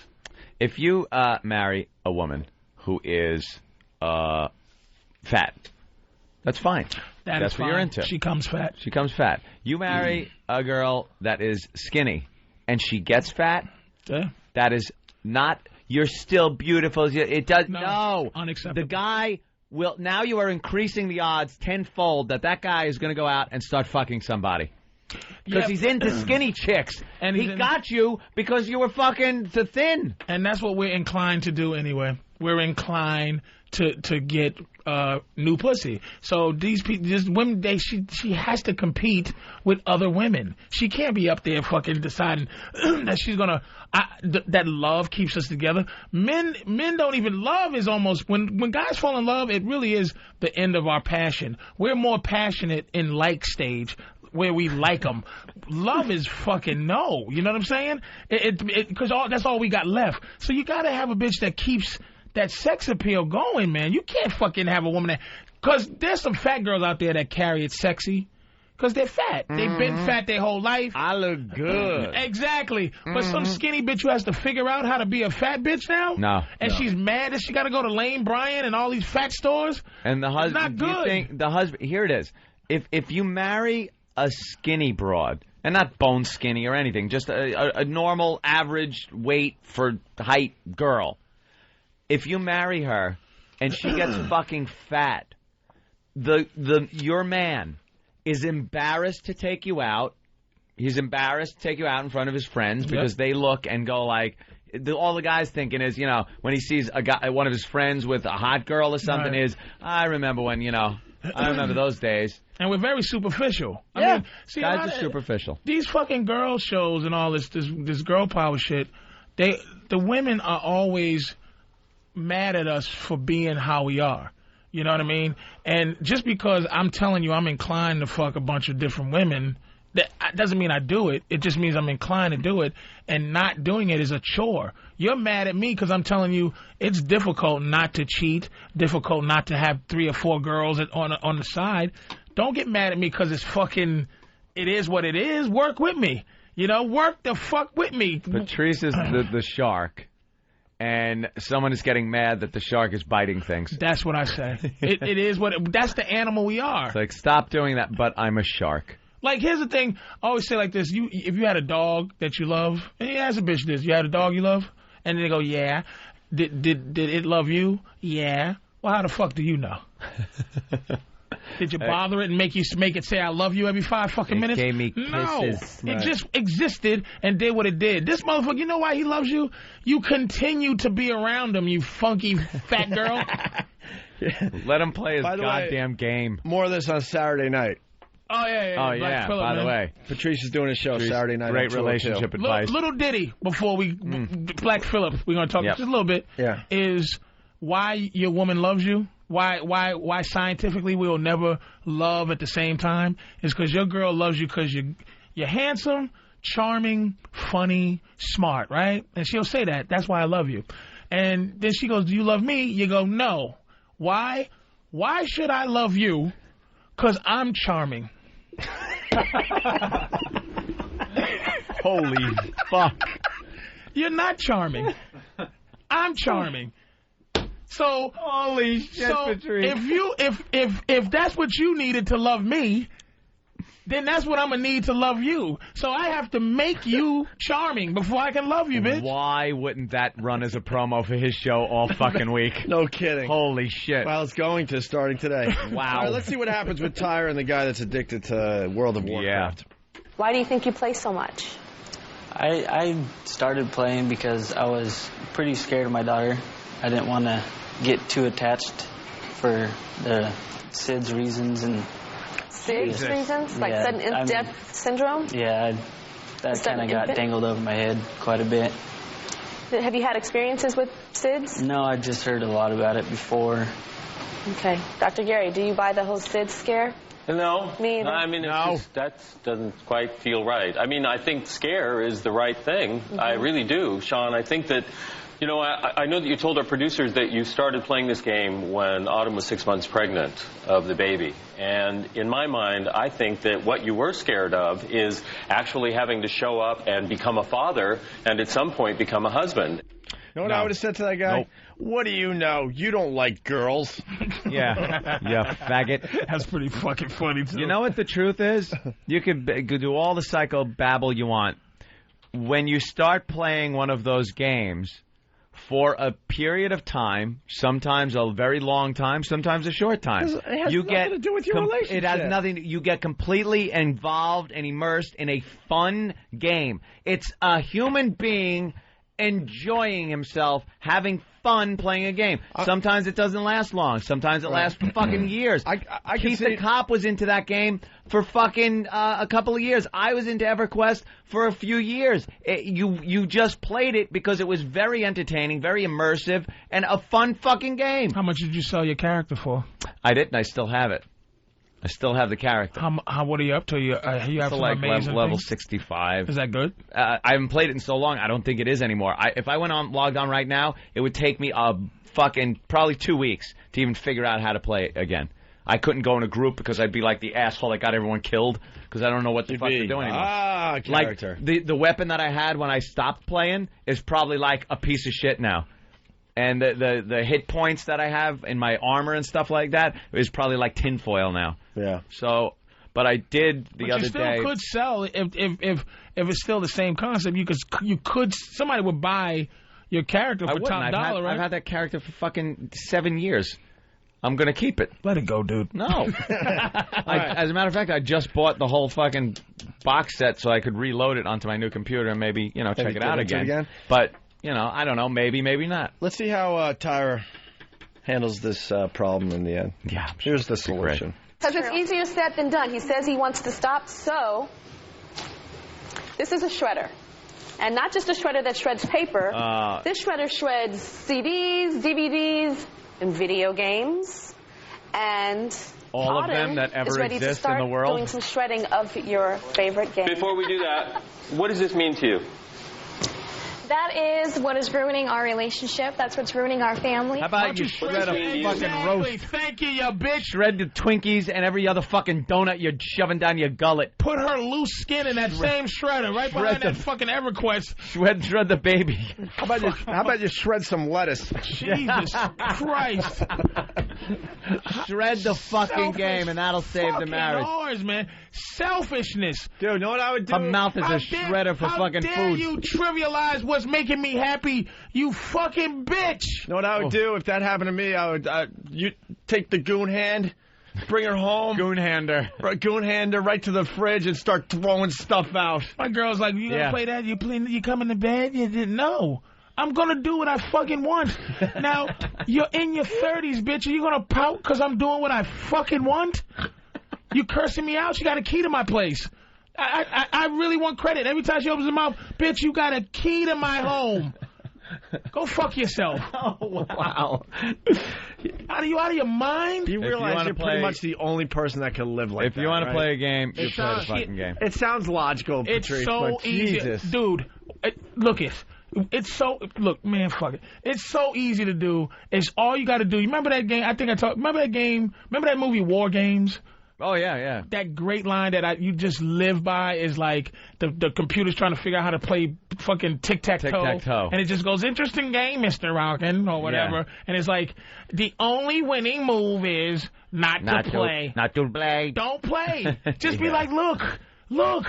It is what it fucking is. Mm-hmm. My girl, this guy was in audience in Providence. He goes, dude, one of the guys from Full Blown A's, and he's like, I thought you said you was engaged. I said, no, motherfucker. I said, my girlfriend's engaged.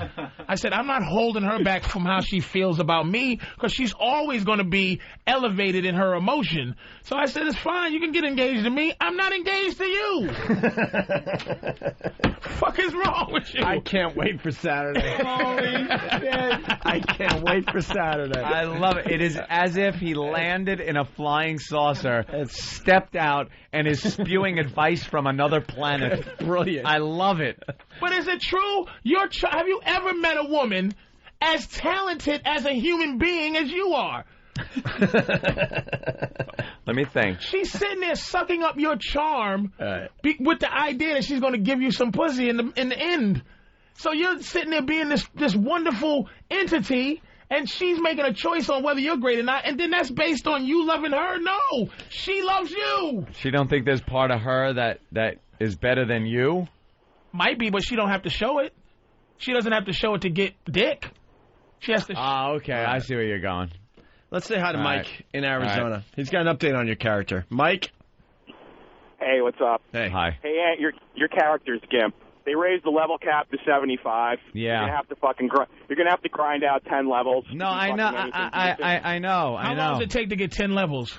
You think? It takes a fucking long. It's fucking hellacious.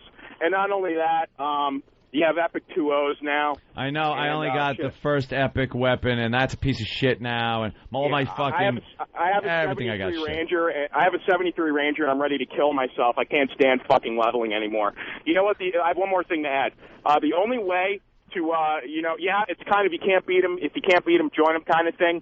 You got to get the fucking girl to play the fucking game. That's the only way. Otherwise, they'll fucking leave you. Wait, Question out. What? Can you? Okay, if I start now. Yeah. 65. How long did it take for you to get 65? It took over a year. It took years. It took years. I didn't play. But isn't it still valuable? I didn't play like a madman. It's still valuable if I don't want to come in at 1, do I? Yeah, but no. You could get. I could power level you to 65 in probably a month. Yeah. But because I have access to the right characters, but I mean, if you were to play and not know one fucking person on the server, it would take you fucking years. I used to 3-box. I play with 3 fucking computers and make my own group and play all the characters at the same time. What's the and like I was asking you today? Myself. What happens to keep you on it? Like the excitement of it. What's the action You have to part level, of it? leveling up, getting new spells, getting new weapons, getting new gear. Yeah, that's keeps you on. Progressing through the expansion, stuff like that. Yeah. Wow. And then they put expansions out. They keep pumping expansions out, which gives you new places to go. Actually, the new 13th expansion's coming out next month. Yep, next month. All right. Thank you, sir. All right. That was a fucking game. Jeez. When that first came out, there weren't even any expansions when I first saw it. And I'll tell you, we were at NEW. I was watching TV in the office, and they showed this game. And I'm like, what the fuck is that? And went right to the store and bought it. That was it. I was on that motherfucker like forever, just leveling, getting Why'd you killed. give up? Yeah, I didn't give up. I just slowly stopped playing it. Over went into time. something else. Got different games. Got bored. You get bored after a while too, because then you realize. I wanted to get to fucking, wait till I get to level 20, the fucking shit on that I could get, I'm going to kick ass. And you get to level 20 and you realize, wait till I get to 30, now I'm going to get the best shit. You're never at a level where you go, I fucking rule. Jesus. It's always just some other fucking thing you got to do. All right, let's see what happens here. With the this is still timer? Oh, shit. Yeah, by the way, you could play the game without the disc in it. That's you don't need the disc to play the fucking game. Here. This means nothing, what she's about to do. Favorite game. Before we do that, what does this mean to you? That is what is ruining our relationship. That's what's ruining our family. What's this mean to you? Nothing now. No, what does it really mean? Oh, it's rolling. It's okay. It was an escape for a while.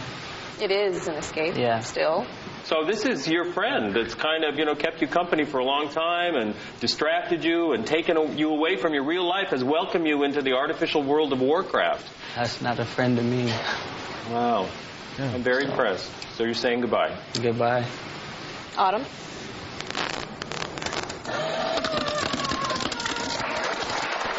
Oh, yeah, applaud. His character's still up on the fucking server.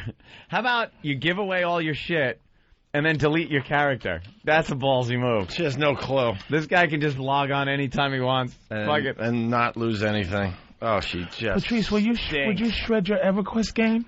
No. No. Come on, Tyra. If you care about a relationship, shh. I'm playing EverQuest. Fuck out of here with that drama. The guy deserves it, though. Yes, he does. Why? He should turn around and say, look, I'm shredding this. Well, guess what? I want you to lose weight. Yeah, he pussied out on that. He pussied out all the way. All you got to do is just try quid pro quo, your way fatso. Quid pro quo.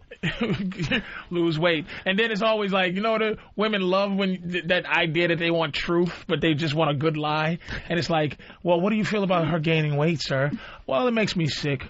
Oh, my God. I try to bend her legs back, and this bitch is huffing and puffing. You know what? The audience would rip him apart. Tyra would rip him apart. The wife would start crying. But that would be the honest answer. Yeah. It would be, what do you think about all the weight she's gained? Oh, it fucking makes me sick. I'm completely unattracted to this woman. And then, what the... Well, I'm being honest. She doesn't sound that attractive to begin with. No. So it's like now she looks like Bluto from Popeye, and it's like, do you want me to get rid of the only thing that makes me happy? You fat fuck. Do I tell you to put down that ham? He should. Croissant that it. He should get a food shredder and just fucking shred her sandwiches. But that's what a woman would do. But see, a woman, you gotta let them you just gotta let them ride out, and you always have to be threatening them, not physically and not literally, but in your actions, threatening to get some side pussy. Like da-da-da. No, eat, sweetie. Enjoy that bacon and bread wrap, and I love you no matter what. All right. Line of the day. Patrice, what do you know about BowDogFight.com? I don't know. I know that they're fighting on Bowdog now. They do the MMAs. No one ever gets it. Mixed martial arts on Bowdog. Ah, there you go. BowDogFight.com. I know that because poker no longer exists online anymore. It certainly does. There's a place. Well, illegalpoker.com. No. Illegalpoker.com. Shouldn't be playing the shit.com, motherfucker, yeah. The government is watching you.com. Yeah. Just playing. Taking your life in your own hands.com. Fun shit. Mafia.com. That's where he's playing. Organizedcrime.com. Right. Breakyourfuckinglegs.com. Here is the runner-up line of the day. Winnie, what's up? Make it fast, will you? Okay, I just want to know, is mugging a sport? Mugging? Why? Mugging somebody. Well, yeah, that's, let's see. It's a guy, and he's in direct competition with somebody else. And there's a valuable prize at the end. Well, Winnie, if you're going to go that far, you might as well go all the way. Then rape's a sport. Rape would be a sport. Let's be honest here. It truly is. Ooh, by the rules. I got one. Rape's a sport was good, man. According to the rules. Patrice, Saturday night. Yep, Black 202. 9 to 12, I think. And I think you're going to be in for Jimmy on Friday. Yeah, okay, yeah. Jimmy's like all over the country for the next 8 weeks or so. So is that fucking camera phone footage in the middle of a war? Like, I'm watching the news. There are battlefields. Now, the news would be embedded with certain things, but you wouldn't really see a battle like that going on. Now, with camera phones and shit, that was just a fucking hillside battle going on. Or a cookout in Iraq. And you're like, here, one or the other. And you just hold up your phone, and there it is. It's fucking life or death battle. Let Barbaro just die. What are they doing? They're trying to keep this horse alive. Since Barbaro hoof flambe. Save his hoof, because I'm hungry. Save his hoof. Remember this went as down a serving dish for his fucking ankle How long meat. ago? Last May? Yeah. And they're still trying to save this horse. Done. And now they had another risky operation. Just let the horse go. Pump as much jizz out of him as you can and freeze it. Because that's got to be what they're keeping him alive for. That's the only reason they're keeping him alive. Just jack that horse off 24/7. All right, BodogFight.com sponsors. We got everything. We're all right, Steve? Yeah, I did it again. Yeah, it's going to be in a promo. And they're writing it down. Homo promo. Here is today's line of the day. Here comes line of the day, line of the day.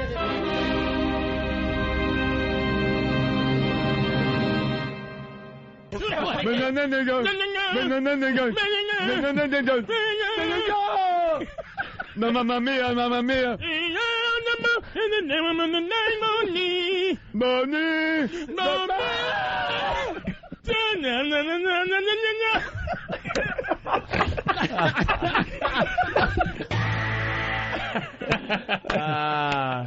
That's one for the archives right there.